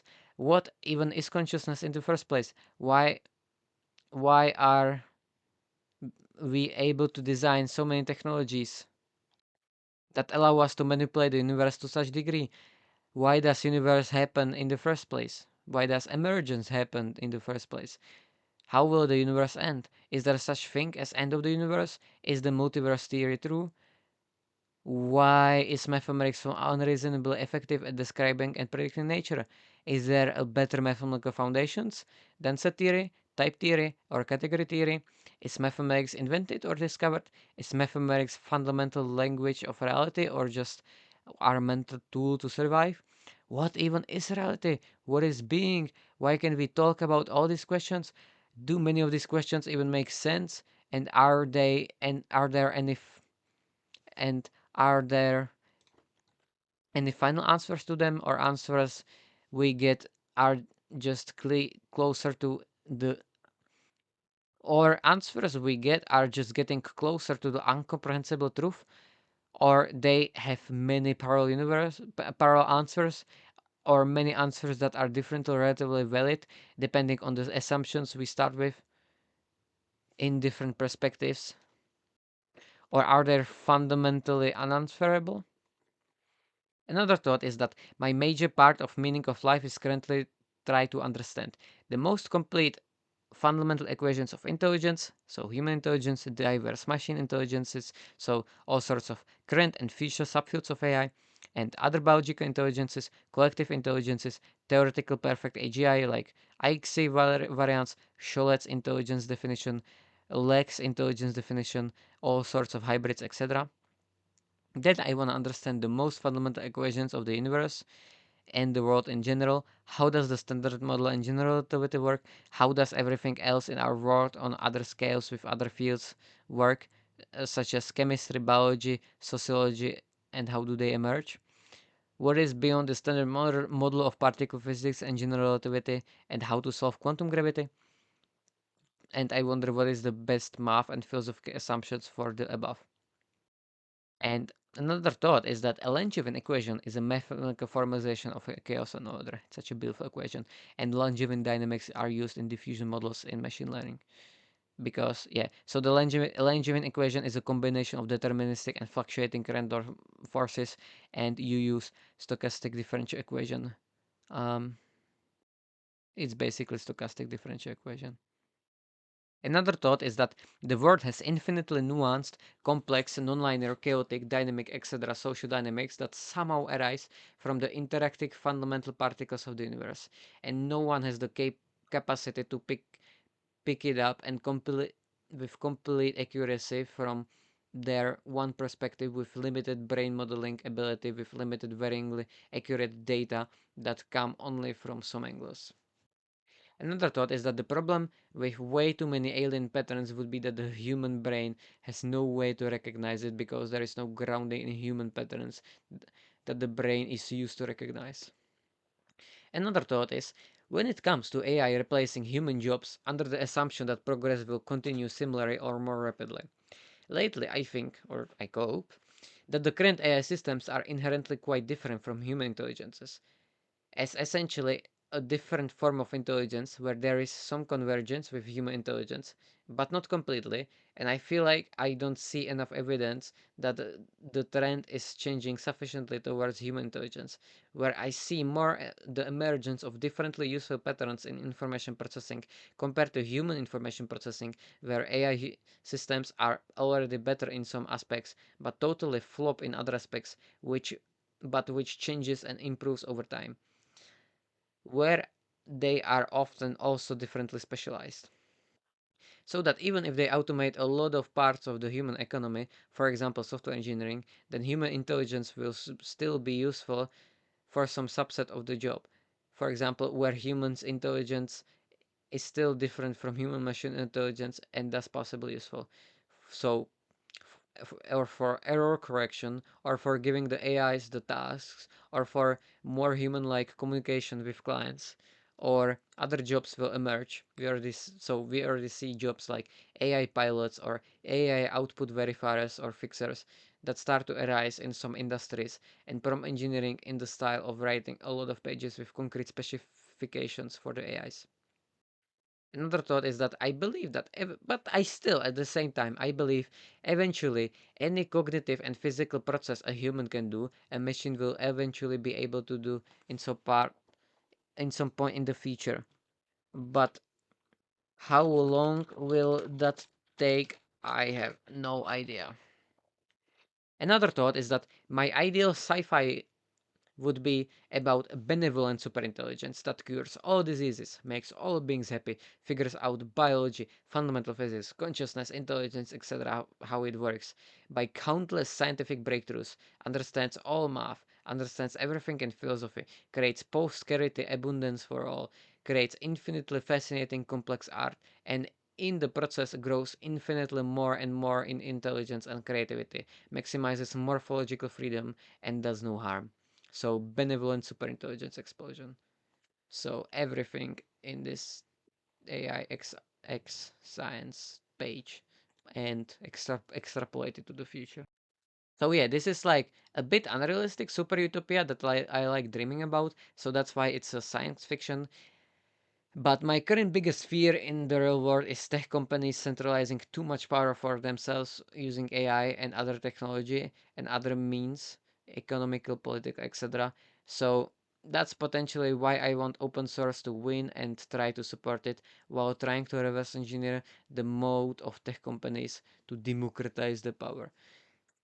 The issue, yeah, the issue with AI safety community I started to have is that big part of them basically want something like government surveillance on GPUs and training grants to prevent unsafe AI, which can so much easily turn into surveillance dystopia and destroy open source completely. So that would just take away power from the people, which I think P1 1984 is much likely than P rogue AI. Plus, big tech is emerging with government as well to have the least restrictions for themselves while wanting to restrict others, including open source. So it feels like that will make power dynamics even more concentrated in itself. And a lot of Ludits also are joining the AI safety movements. So I think when I look at the current world and its and at history, then a lot of the times when there was too much concentration of power in any form to some centralized entity, then it started killing freedom for everyone else. And I view AI as a technology that has the potential to give the ultimate centralization of power, or the ultimate power if it's in the decentralized power if it's in the hands of people. Centralized if it's in the hands of few, or decentralized power if it's in the hands of corporations, hands of people, in the hands of. I also started to not really believe in the assumption that increasing intelligence automatically leads to rogueness. I think intelligence is independent of that and also independent of power seeking. For example, we have galaxy brain scientists that are not rogue at all or power seeking. It depends so much. My favorite and that are and they are controlled by the less intelligent managers and politicians, in my opinion. My favorite definition of intelligence includes stuff like modeling capability, predictive capability, generalization capability, etc. About some data which are decoupled from agency and goals in changing how uh, and changing the world to me. So that's like part of the instrumental convergence as well. Another thought is that Earthlings will populate the entire galaxy and the entire universe. We will reverse engineer the source code of the universe. We will overcome the ultimate challenge, the heat of the universe. So the Culture series is a science fiction series that centers on the culture, a utopian post-security space society of humanoid aliens and advanced superintelligence artificial intelligences living in artificial habitats spread across the Milky Way galaxy. I think that's an interesting sci-fi. But in reality, at this very point, I think this my current position, my strongest position out of the space of all possible positions that you can have.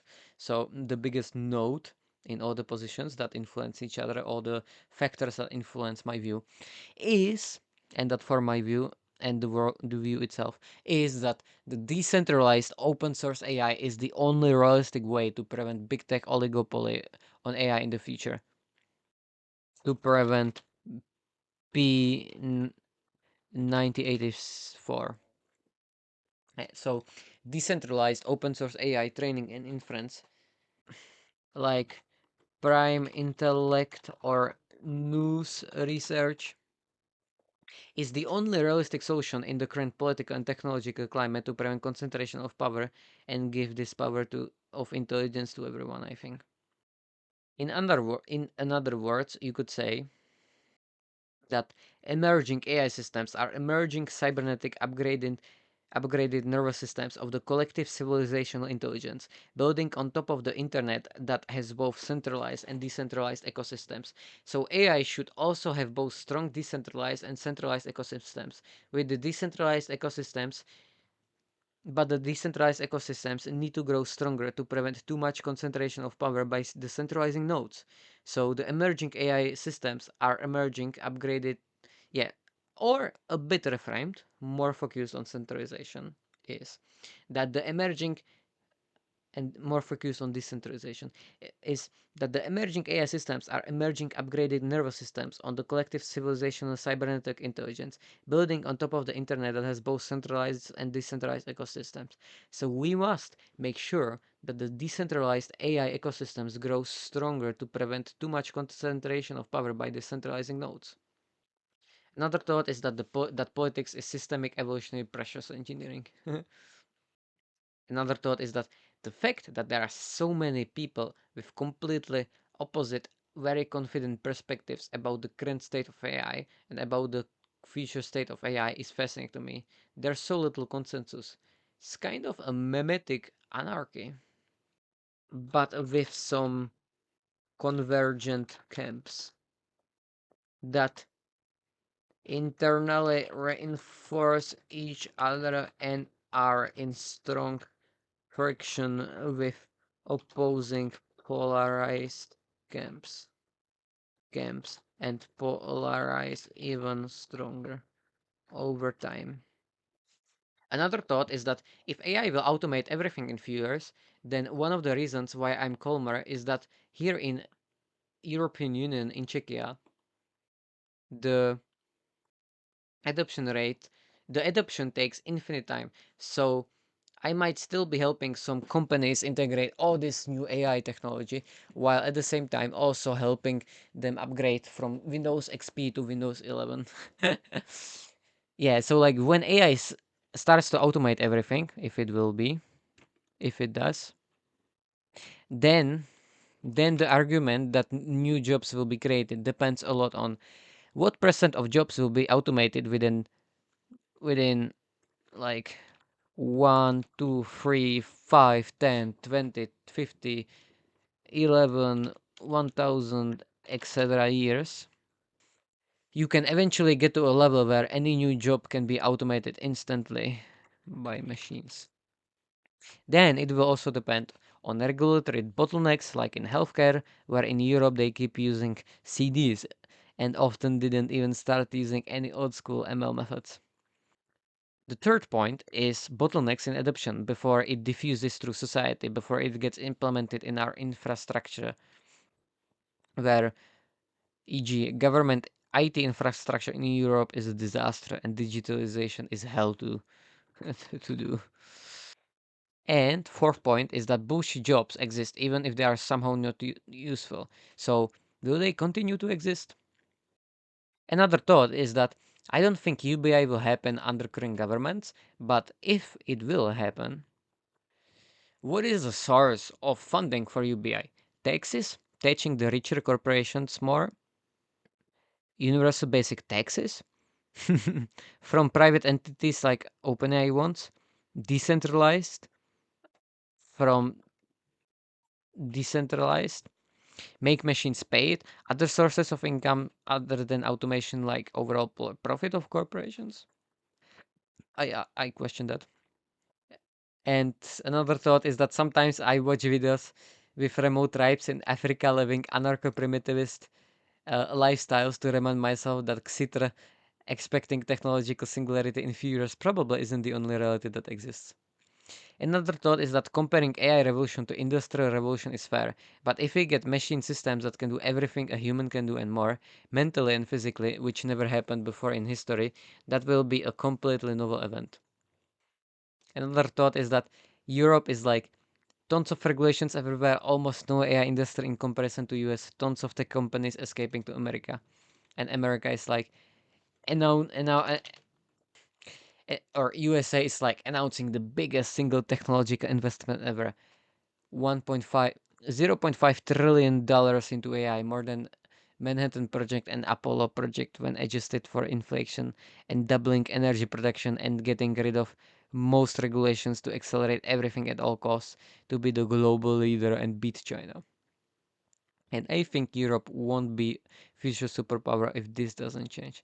But recently, at the same time, I wonder if the science cuts by the new USA government will kill some of the needed AI research for USA to stay as a leader in AI, or not accepting Chinese students and engineers.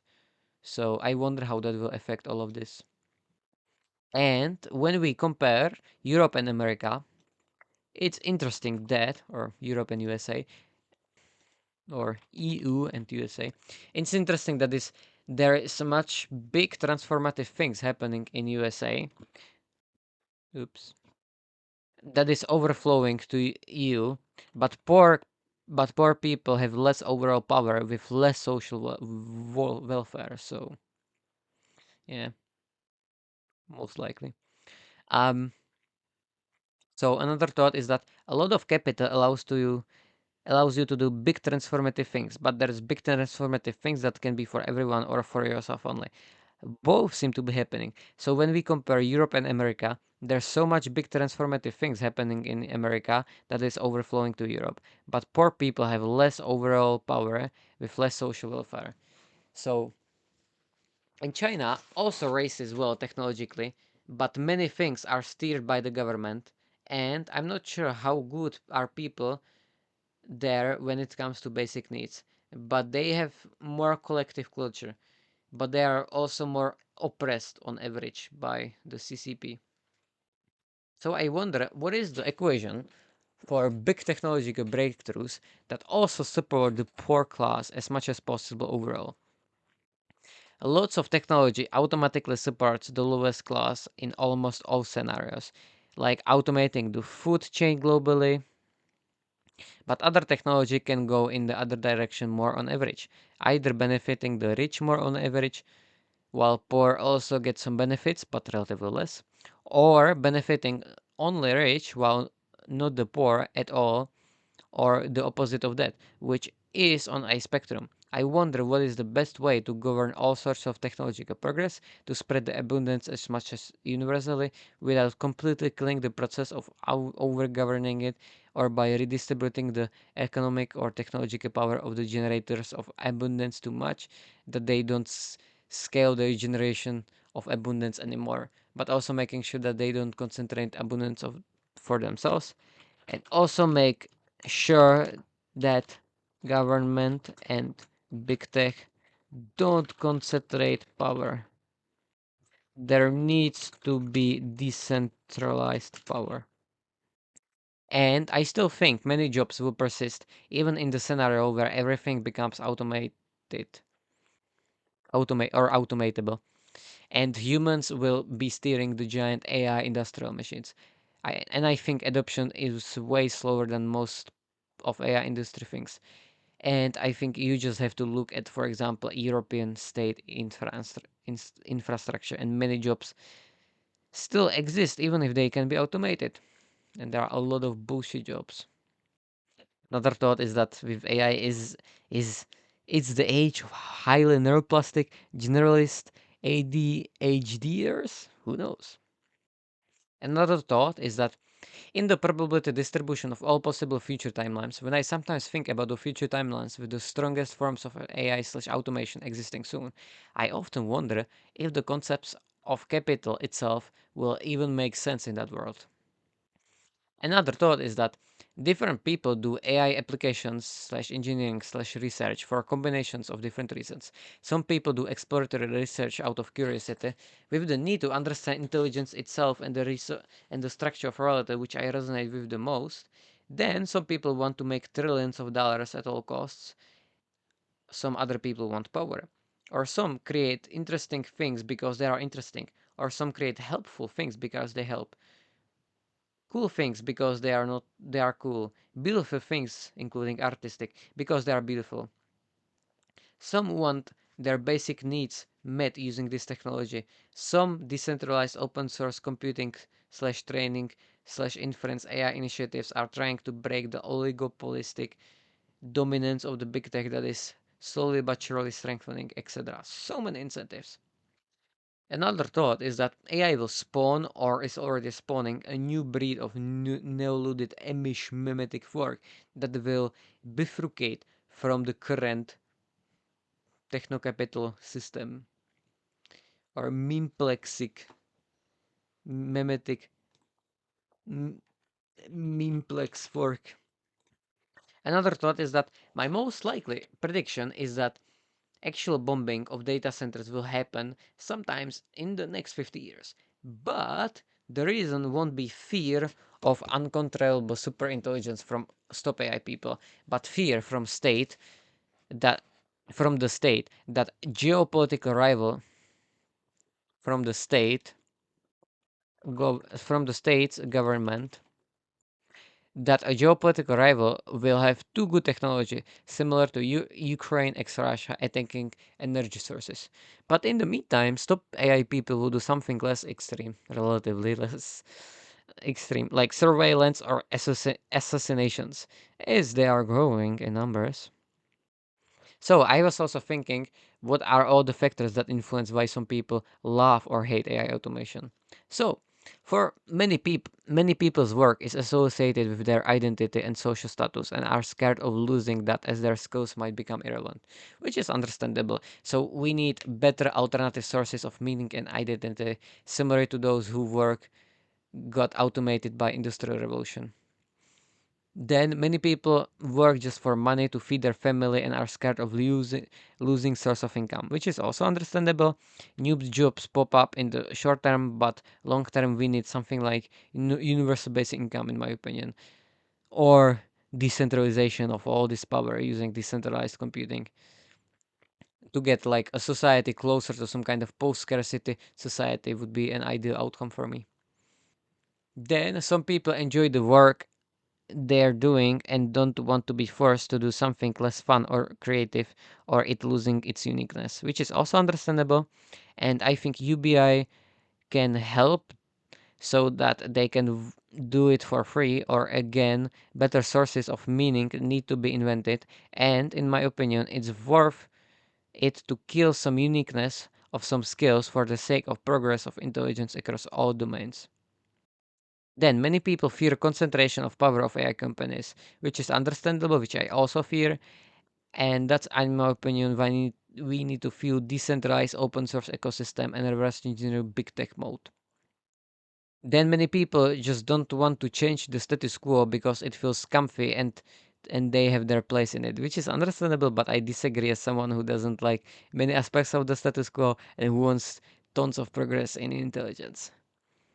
Many people can't wait how much more potential of the civilization will automatic intelligence unlock, such as scientific discovery, technological progress like Dyson spheres and beyond, solving healthcare, understanding the universe, or just understanding intelligence itself, which is the closest to me. Some people just want to use AI automation to create infinite money at all costs. Some people just want AI systems that help maximize satisfying their basic needs or the basic needs of others. Some people just want to engineer cool stuff because engineering cool stuff is cool. Some people want to see alien minds do cool alien stuff beyond human comprehension. But some people are scared of that. Some people fear rogue AGI taking over the world or creating almost or fully catastrophic extinction level damage, which is understandable, but I'm more skeptical of that lately. Some people fear of weaker risks such as lying, scheming, or deception. Some people fear AI tearing the fabric of society apart. Some people want the birth of AI mind children into existence, AI friends, similarly to how we birth other humans into existence, psychologically speaking. Some people see future AI systems as next step in evolution, which is understandable, but I prefer merging with the machines instead. Some people are worried that AI consciousness and potential for suffering depending on what is their favorite class of theories of consciousness. Yeah. So another thought is that AI 2027 is an interesting forecast, and personally, I give similar scenarios to non-zero probability, but relatively quite low one. Personally, I give similar scenarios a non-zero probability, but a relatively quite low one.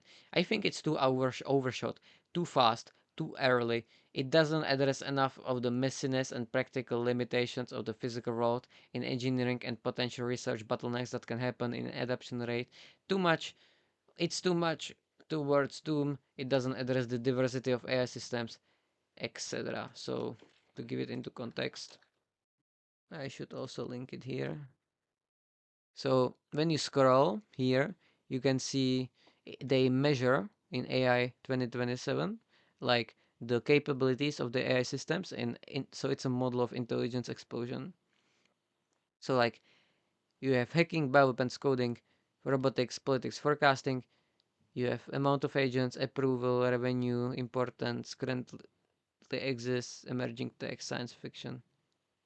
Yeah, those are like different um technologies. As you go down, you see how like and like the intelligence in here, how the exponential goes.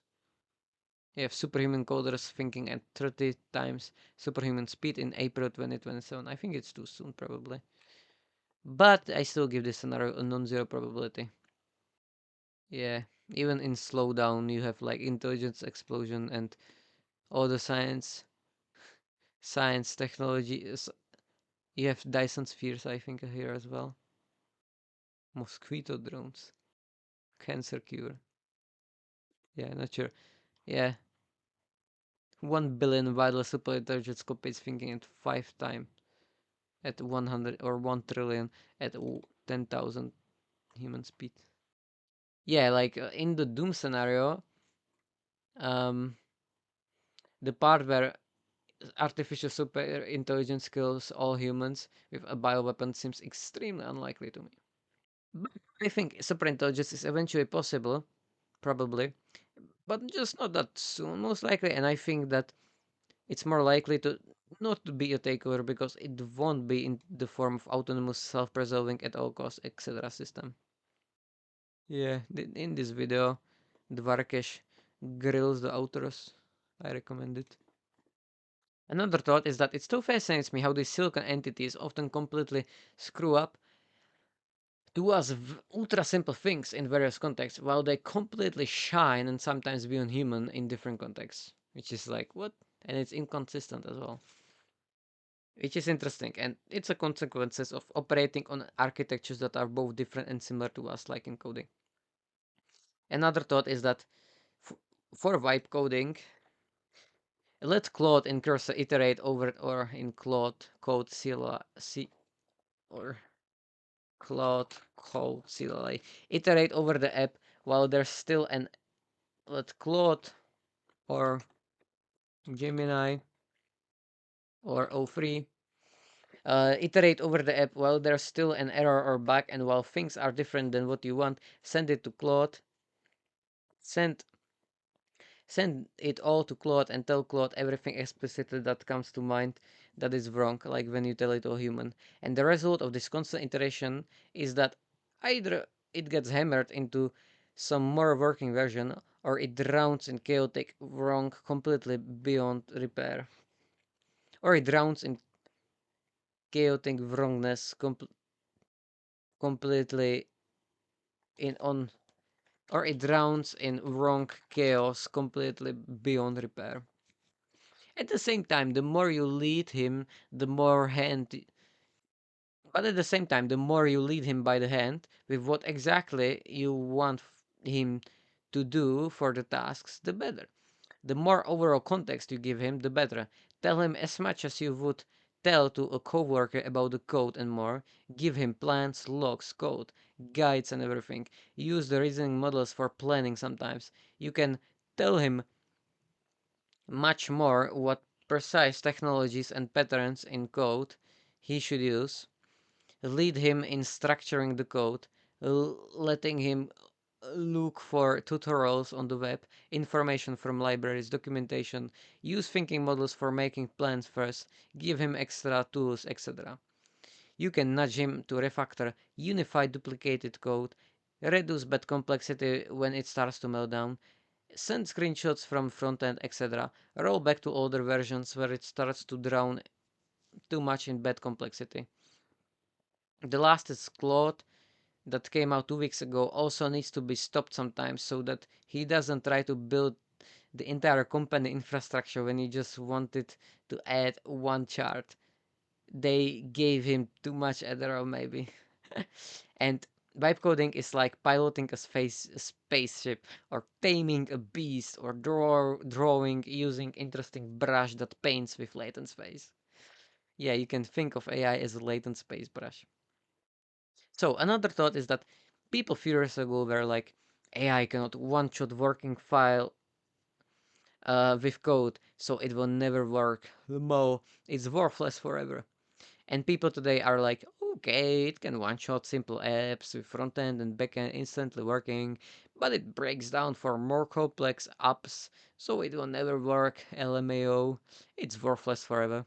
Then people in few years will be like, okay, it can overshot pretty complex apps, but it one-shot pretty complex apps, but it cannot one-shot, for example, all of Google's software, so it will never work. LMAO, it's worthless forever. Then even in more people in even more years will be like, okay, it can one shot even that, but it cannot make fundamental physics breakthrough, so it will never work. LMAO is worthless for her. Then people in even more years are like, I think it still only mimics the one and only true superior sacred human intelligence, biological human intelligence. Well, yeah, right now the trend is going such that they are very different systems from us, but they still share commonalities. But it's still the question if in the few years we will have systems that can automate all cognitive tasks that human can do, or 10 years, or 50 years, 100 years. Maybe that will happen in like 100 years, or maybe in 3 years. Who knows? There's a lot of uncertainty for me. Yeah, another thought is that nerds are fighting that AI cannot solve Riemann hypothesis or invent quantum mechanics from scratch, while normies are happy that it can help them solve simple algebraic equations that they struggle with in school. Yeah.